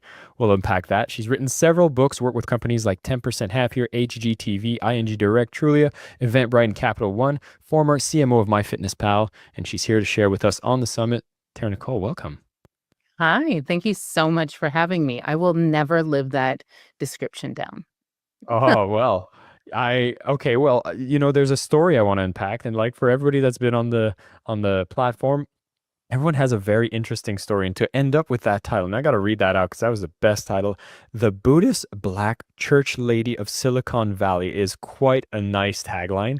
And I know you come from such a corporate world, and here you're on the Soul Tour. So tell us about how spirituality became a principal pillar within your teachings, your work. I want to unpack that story. Yeah. I truly did grow up as a Black church lady. not in Silicon Valley, in the Central Valley of California, which is a little bit like growing up in Texas. Very like Southern conservative kind of religious vibe.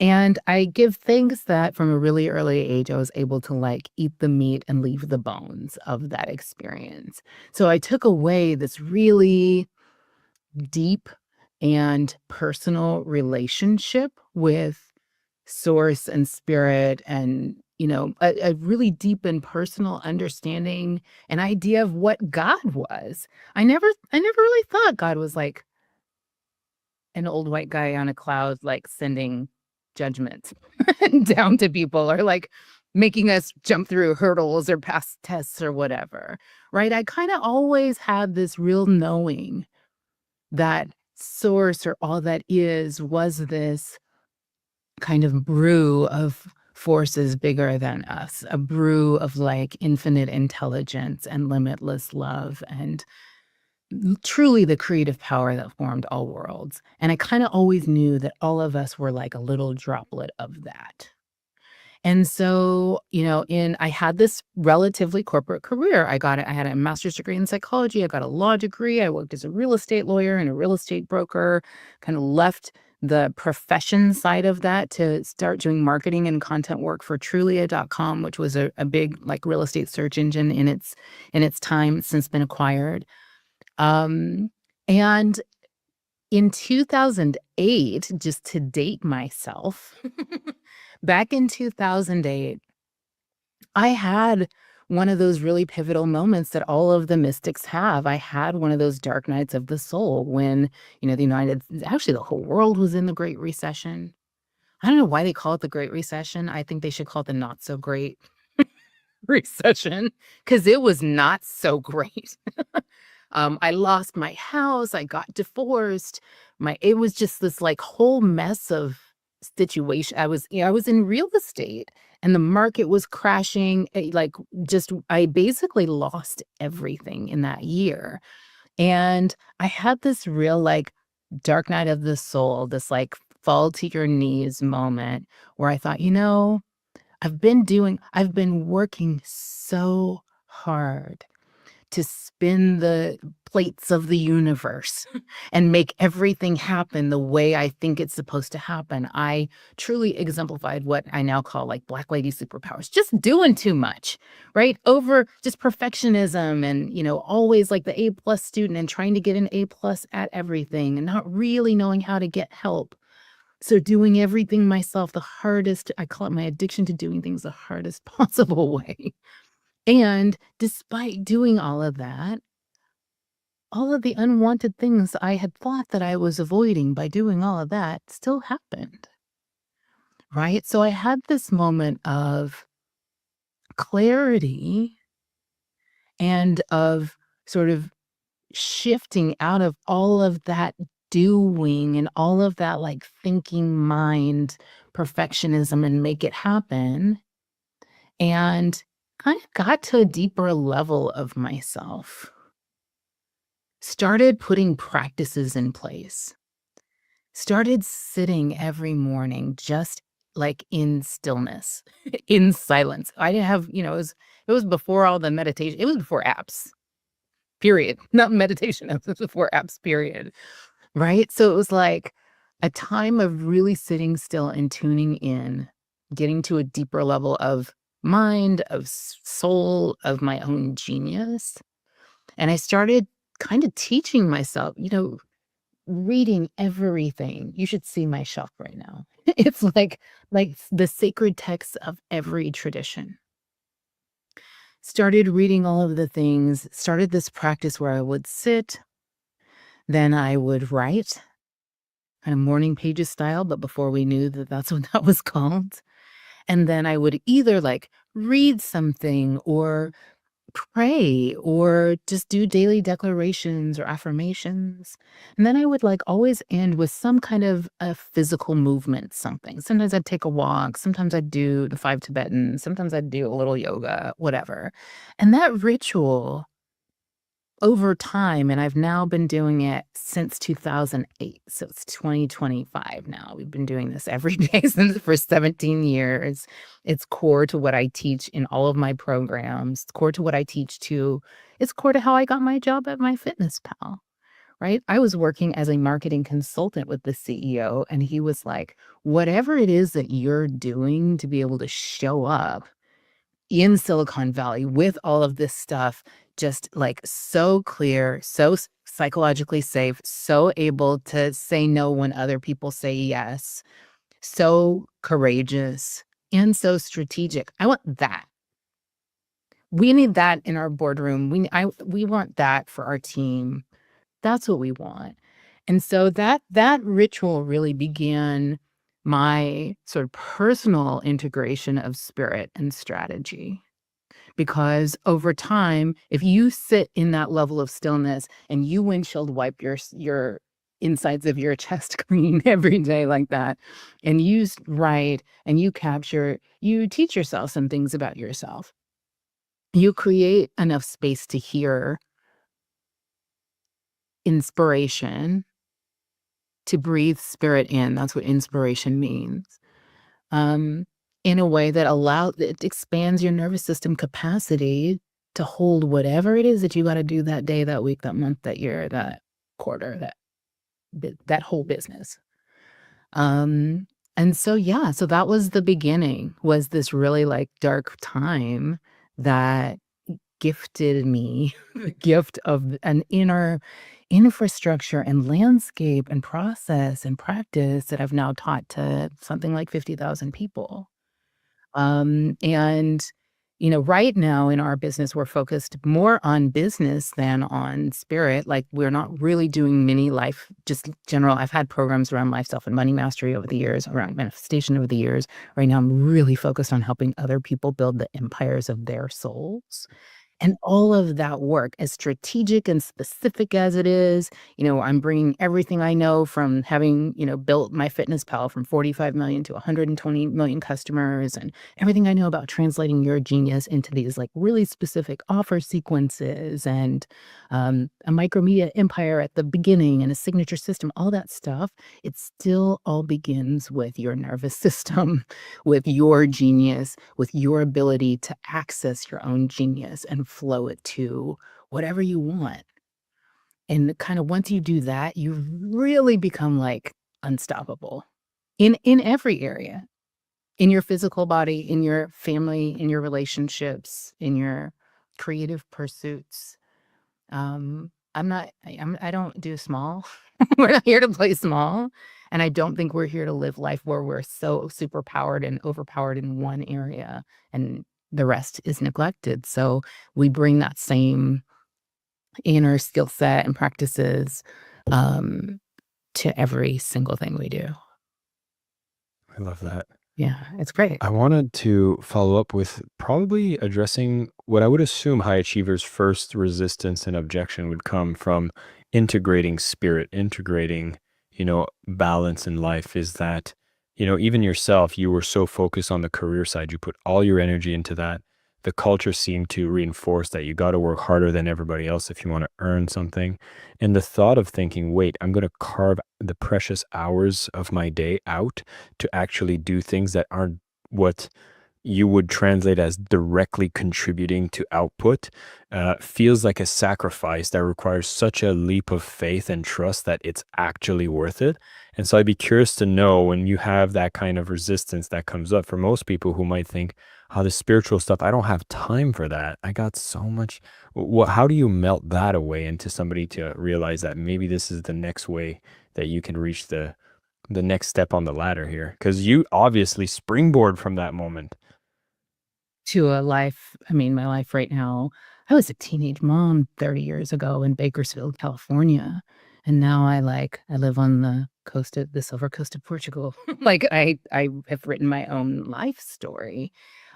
So what's fortunate about this very real challenge that you're naming is it doesn't, you only have to taste that feeling of your inner pipeline opening up and where you catch those downloads of ideas that are better than anything you could possibly have thought up if you were trying to. You only have to taste that once to kind of buy into that, like, this might be a worthwhile investment of time. And it's also fortunate for me that, like, so that's on the, like, bliss part of this spectrum. And on the pain part, fortunately, most people, many of my clients are women. And so they have kids. They know what it's like to wake up every day and just immediately be pulled in every direction. And they know that they're not able to access the deepest genius they have in that context where they're just up and into the day and demands and pulled in every direction, and thought distortions can get at them more easily. They're not really being 100% of themselves in any context. So the contrast between that pain point and this, like, upgraded diametrical opposite of that experience when you just try it is very dramatic. It also helps that I have this saying in my programs. It's really inspired by an old Ram Dass quote. Ram Dass said, "Where you stumble, there lies your treasure." And I say that where you resist, there lies your treasure. I've just experienced it time and time again in my life. And I am very transparent, even though my program is like, or my business is arguably a business to business business. We talk a lot about life. It's all one thing. The way you do one thing is literally the way you do everything. So, and the opposite is true too. If you can resolve your misalignments and sort of create some real space and unlocks in any one major area of your life, they kind of trickle over into the rest. So I tell people all of my stories, and I tell them about all the times when I resisted all of these things. And, maybe it took a year or 2 years or 11 years or 20 years. Truly, I'll be 50 in a couple months. So I can truly tell the story of what it's like to resist something for literally like 20 years and then come around to it and watch your life take off or watch your business take off and just be like, well, damn. I guess that would have been cool if I had, like, tried that a little earlier, wouldn't it? So people kind of will, like, at least try it. And what I ask them to do is to tune into how good it feels in that moment, to give themselves this time of day before anyone else can get to them. It's just like the gift that most people in this culture never get. And people are kind of on the raw and ragged edge all the time, especially if they're, like, participating in social media and the news headlines and the whatever. Like, you gotta give yourself that time where you're just pouring into yourself, even if all you're pouring into yourself is the resource of unobligated time. Yeah. I love that what you're sharing here kind of drags you towards a place that's got a lot more peace, a lot more harmony, which seems very aligned with somebody on a path for spiritual mastery. But there's this underlining message that speaks about our relationship with suffering and how a lot of what we want is like on the other side of suffering. And that seems, what would be your thoughts around that? Because that's something that gets shared a lot and repeated a lot. And I'd be curious to how to address that when you're associating your suffering as possibly a way of amplifying your success. This is all I do all day, Jason Mark Campbell. All I do all day is try to give people the gift of the knowing that your success is supposed to be delightful. That your life is supposed to feel good. Maybe not 1,000% of the time, but like a lot of the time. And that your daily work, especially given how much time we mostly spend in our work, it's supposed to energize you as you do it, not deplete you.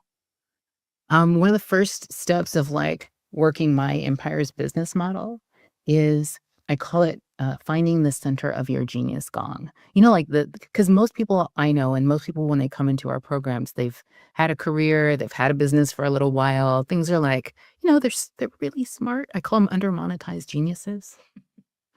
They are really, really smart and they know it and everybody else knows it. Like they've always known it, but they've never quite figured out how to crack the code on creating an income that is like commensurate with the level of their genius.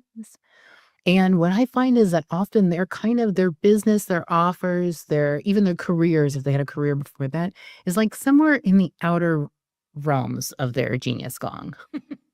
If genius was a gong, they're out here. There's something they're not letting themselves do, often because they've been taught and told that work is suffering, that money is hard, that it's supposed to be, that they're going to get an A+ in heaven for doing things, for proving that you can do things on your own the absolute hardest possible way.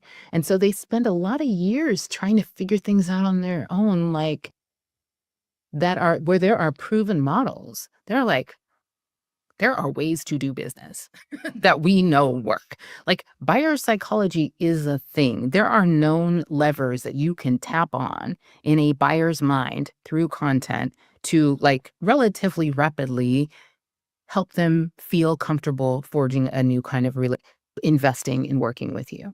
All right, to change their future. There are known paths for this. There's no secret out there that you have to figure out.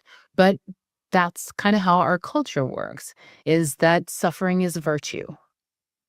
And especially if you are like an eldest daughter of a family, if you are a first generation immigrant, maybe you are like Black women in the United States have this thing of like, we have a racial respectability.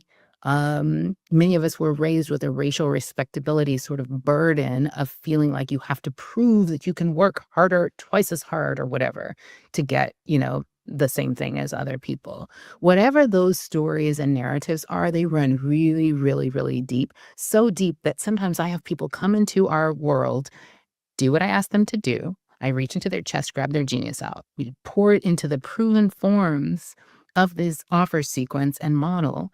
And when business comes to them so easily, they don't even recognize it because it's too easy. I had a client tell me that she sent business to a friend. Business came to her and she sent it to a friend. And I was like, excuse me, ma'am, why would you do that? This is literally what you've been trying to make happen. She couldn't even, it didn't come in exactly the way she thought it was supposed to come. Didn't come in exactly the way she was trying to white knuckle control the universe to like deliver her money. So but it came with her name on it and it was a lot. She was like, oh, I thought this was something that she would be better suited for. So some of my job is to point out to people that sometimes you won't even, if you stay addicted to hard, it's dangerous. Because sometimes you won't even recognize when easy is trying to come to you. I had another client say, it was like, she started working with us in January. She had all kinds of checks, surprise checks come in the mail, student loans for hundreds of thousands of dollars of student loans forgiven, like got a new job she wasn't trying to get, got this like crazy promotion, amazing position, move paid for. And at the end of the year, she was like, I'm feeling really bad because I didn't do all the things I said I was going to do this year. I was like, no, but your results were better than they would have been had you done those things, because the bigger things are often trying to come to you in ways that are not through your own hard human lever pulling one-to-one effort. But you got to recognize them. And she started crying, actually. She was like, I can't even believe I didn't really realize I had dramatically exceeded my vision for the year, but I couldn't even recognize it because it was so easy. I was being hard on myself. So we do a fair amount. I have a whole body of work called the Inner Critic Cure that is about sort of rewinding some of these scarcity, unworthiness, trauma-based, fear-based stories, because, the culture really conditions people for that very, very young. so that it can have compliant cogs in the machine. Like it's a program. They instill it. We can deactivate it. You just kind of have to know what you're working with. But it is very real. Well, as somebody who's on this summit, we're usually finding ourselves maybe on a moment of crisis, and it doesn't need to be a major crisis, but at least a little uncomfort that makes you maybe drawn more towards a spiritual answer. Yeah. And so for everybody that's here, there's a lot of different choices to make when it comes to deciding what is the path towards mastering spirituality. And what I like about what you've done is, as you said, you've extracted the meat from the Christian upbringing. There's obviously a lot of Buddhist influence into what you do. And that might make me want to ask the question of, like, how do you even define spirituality for today, given that the most, traditional model would be more religious and picking a path? You seem to have created a bit of a salad that seems quite delicious. It's a wonderful salad. Um, I mean, there's this like great Kirk Franklin lyric where he says, if you think that what you see is all there is, you just have not you're only seeing a tiny fraction, right, of what is real. And I think how we define it is different for different people and what they need, right? Some people need science and logic, and so we can talk to them about quantum and how things are created, and we can talk to them about how, like, the moment you say the word mother or money or house, neurochemicals are emitted, and that is proof that your words have creative power. And through that angle, they can kind of get to a place where they can begin to participate in the energies that is all there is, really. Everything is energy. We're just atoms vibrating. That's all anything is in this universe, including thought, including ideas. And so sometimes we have to kind of come at it through that angle. Many people, I find that, like, in this season, when I started doing this work, what feels like 100 years ago, it was really a slog to try to talk to people about it. And so I just didn't. I just showed up in my work, in my companies, in a way that was really different than they were used to seeing people show up. And so people would ask me about my practices or my rituals, or how I could just say that and be so okay. Or, you know what I mean? And so I would give them practices, and it wouldn't always seem that spiritual, but it was. I don't feel that spirit cares. I don't think source gives a rat's ass what we call it, or if we even recognize that it is that. But I find now people, you're right. All crisis is a portal. All crisis presents opportunity. I think I'm no longer so alone in being intentional about making meaning and making the most out of these crisis portals.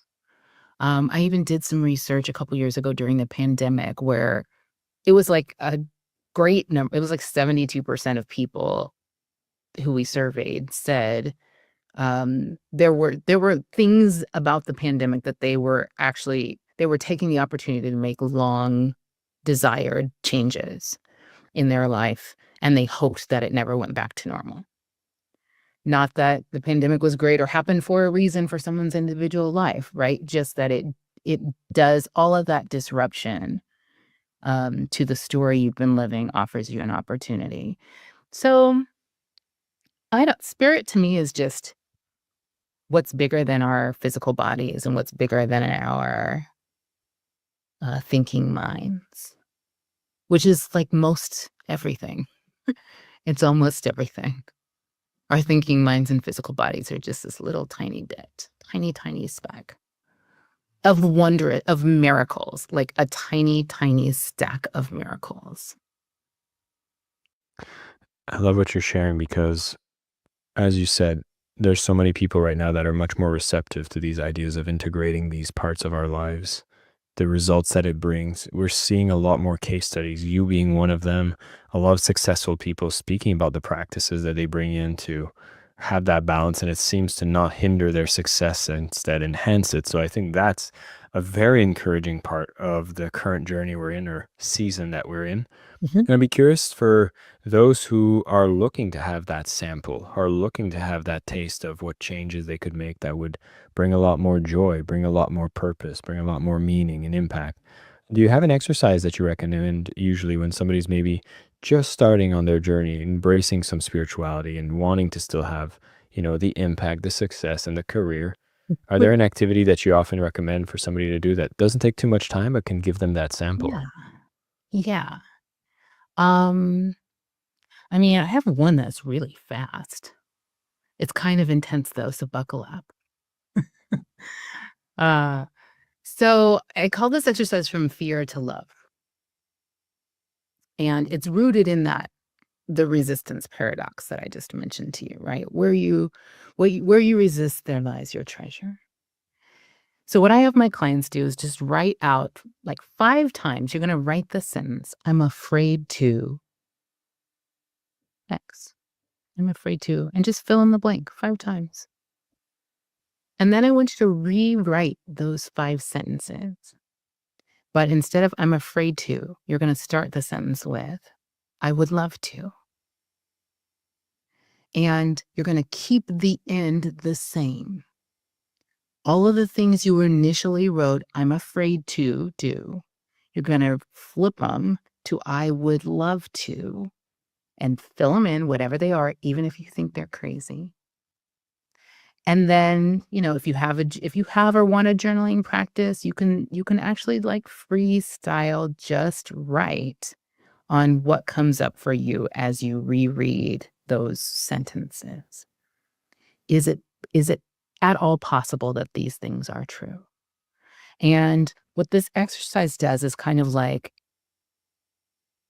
illustrate the life that becomes available to you if you do the daily practices and you sit in that stillness and you do the inner work and you shine the light in a dark room and you let your fear-based trances, thought habits and trances and distortions dissolve, there's this whole like new world, a whole new life, a whole new identity that becomes available to you.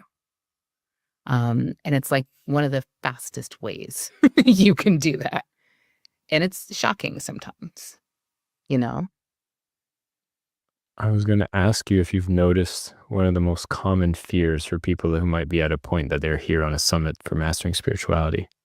Yeah. Oh, I often have people write like, I'm afraid to succeed. I would love to succeed.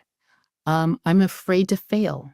I would love to fail. I would love to be able to just do the things I desire to do, knowing that the first time when you first start doing things, you're like a baby learning how to walk. You're not going to be good, right? But I would love to still be able to let myself do and get good at the things that I desire to do, which is what happens when you're okay with failing. So-called failing. I don't really believe in failure, but their word. We've had people write, I'm afraid to die. And I would love to die. So there are maybe parts of themselves, old ways of being, old identities and like holdbacks. And then there's also like the bliss that comes from knowing that you're eternal and like you can't, sure, your physical body might die, they say. Uh, but you're eternal. So like having this white knuckle grip on trying to control things in life, like dying, and releasing that creates all this space and ease and peace and kind of allows you to reclaim your own energy and put it toward the stuff that's really beautiful and you can create in the world. I had one client who was very on that. I'm afraid to die. I would love to die. And she was very stressed about that. And we worked on that for like a long time. And she tripled her income. She was making $1 million when she started working with me. She's doing $3 million a year right now. She's while writing a play, doing a PhD program she always wanted. It's like she's doing more than I'm doing. So I'm like, that's so much. And she's like, I don't know, she's in her 60s. And she's just like super energized. There was something about her being afraid to die that was just like zapping her freaking energy. And so when she got okay with that, it didn't mean she died the next day. It meant she like actually was able to just uncork her own life force. It was amazing. I want to say I'm very grateful for what you shared as examples, because when you first gave me the exercise and I completed the sentence, and then when you started elaborating, I was like, oh, I probably did it wrong. And I'll share it in case it's something that can be a reflection for every people. But the first thing I thought of is I'm afraid of running out of money. And I was like, oh, no, it's about something you want to do. And then as you gave the examples, I was like, oh my God, no, I would love to run out of money. And I realized how that was why I started judging the exercise. It's like, of course I wouldn't love to run out of money, but I'm like, that's the thing I need to investigate.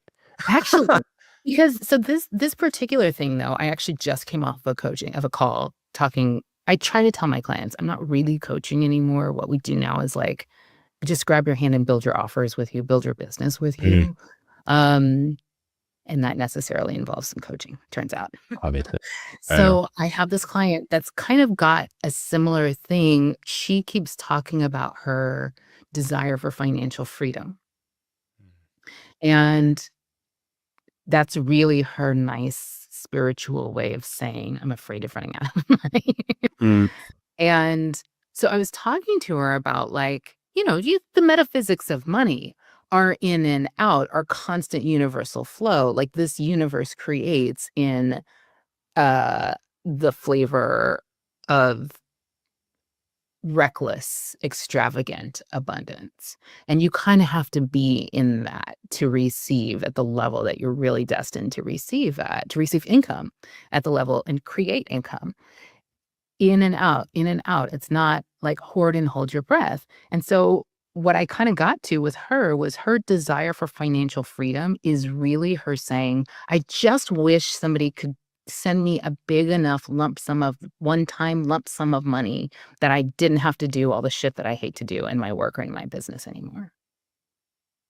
And I'm like, that is not going to put you in the stream, the universal in and out flow of abundance. It's not about getting a one-time thing so that you never run out of money. It's about you claiming your rightful role in this market, you filling the U-shaped hole in this marketplace, you coming into the marketplace every day, like having this rendezvous with these amazing people, your dream clients that you exist to serve, right? Like, and building a business that's so delightful and so in your zone of genius, so at the center of your genius gong that you don't have to dread doing a bunch of shit you hate every day. Like, I am big on that. One of the hugest mistakes I see people making in their businesses in the spiritual world is building businesses on these business models that they're seeing out there in online business landia, right? That model's not necessarily for you. And if you are doing what they do, trying to get what they get, and it's not in alignment for you, you end up hating what you have to do, what you see on your calendar every day. Not liking the people that come in when you doing pain point agitating marketing will get you a bunch of struggle bus painful clients that you are not going to want to spend your days with if you're vibrating high, right? So if you build a business full of that, you end up sandbagging and self-sabotaging your own marketing because you don't want more clients in here. You can fill in the blank. I'm afraid of not having clients. I would love to not have those clients because those clients are not fun to be around. Oh, man. Right? I had this. I built a whole business like this within Soul Tour, my whole of life coaching business. We did all this very effective pain point marketing around like fear and procrastination and help you overcome all this stuff. And then I ended up with like half of my business was just full of people who were very activated and attached to their fear and procrastination and trauma and all that stuff. And so like I had a major accident last year. And I was in bed, not able to move even my hands, like not able to type for 1 month. And in that time, I was just like, I'm not doing this anymore. I'm not doing this anymore. All of that conditioning around, you got to help save the people and do all that. And I was like, nope, just not. And I systematically set out to scrub. Like I called myself scrubbing the energy grid of my business clean. Right? We are casting vision now for the sort of ultimate dream outcomes we help people create instead of like dwelling with and activating and agitating their pain. And it's a really different world. Look, all of our marketing is dramatically cheaper and more effective because now I love the people who come in now, you know? So, yeah. I'm very glad we've had this conversation. I think what I've realized is with the conversations I've been having around this summit, and I just want to give this as a caveat for everyone who's on this summit, is I've never seen so much things come into my life so effortlessly by having conversations with everyone that I'm having, such as yourself, is just realizing that there's a lot of different ways for me to operate. And I would not have assumed that doing a ton of conversations with people around mastering spirituality would have had such a dramatic impact on my business.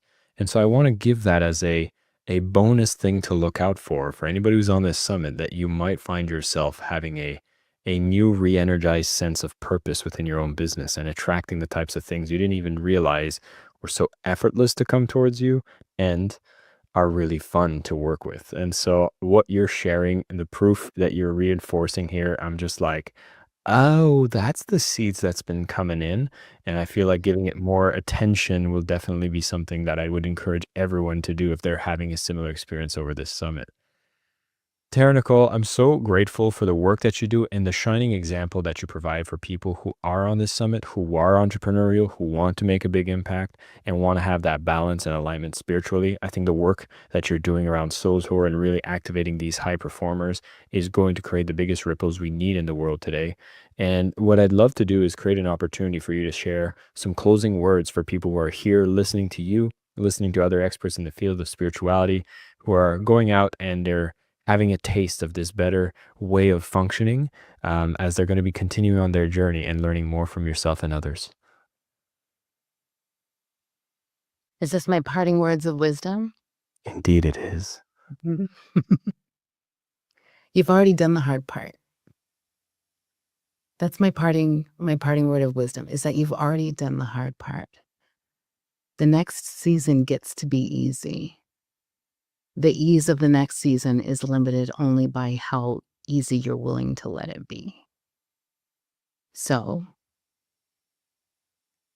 the question is, how easy are you willing to let it be?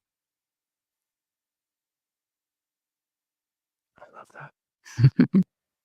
Tara Nicole, thank you so much. I am very grateful for the exercise you've left everyone to be able to do, which is the flip from fear to love. Get us to think about that, evaluate that, start contemplating on this. And there's so much more for us to unpack with the work that you do. So I'm going to make sure that everybody goes and check out Soul Tour. We're going to make sure there's some links to the literature, the programs, and everything that Tara Nicole does. If you've enjoyed this conversation, you want to go deeper, we'll make sure you get to connect with Tara Nicole, go through her programs. They're absolutely wonderful, especially for all the entrepreneurs on this session. There's so much that she can do to help you increase your revenue, increase your sales, and be spiritually aligned while you do so, which is definitely an energy that we need in the marketplace right now. So thank you for being an ally, a supporter, someone that's here on the journey, living it and sharing it as well. It's been an absolute pleasure speaking with you and great to reconnect as well. All the best, and thank you for coming on the summit. Thanks so much, Jason. This is great.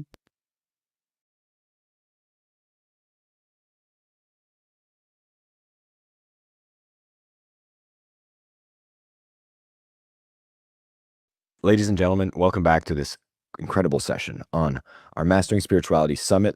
We're going to go beyond the spiritual path, actually look into more of how to integrate the spiritual path as we are out there making an impact, perhaps building our businesses, embracing our careers, whatever it is that we are doing. How do we find the alignment with the spiritual path that we've chosen to truly make it so that we're creating ripples of goodness around humanity?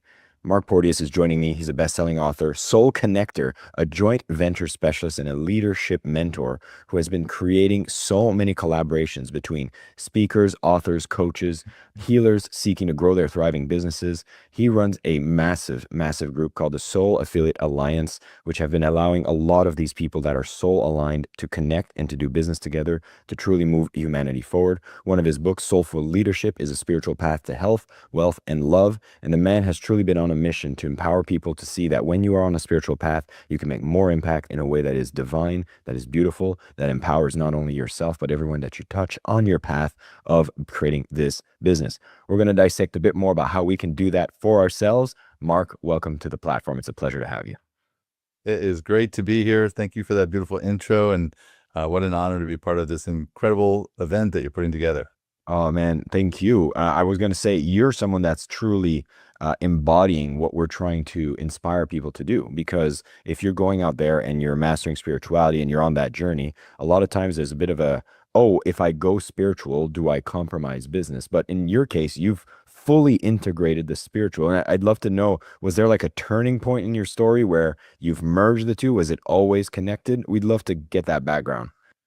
Absolutely. And I love that you, before you use the word integrated, and that's what we're talking about today, how to take this spiritual mastery and actually apply it towards everyday life.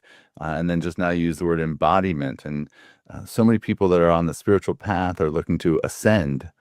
And if we believe, as the bumper sticker that changed my life says, that we are spiritual beings having human experiences, then everything is spiritual.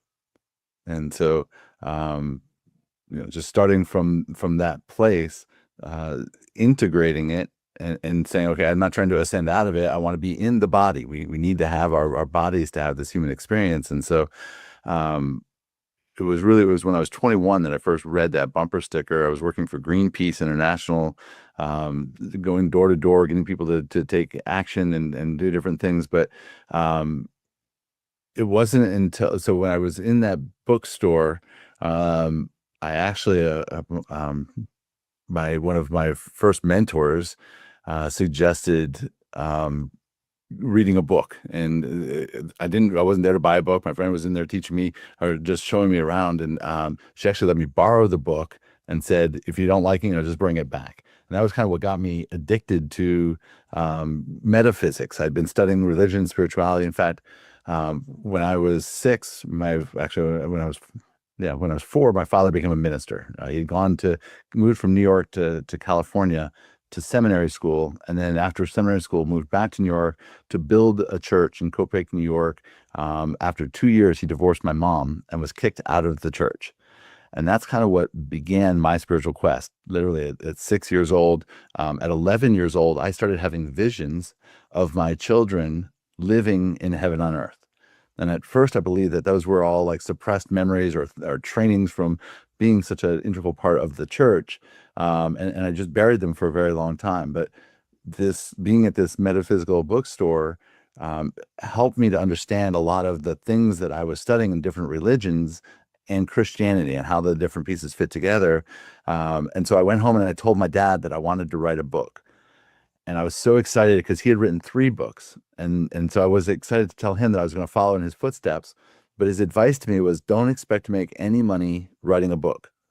You need to have a business, not just the book. And I didn't understand it at the time. So I decided to create my own business to fund the book. So I didn't have to worry about it. I could just get the book out there because I wanted to get the message of the human experience. That was the idea of how do we bridge all these different ideas together. And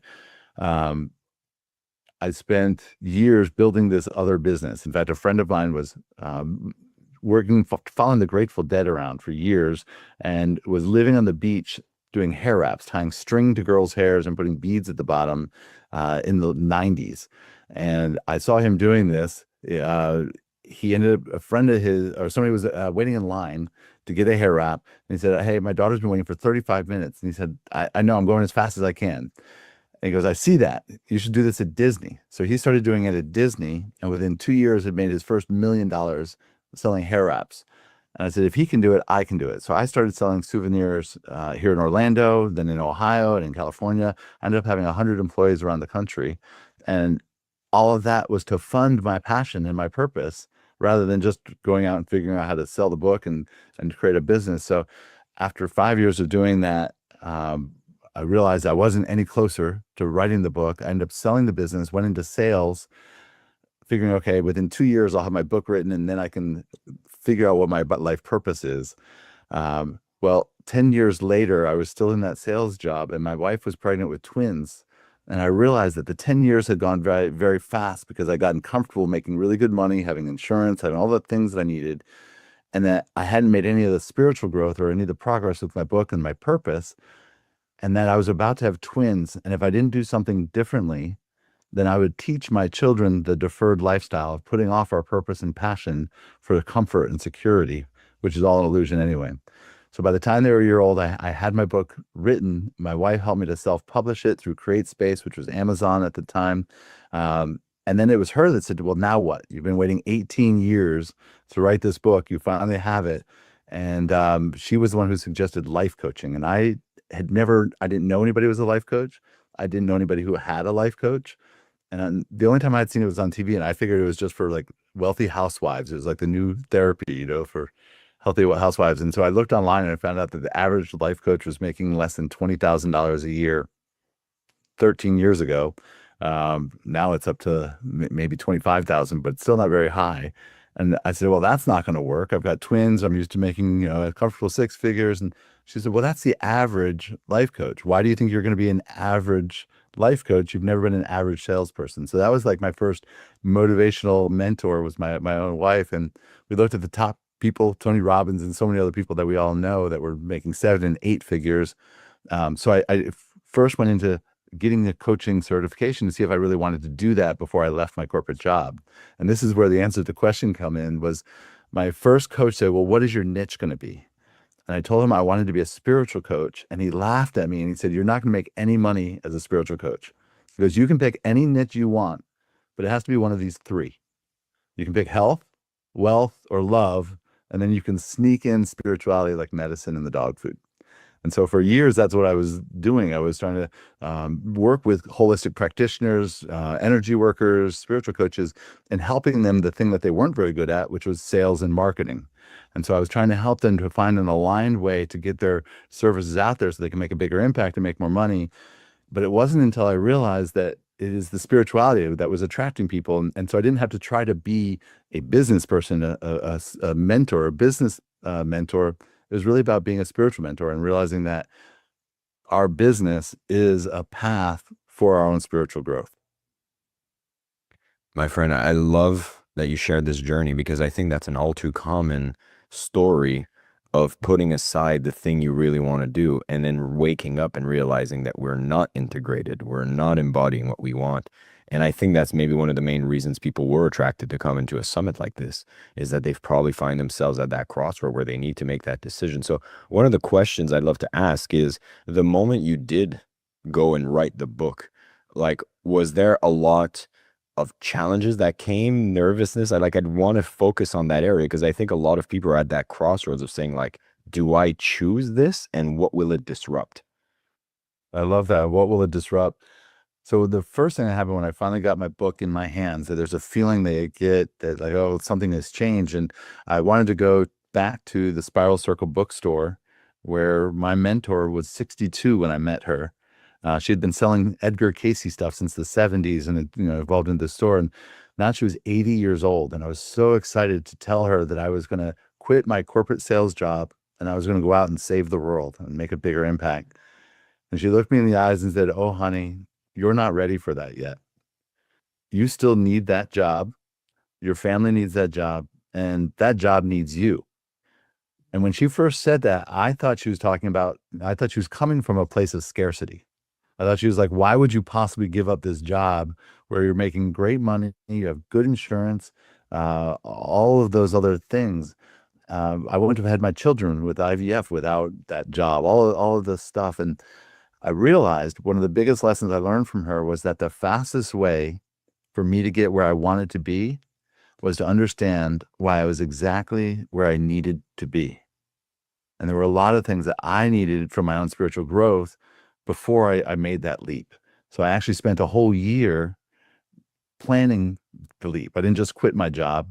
I worked harder at my job, saved up as much money as I could, but I also started planning the skills. What skills do I need to make money on the other side? What do I need to do to prepare for that?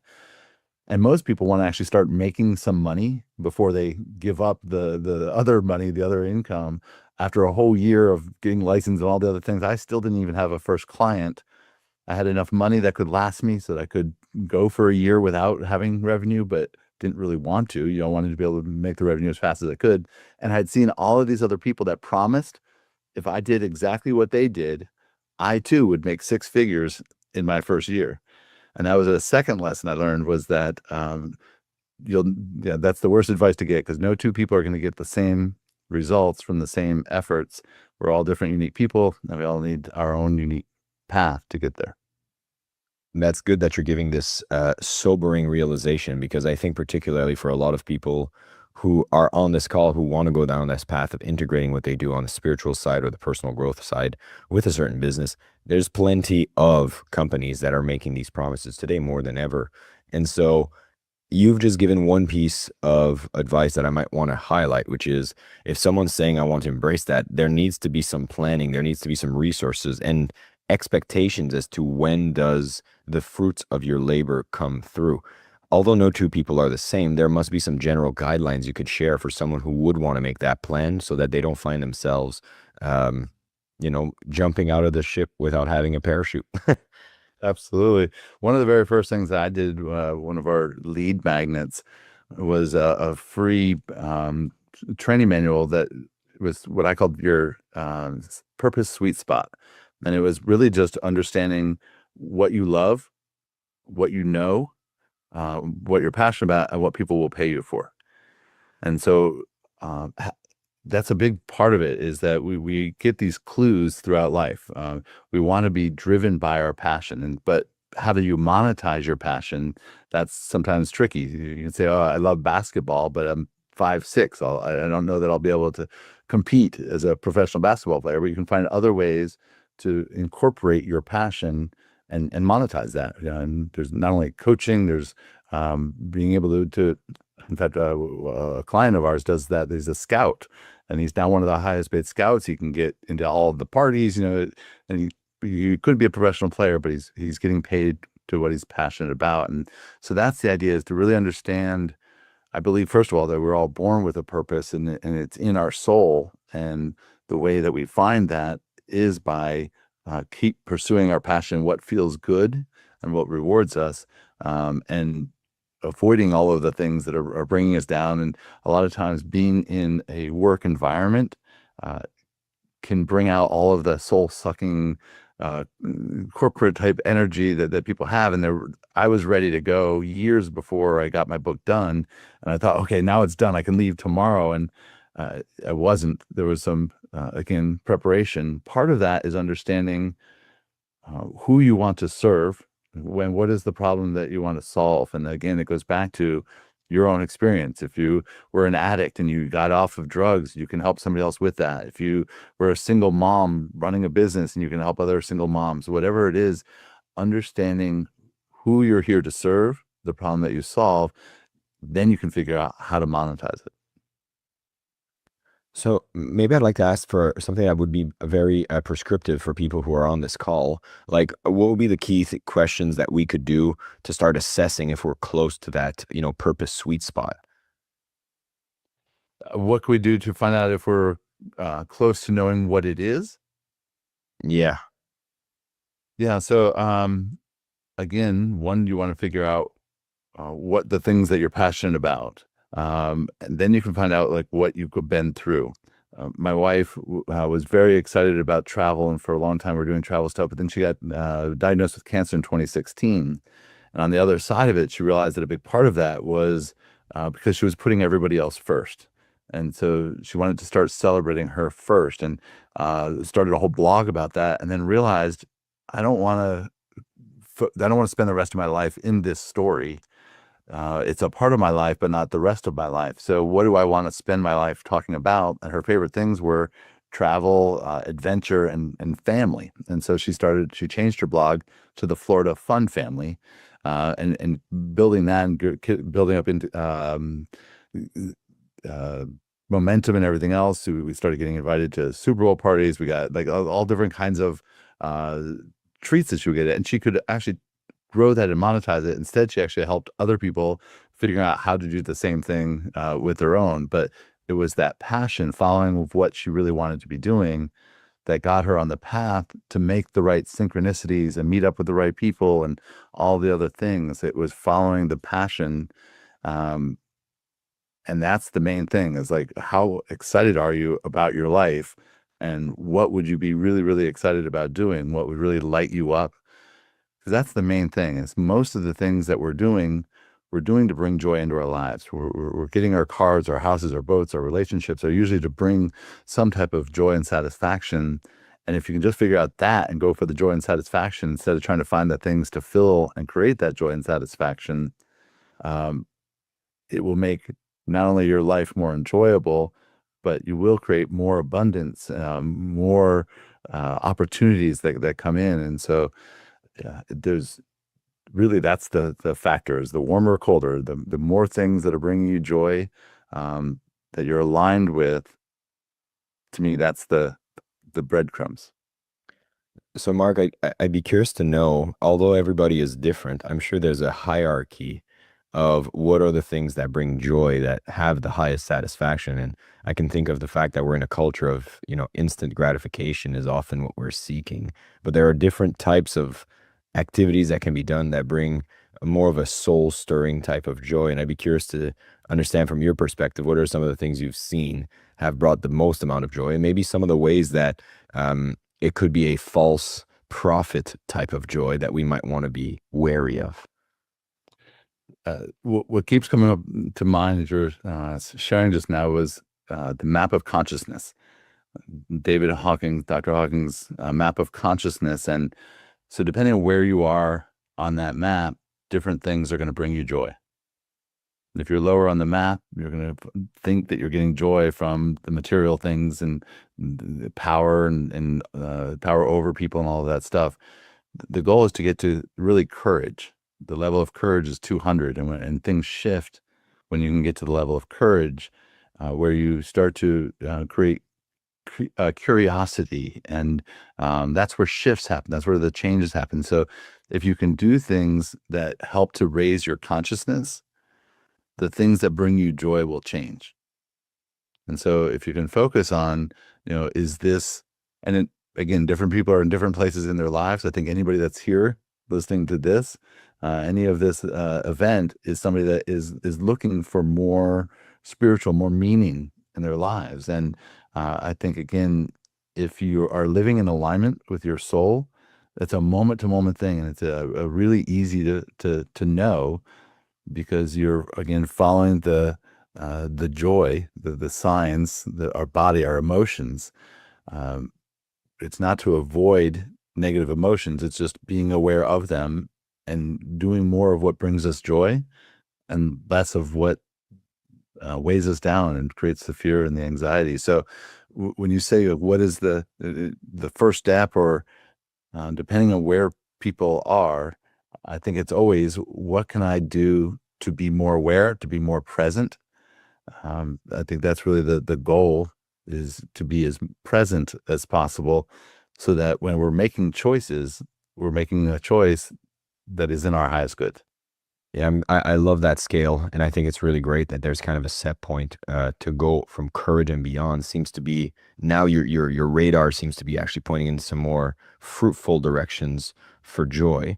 And what I kind of wanted to bring this around towards is, you've now been operating your business that's much more integrated to what was your passion. So you've stepped into that, and I don't know how many years you've had that type of alignment. But I'd be curious to see, since you've now moved away from the sales jobs, which I know you were speaking about it being highly lucrative, do you find you've still had to make some sacrifices to the type of business you have now compared to what before? Or what does it look like now that you have made this integration? Well, it depends on what you call sacrifices. So I think investments of time, a big part of me is when I first started getting into this is about my children. And our kids were 5 or 2 when I first left my corporate job.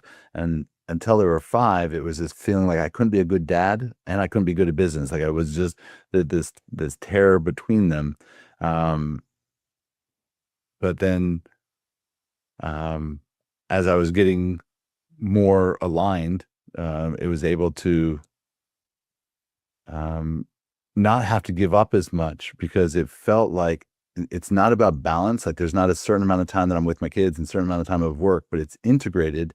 Our kids come to our events with us. We'll work really hard during a launch, and then we'll spend a lot of time. We spent the last 2 weeks traveling. We went to Las Vegas for a concert and for a magic show for my wife, and then we went to Ohio for a wedding. And we love to do family stuff, and that's a big part of my spiritual growth is really the relationships and how people reflect back to us. So when I look at my business, I feel sometimes very lazy because I don't have to work hard. But it was the same thing when I was in sales before. I had built relationships, so I had to make excuses for other people at work for how hard I had to work to make that money. And I think people still have that mentality of I have to justify the money.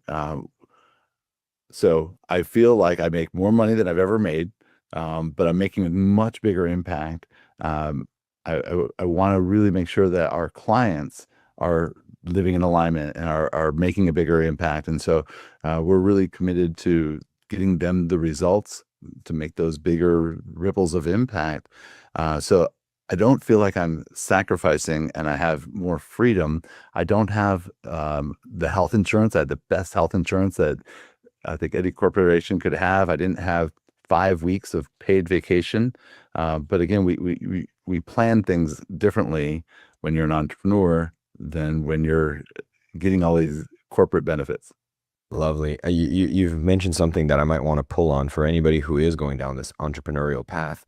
It sounds like you have a few extra parameters in place than just a non-spiritual entrepreneur about the types of businesses you want to do, the types of transactions you want to conduct. And I'd be curious to know, what are some of those additional filters you've imposed upon yourself because you want to have this alignment? That's, I think, the most important thing. It's really about the people that we get to work with. And when we first start as entrepreneurs, we're really looking at, like, how do I survive? Kind of like the hierarchy of needs. And when you start with the alignment first and not try to figure out how am I going to survive, and it's just, what do I want to do that's going to bring me joy? And who are the people that I want to work with? And who are so one of our clients, one of my dear friends, wrote a book called Attracting Perfect Customers. And it was about where the law of attraction, using harnessing the power of the law of attraction in marketing. And this is before the secret and everything else. And the first thing that she talks about is what are the characteristics, qualities, and attributes of your perfect customer. So instead of looking at the avatar, you look at, like, I want people who appreciate me. I want people who are coachable and people who are going to take action. I want people who are spiritually aligned, people who are on purpose. And when you focus on those things and you're surrounding yourself with those people and you're serving those people, it just creates a field that attracts more of it. It surrounds you, it amplifies you. And so not only the people that you work with, but the partners, that's a big focus of mine. It's really helping create conscious collaborations, finding people to share on each other's stages, to promote each other, different ways to cross-pollinate audiences. And so for me, it's all about alignment, and it starts with being aligned with who you really are, and then finding other people who are aligned with who they really are, and then how do we serve so that we create win-win-win situations. For those who might not be as familiar, today you do run some massive partnerships, promotional opportunities for people that are aligned, that are on the soulful path, that have been doing win-win types of businesses. And, I'd want to dig a bit more on, for the people who are going to be on this path and they'd want to be able to get into this space and find their tribe, which I think is a big aspect of what you do, is you share with people how to find these tribes. How did you first get connected with the other people once you've made that choice to be spiritual, to be soul aligned? Was it difficult to find these partners? Did you find that it was easier because you had done the work? I'd love to retrace those steps, because this is very likely going to be some of the steps that our listeners are going to be stepping into as well after listening to this. Yeah, I was just thinking, one of my early teachers was Abraham Hicks, and was talking about trial and error, in that at first I wasn't as picky, and it was a little bit harder. And then as we get clearer about the people that we want to be around and everything else, it becomes easier. Repeat the question again, though, because I want to make sure that I'm getting to the heart of what you're digging into. No, this is exactly it. Like, you've started to be clear on the types of business. Was it easy to find the people to do business with, or was there some stepping stones? And it sounds like at first it wasn't as strict, and now you've become more and more aligned. So I want to kind of paint that path. Yeah. So, again, when you're first figuring it out, you don't know where the people are, who the people are. And as you become more and more clear about, these are the people that I want to work with, that does kind of get drawn in, and it gets easier as you go. Again, I think for most people, it's just knowing for yourself. And at first, you don't know until that's what I was going with, Abraham, is that you get a lot of learning what you want by finding out what you don't want. So a lot of what we do is by making mistakes and understanding, like, oh, I thought I wanted that, and I realized I don't, and that's okay. Let's change directions. Or I partnered up with this person, and we didn't have clear boundaries, or we had things that weren't spelled out, or there was a misalignment, and that happens a lot. One of the things that I teach in partnership is a whole process of making sure that the person that you're working with is actually aligned, that you can serve the same purpose, that you have a aligned intent is a big part of it. If one person is just in it to make money and the other person is in it to make an impact, you can still work together. You just have to figure out, how can you both get what you want and serve the people that you're here to serve. So for a lot of people, it's trial and error, and doing a lot of finding out what you don't want and what doesn't work is a big part of the entrepreneurial journey and the spiritual path. I was going to ask if you have any particular stories of times where you've had to start something, maybe it wasn't aligned, but you've gotten a great lesson that might be something that can prepare others on a similar path. Absolutely. But everything that happens, again, happens for a reason. So sometimes you'll try something out and find out that it was a stepping stone to get where you did need to be. Even more so with people in particular, like, I want to trust everybody. And in the process, when you have lots and lots of opportunities, you learn more discernment. I think that was one of the tools that I got along the way. One of my other spiritual teachers is Michael Singer, who wrote The Surrender Experiment. And one of the lines in his book is, take every opportunity that's in front of you as if it was a gift from the universe, because it was. And I got the chance to ask Michael Singer about this at his Temple of the Universe, where he still has these live, anybody can go there every week.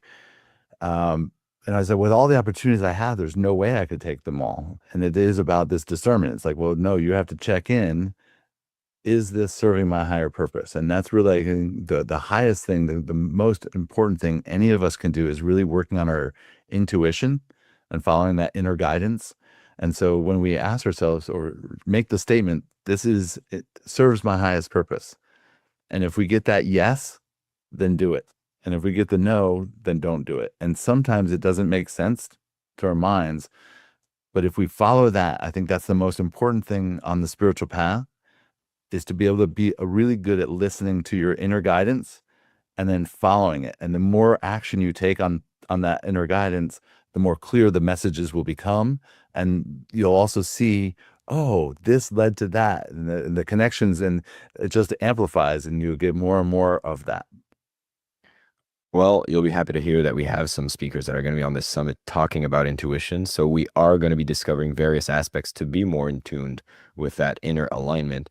And one of the places I wanted to kind of land this is what I've noticed in business, like comparing some of the initial stages to some of the stages maybe a little further on, is at the beginning, it seems like there's lack of opportunity. You're not receiving, or at least you're perceiving no gifts from the universe. And there seems to be like a tipping point where now you're getting too much and that discernment comes into practice. And I'd be curious to just hear from you. What were the differences between when you were very much needing to go out and seek opportunity? When did that flip to you having to start being discerning about opportunity and how it actually shifted the way you operated? I love that. And that happens with, we do a lot of podcasts, and we have people that run very successful podcasts. We have people that are always looking to get on podcasts. And at the beginning, you want to get on every podcast. But there's a time where you want to really, you need to be able to spend the time where you're going to reach the most people. And the same thing with your business. Like at the beginning, you might be running around trying to help everybody so that you learn who you don't want to work with and making all of those mistakes. And there's a quotient where it feels like you're putting in 4 units of energy to get 1 energy back. And then eventually it feels like you put 3 in, you get 2 back, and then you get 2 in, you get 2 back. And then eventually in your business and in the podcasting or whatever else it is, you get to a point where you put in a lot less effort and you get a lot more energy back. And that's where you get to really be in flow. You really get to feel more in control. I think we're always in control, but that's where it starts to feel like you're in control. And that's kind of the sense of when you get to be more discerning of saying, is this serving my highest good? At the beginning, they might all be serving your highest good, but after a while, you have so many options that you have to be very discerning.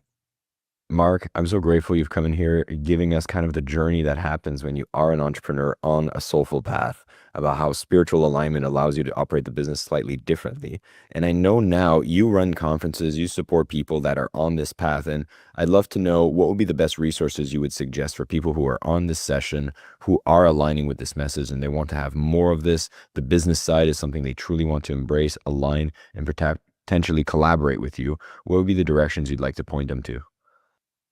They can go to my website, markporteous.com, and there's a discern process there that I was just talking about on how to find if somebody's a really great partner. There's also a soulful leadership assessment that people can find out where they are in their business. You're talking about like how to find the right audience or what is their message. And so this will kind of give some of the tools and seeing where people are right now on their path and what some of the next best steps could be. Mark, I want to thank you for your time and the energy and the stories you shared with us. A lot of people are listening to this and have done some of the work to discover and refine the listening to the inner self, to be able to align more with the divine, to be able to have an idea of what is the purpose, what is the mission. And if they're looking to translate that into their business, their revenue and impact streams, the resources you've shared gives them an idea of what that path may look like. And I love the fact that everything that comes their way is going to be a gift, whether that's giving you closer to who you actually want to work with, who you don't want to work with. I think is such a powerful realization that should not be taken for granted, because I know I've made my fair share of mistakes. I've had my opportunities that have turned into massively powerful learning lessons. And what you've shared, I think, is one of the most beautiful parts of being in business, is an enhanced spiritual journey that I'm sure you've had, and the people that are taking and embracing this path will also have as well. One of the final things I'd love to ask, people are here on this summit. They're listening from a lot of different leaders, teachers, people on that are supporting them on mastering spirituality. Would you have any closing words as people are off on their journey, whether they're discovering more work with you or are learning from others, they're choosing a path to mastering spirituality? What will be your final message to our attendees?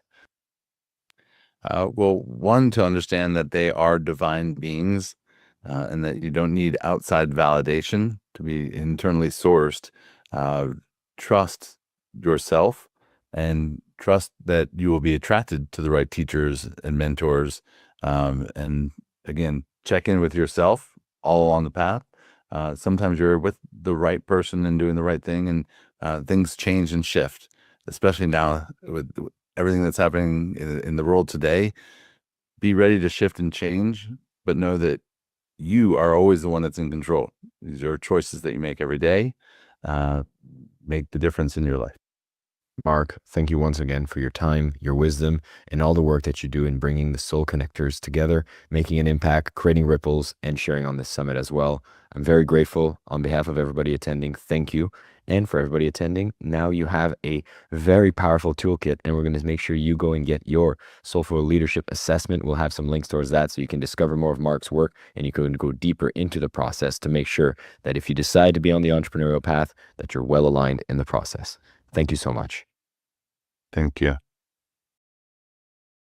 Welcome to our session for the Mastering Spirituality Summit. I'm so excited to have this speaker who's a dear friend, someone that I've seen at events live. I've seen her in summits, which were digital, and every single time she shows up, she delivers an amazing performance and really inspires us to tap into skills that are part of us that I want to hope that all of you will consider using on your journey towards mastering spirituality. Sonia Choquette joins me. She's a best-selling author, an international speaker, and someone who has truly helped bring to the masses how to tap into our intuition, trust our vibes, and ask our guides in the process of looking to navigate life with more purpose, connection to the divine, and really unlocking all of our senses that are already part of us that we might not have listened to as loudly as it gives us some of the right messages. I can't wait to have this conversation. We're going to have a lot of things to experiment, some new things to think about, and we're going to make sure to have a good time while doing it. Sonia, welcome. It's a pleasure to see you again. It's so nice to see you too as well. Thank you for inviting me. I'm very honored. Well, we are honored with your presence as well. And one of the things I've been asking for the teachers who have come onto this platform is just seeing at what part of life did spirituality become a core pillar into the way that they teach and that they want to impact lives for the people that they've been influencing. And so I'd love to start with that, your story, and where did spirituality start playing a central part?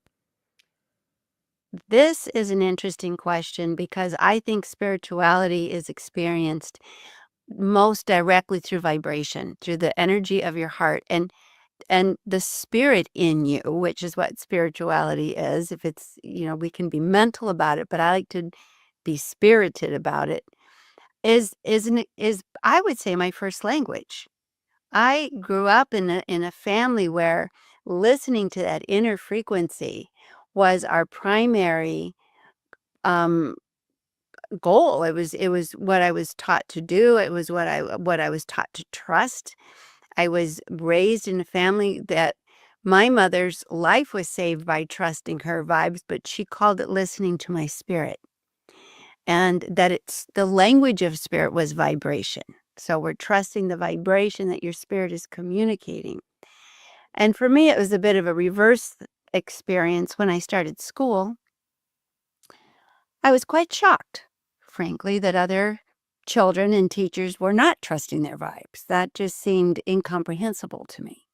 How could you navigate through life with any semblance of confidence or certainty if your primary self wasn't listened to?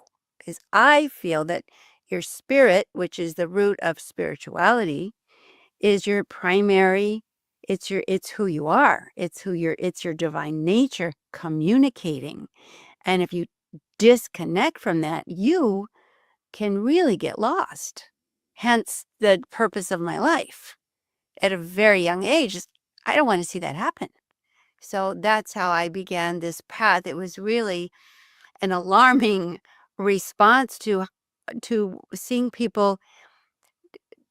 They got disconnected from themselves. They got disconnected from their spirits, but they also, in that disconnection, started bonding to the wrong things, trying to find some guidance from other people's approval, authority,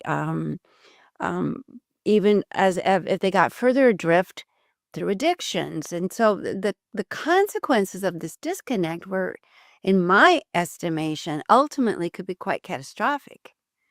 It certainly would doom you to have any semblance of a secure, certain, confident, creative life.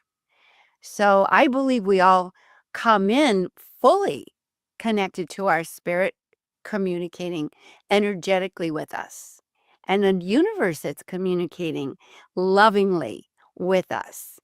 And that disconnect is a rupture that I work very hard to repair. Well, I think it's no surprise if I say the statement that the world feels quite chaotic today more than ever. And it seems to be a consequence of us following what I would use the term maybe false prophets or false messengers, with especially technology seeming to take our attention and maybe veering us further from that voice. So, what has been the result you've seen of people being disconnected, how it manifests on a global scale?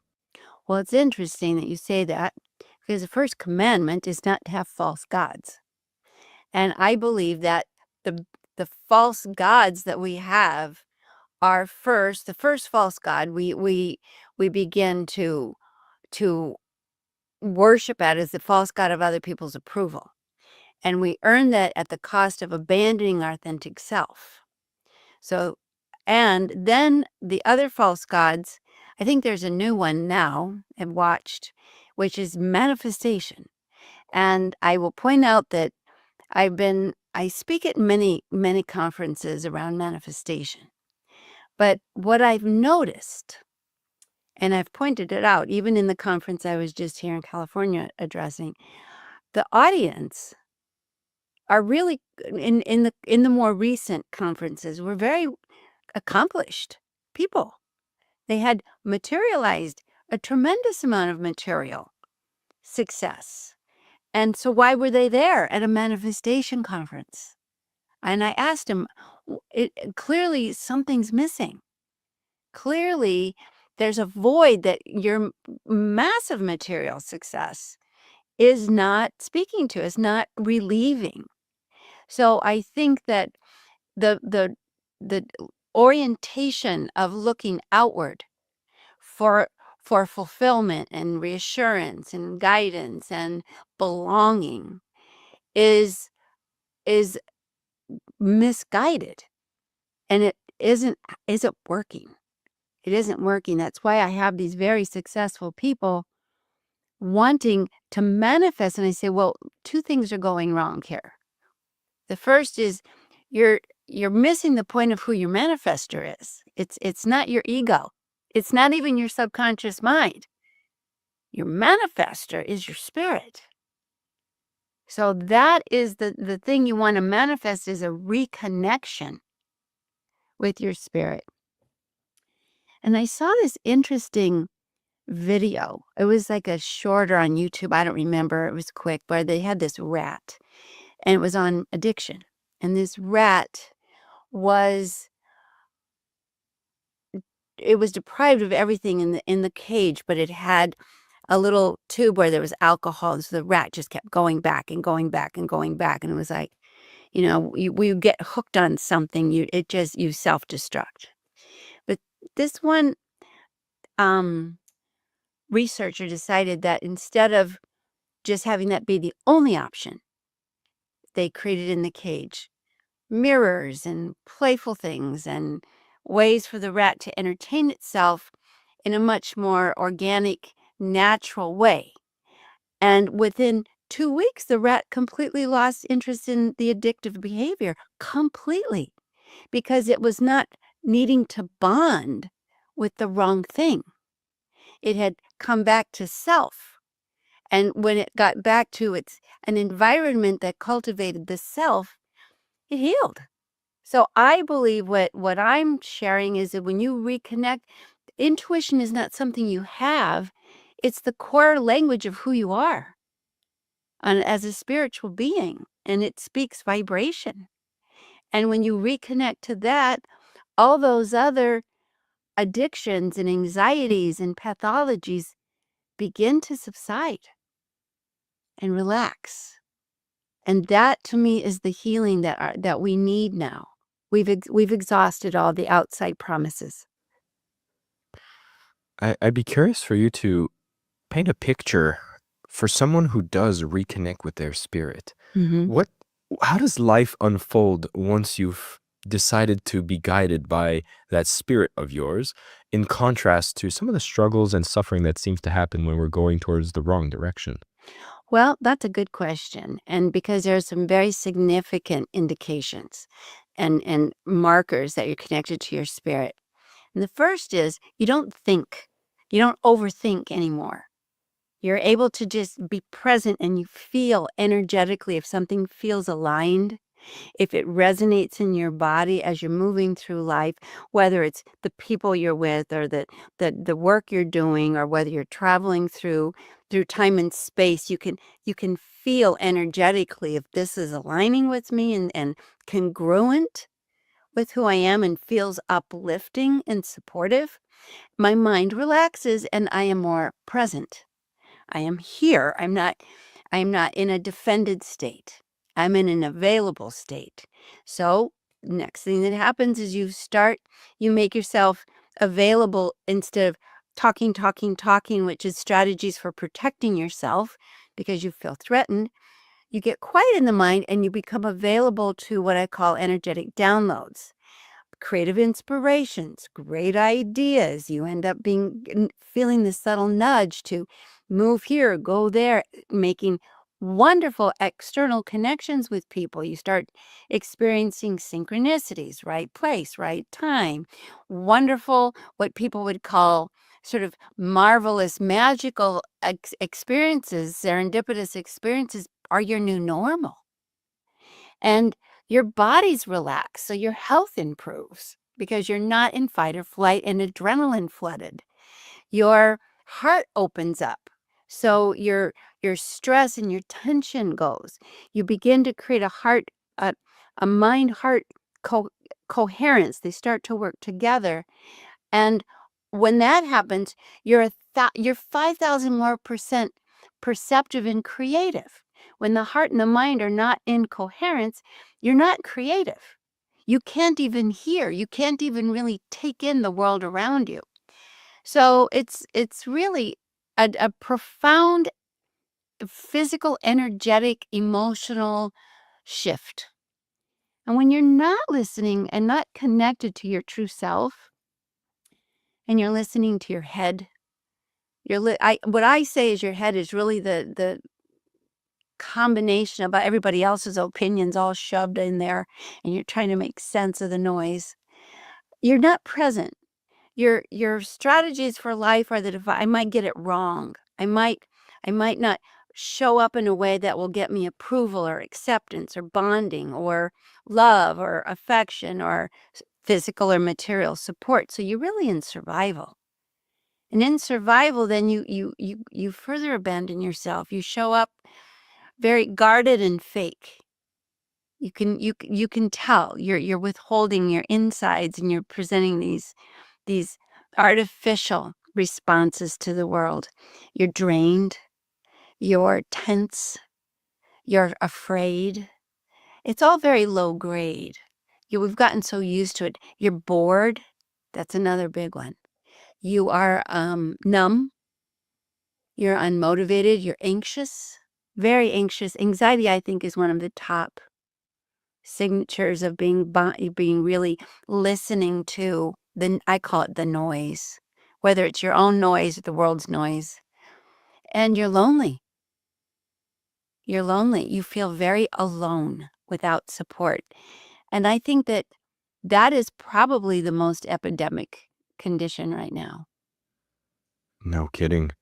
I mean, I've seen the studies, particularly on this last point, the loneliness epidemic is making the headlines. This is the studies we're seeing across generations, maybe even more intensely with some of the younger generations. And from what you've just shared, this ideal state to be listening to your guides, to trusting your intuition, to be guided by spirit, that seems very appealing. And I'd be curious if there's certain practices that you have to do to, I don't know, are there Well, I things we don't need to think there are clear? practices you have to do, but there are techniques I can share with Mm. you and your audience to have you experience what I'm talking about. Oh, that would So be it's great. not something that you have to go looking like a needle in a haystack. So Mm. the first thing you have to be genuinely available. Have you ever had someone complain and tell you they're struggling and you give them the best advice and they don't hear a word of it? They're not available. So step number one, you have to be open and available to this inner guidance, which will bring you most often new information. So you have to be receptive and open to entertaining some insight or some perception or awareness that is very different than what you've been dwelling on. So that'd be the first thing, to be open. Second thing is, and this is a big one, is you can ask for guidance. You can ask your inner self for guidance. It's the most normal thing in the world. But it has to be an authentic question. We have to realize that our ego doesn't particularly want to give up the throne. Our ego wants to be in charge. So one fun way to get out, it's like, oh my God, how am I going to get rid of the ego? Well, you don't have to get rid of the ego. You just have to understand where it fits in your life. So Einstein said it best. He said, the human spirit is your sacred self, and the rational mind, or your ego, is the faithful servant. And so he noted we throw away, we ignore the self, and we get enslaved to the servant. So I got this visual of the faithful servant, and I thought it's like your barking dog. So you don't shoot the dog, you identify the dog and you train the dog. Okay? So and when you have fun, when you get silly, you can actually get some distance from that part of you that's controlling you in the wrong direction. So I would say, what kind of dog is your ego? That's the first thing. And I would say my dog is obviously a poodle. I am a poodle. I like shopping. I'm cutesy dresses. I mean, that is all very ego-driven choices. So what would you say you are?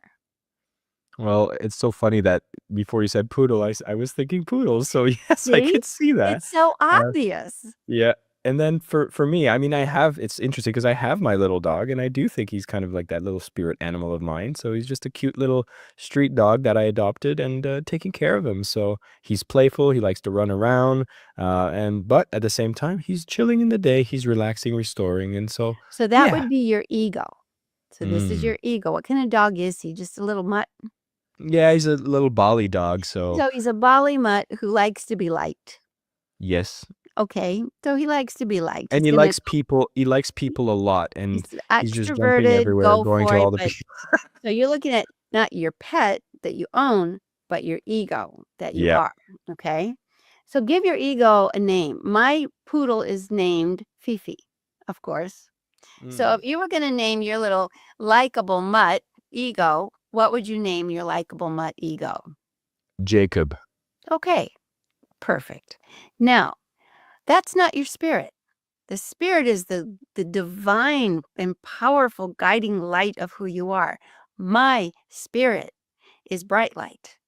When I am in the spirit of me, I'm not needing approval. I'm not insecure. I'm not self-conscious. I'm not adapting and shape-shifting. I know who I am, and I'm listening for inner guidance. So that part of me, what would you call your spirit?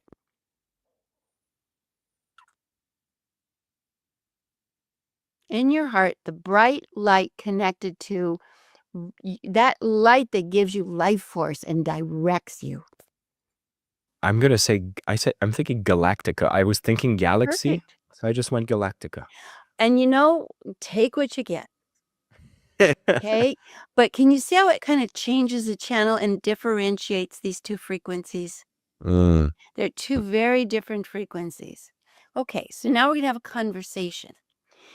What would this is a way to connect with your spirit, is you have to bring to it genuine inquiry. So do you have a concern in your life that's genuine and you truly are available for some kind of input that you care to share? Yeah, I could ask about, what will be, I don't know if that's what will be my greatest work? What will be Hey, my greatest work that I leave? okay. So let's call Jacob up to the microphone. Okay. Yeah. And you just answer me quickly when I do this. Jacob says, Yeah, the first thing was well, let's do something that everybody's gonna recognize me for. okay. And Jacob says, Let's make sure that people love it, it takes care of people, and we're very happy doing it. okay. And once again, Jacob says, let's work really hard and try to find out what this thing is. Okay. Look up, look out, and notice one beautiful thing in front of you. Anything in the room, anything around. Just a bright light from one of my studio lights. Okay, now take a nice deep breath. And I want you to open up your jaw until you feel the click in your ear. You'll feel it in your throat, your chest, all the way down. Like you're going to sigh. Ah. And you just come sliding right into your heart. And Galactica says, You're already on the right path. and Galactica says, Trust everything's going to be okay. and Galactica says, You're already doing fantastic. now, one last question. Is that true? I think so. No, you went to think. Go stay here. Hmm.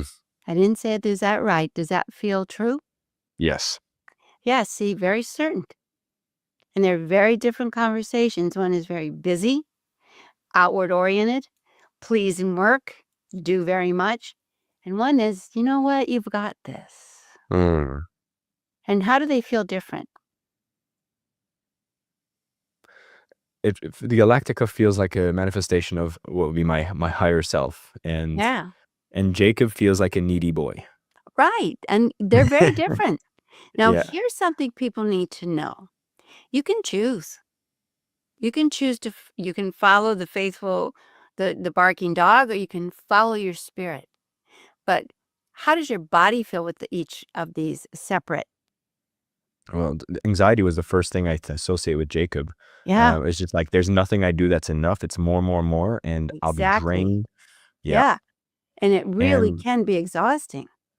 Galactico just was a sense of peace, peace and harmony, which are big values that I have in my, like, it's something I appreciate in my life, and that just washed on me as the You moment I just said those answers. stepped right into that. Yeah.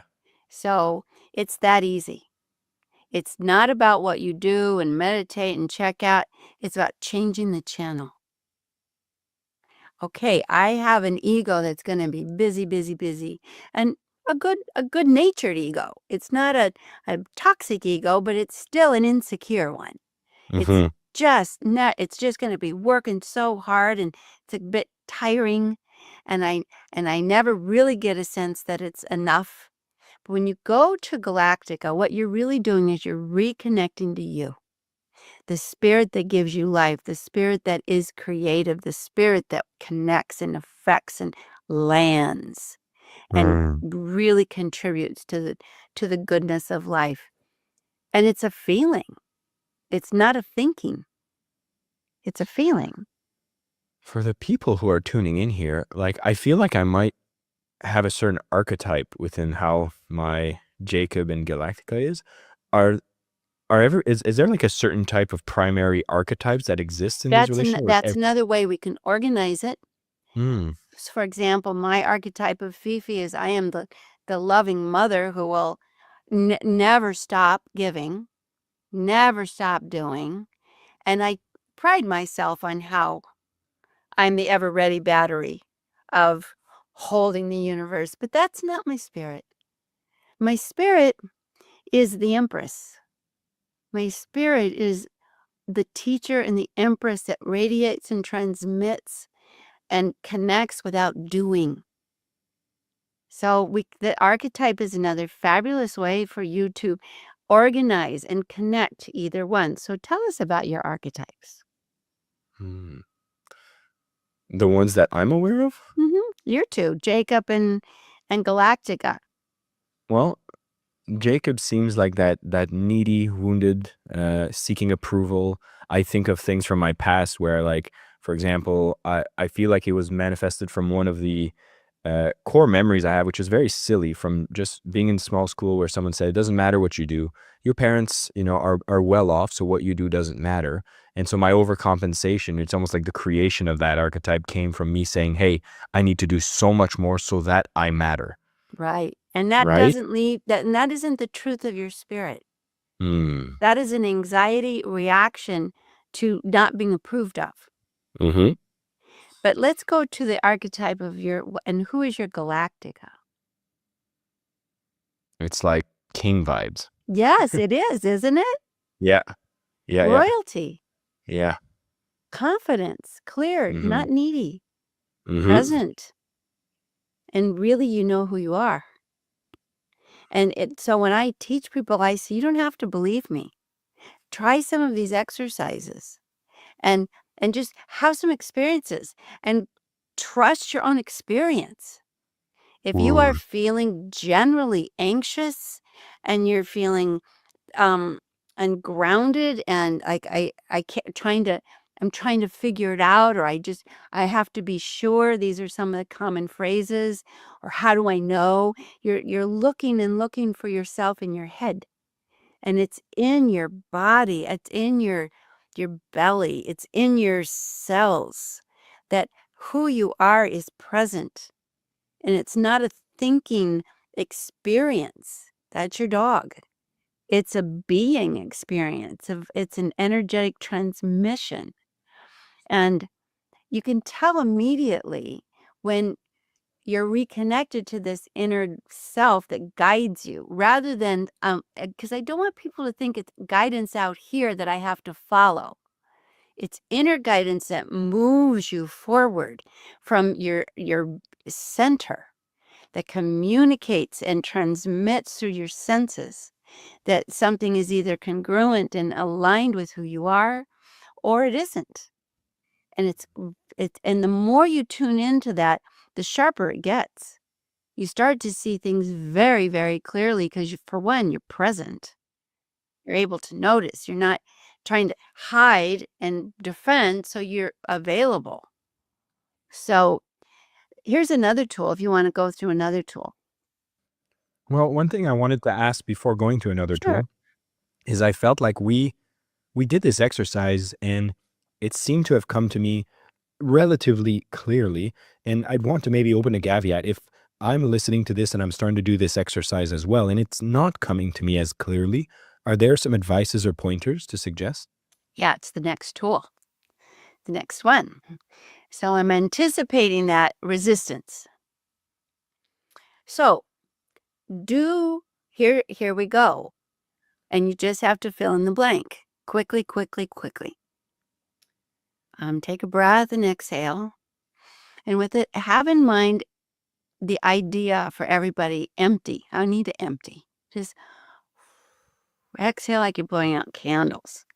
Now, with your eyes open and looking with me and staying present, fill in the blank. I'm afraid of.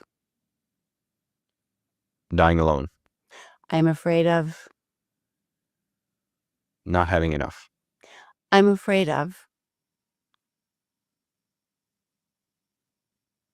not being enough. Take a breath. What do you see right in front of you that's really beautiful? Oh, right now I'm looking at you, so I'll say that. Oh, okay, thank you. Let's go back. And I'm afraid of.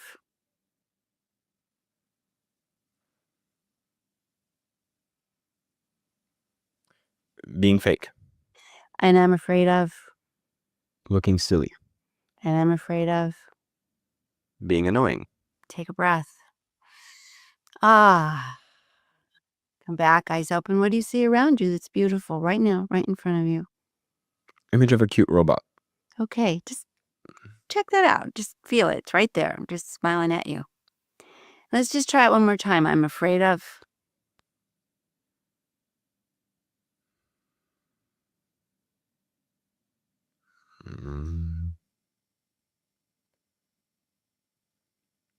I'm afraid of the state of the world. I'm afraid of. My family getting older. Yeah.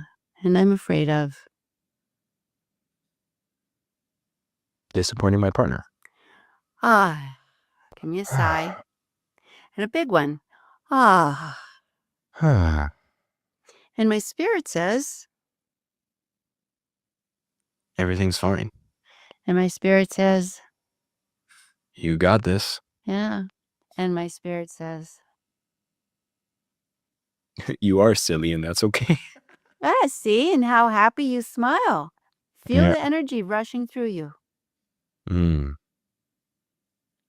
And is there any resistance now? No? So that tool I call emptying the garbage. Oh. All those fears that we host. And here's an interesting thing. Sometimes we host fears that are just floating around as thought forms, and they just kind of land in our head and we host them. We're very vulnerable to that if we're scrolling and we're not discerning and we don't have any commitments. Then we become a receptacle for the lowest vibrations and the lowest thought forms of the planet. So we really basically give our power away, and we're just walking garbage cans, receptacles. It's not who you are, it's what you're holding in your consciousness. So don't even judge. Just empty the garbage. And fear doesn't stop us. It's hiding fear that causes all that disconnect. Just acknowledge it.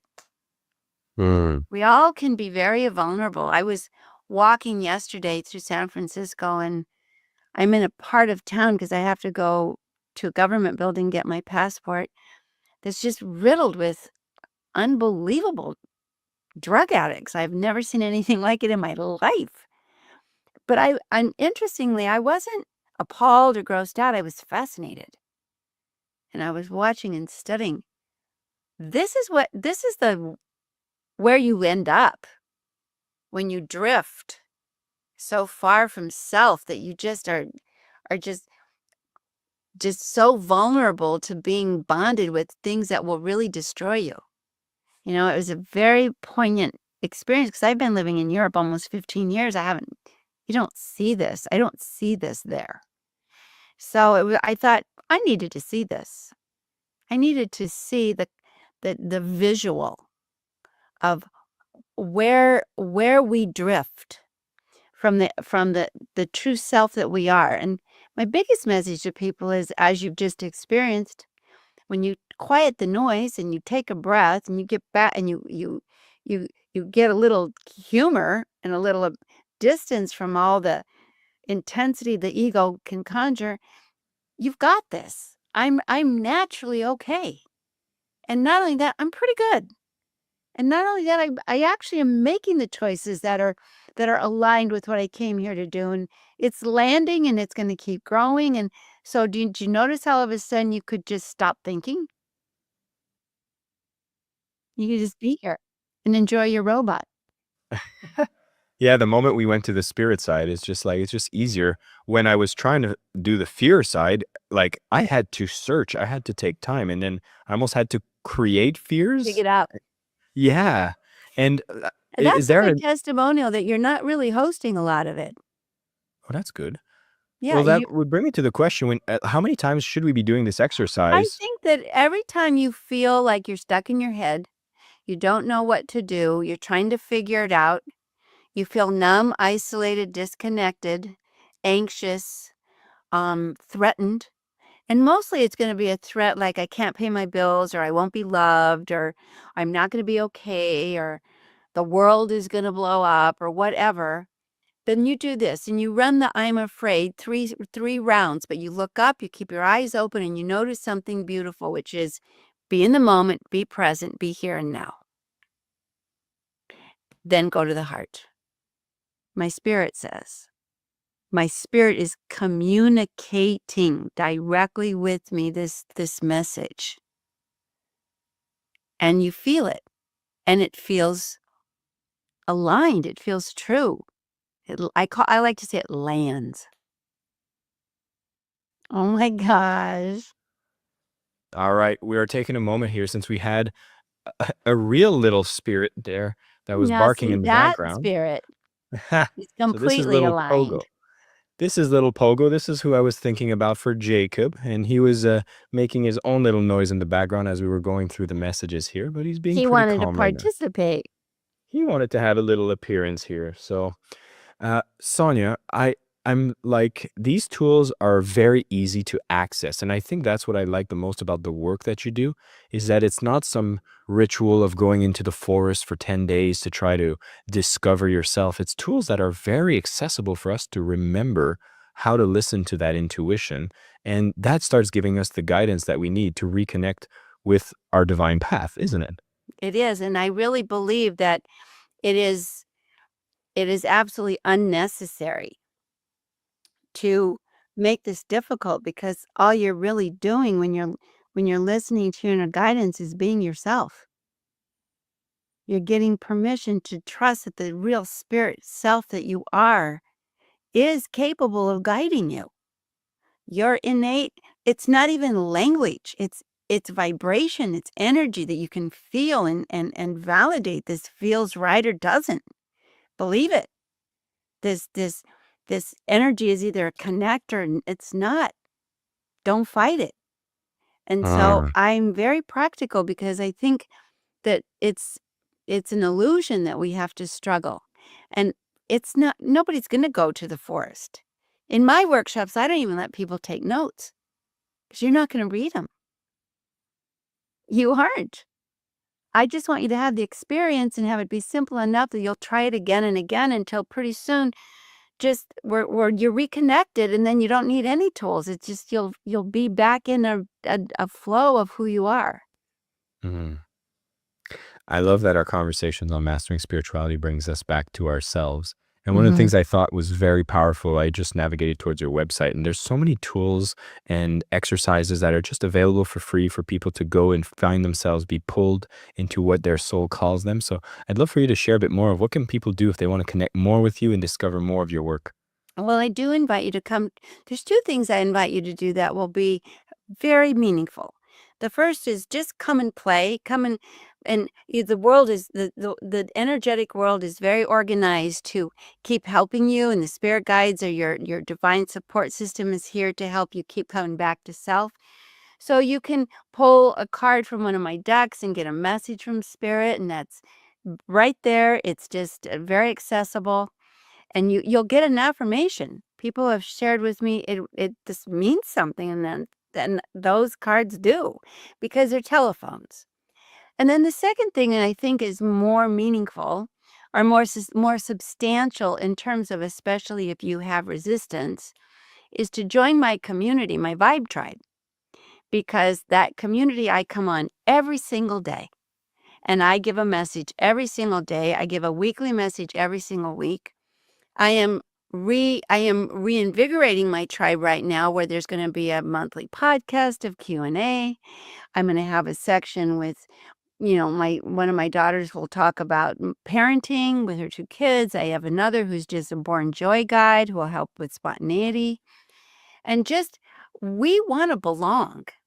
And one of the reasons we abandon ourselves is that we don't feel like we belong. So I've created a community where you belong, and you belong as you.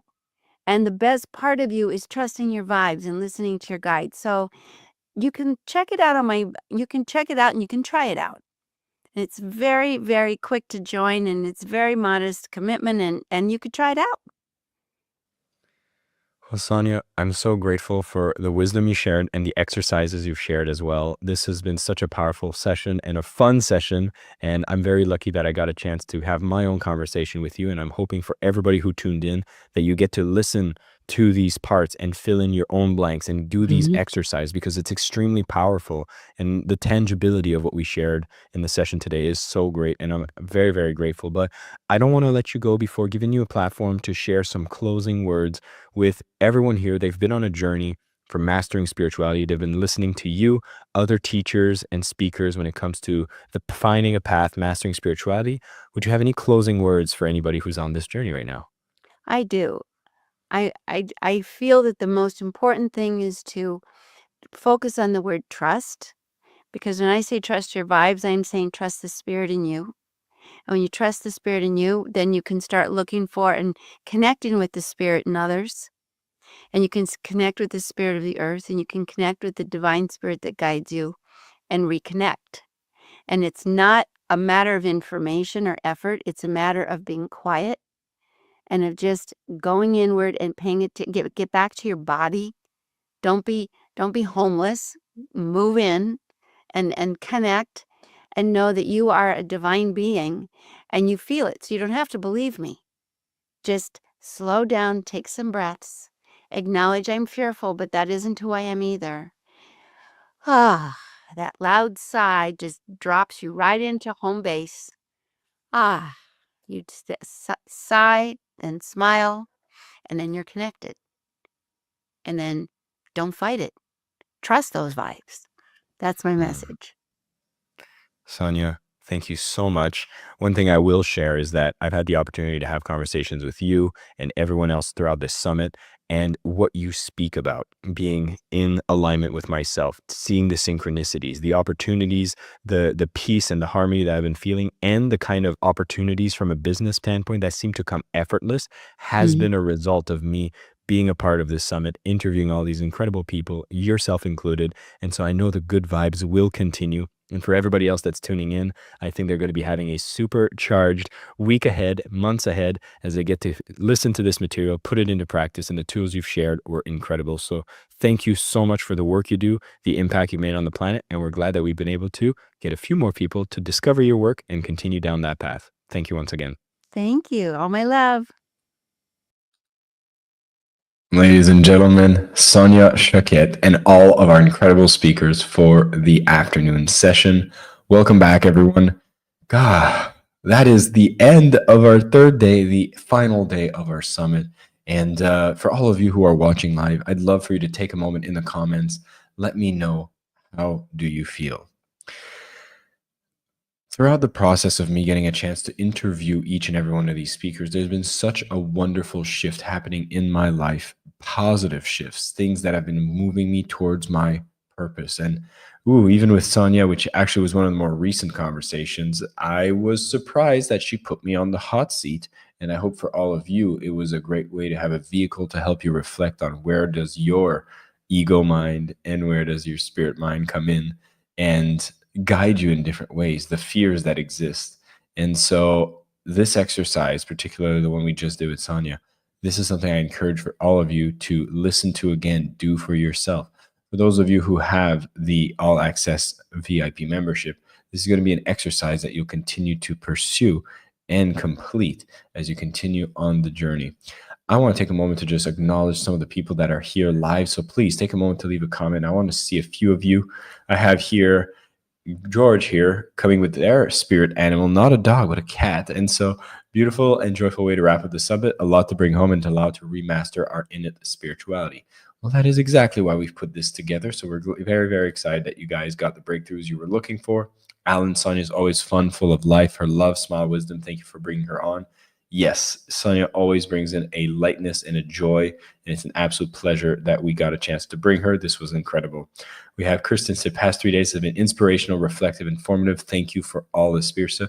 Kirsten, thank you for participating for the full 3 days.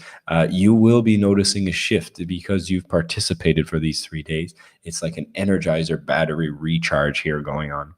We have JD coming in saying, hey, this summit was amazing. Thank you very much. Thank you for attending. It's been a pleasure to be able to host you on the summit. Let's see who else we have here. Claudia, the Impacts team. Gracias. Thanks for the summit.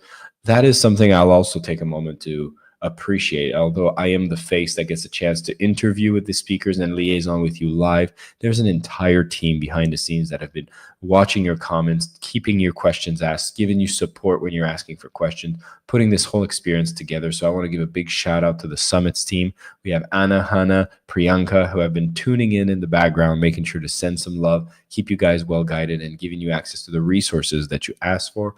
And the entire team at the Summits for Impact have been working hard to bring not only this summit forward, but all the summits that we bring forward for every area of life. And the biggest way you guys can show your thanks, of course, is when you take an upgrade to the VIP package for just $99. This will be your last chance to get the VIP upgrade for $99. It will go up by $50 following this session. So please take a moment. If you're in a position where you can make the jump, you can invest in the VIP upgrade, then you'll have access to all of the 3 days of these talks. They will be yours. There's additional bonus from a lot of the speakers, including Sonia Choquette, including Suzanne, including what we've learned with Mark Porteous today, and so much more. And so, yes, a big, big thank you to the whole team. Let's see who else we have going on live. We have Howie here. Thanks for the wonderful summit, inspired for my personal journey.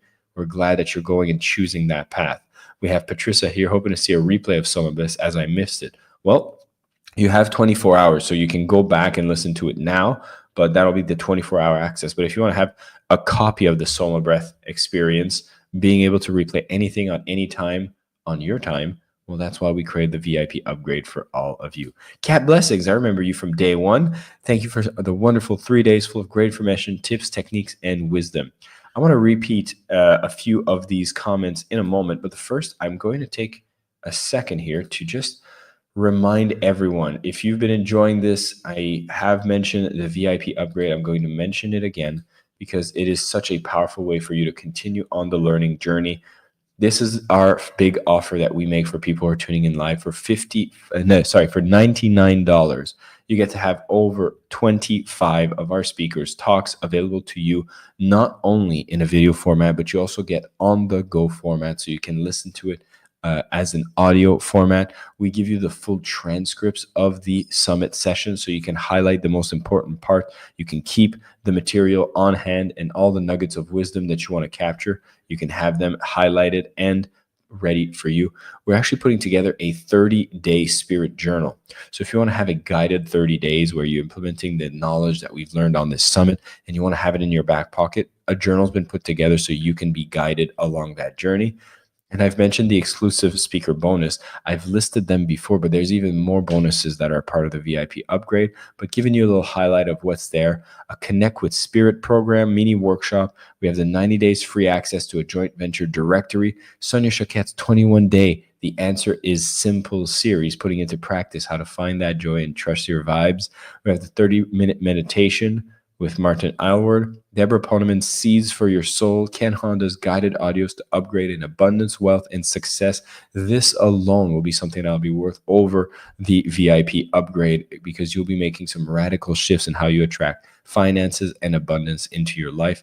And Steve Farrell's Conscious Living Blueprint, A Taste in Life in Flow, will be something that'll be included as well. So this is the final offer that we want to make to every one of you. If you've enjoyed this summit, if you're someone that's dedicated to learning and you'd like to have the VIP upgrade for $99, is going to be the chance you get to do it before it goes up in price. And the quicker you make the purchase, the more that it gets to support us into making more of these summits possible, bringing you the greatest speakers in the process. While we are at the end of the summit, I do want to recognize a few of the faces that might have been hiding behind the scenes, and I hadn't seen you comment before, and I want to say a quick hello. So we have Nick Hola here saying, thank you for doing this. I'm getting goosebumps on how much I'm getting out of these 3 days. Well, Nick, thank you for participating. We're all here for the goose vibes, the goosebumps, and all the good stuff coming up. So let's see, who else do we have here? We have, we got another one here. Thank you for doing this. Oh, that's a double comment. So we got Michelle. Thank you. I enjoyed this. We have Everyday Spirituality saying, thank you for creating this platform. It's been inspiring. Patricia, good to see you. George, good to see you. A little shout out for you, of course. We have Kirsten here. I think Soma Breath experience was life-changing. So Kirsten, good to see you as well. Wow, so many of you are here. Again, thank you for participating. If you are being a silent, non-commenting participator, I just want to say a big thank you. We have hundreds of you that are tuning in live as we are doing this, and there's thousands of you who are listening within the 24 hours. So we know our message gets to create some ripples. We know we want to continue to make more ripples. And as you go out there applying what you've learned in these 3 days, you go out and become a beacon that is creating positive ripples. Mastering Spirituality, although the name was chosen with a bit of a tongue-in-cheek, because you're not trying to master and wrestle spirituality, but rather we're letting spirituality flow through us. And the more of us who choose to integrate spirit in a world that can be seeming very chaotic, when we start making the efforts towards bringing peace, bringing order, harmony, and aligning ourselves to our natural flow, we've already become the antidote into bringing a lot more joy, a lot more love in a world that seems to resonate more with lower vibes. You get to be a beacon that is raising those vibrations in the process. So with that being said, again, a big thank you to all of you, everyone at the Summit team, every speaker that has contributed to these incredible sessions. And I will make you a final invitation. If you've been enjoying this summit and you'd like to be someone that gets a copy of all the bonuses from these incredible speakers and a copy of all these talks, 25 talks that have been made available for this summit, get to be yours for a lifetime. If you want to save $50, then this will be your last chance to upgrade to VIP for $99. As we close off the session for today, we're going to leave this screen open for you to take a moment to go and upgrade now. and you'll get a chance to save that money and have access to everything. My name is Jason Mark Campbell. It's been a pleasure to be your host for this summit. I had a great time being able to consume all this information on spirituality. It's made some shifts within my own life that I can't even explain, but have brought me a lot more peace and harmony. And I wish nothing less for each and every one of you who have decided to participate, whether big or small, but you've decided to show up and you've shown that it's important. The universe will take care of the rest. So I wish you my best. Take care, everyone. Have a great morning, night, evening, regardless of where you're tuning in from, and all the best on your journeys.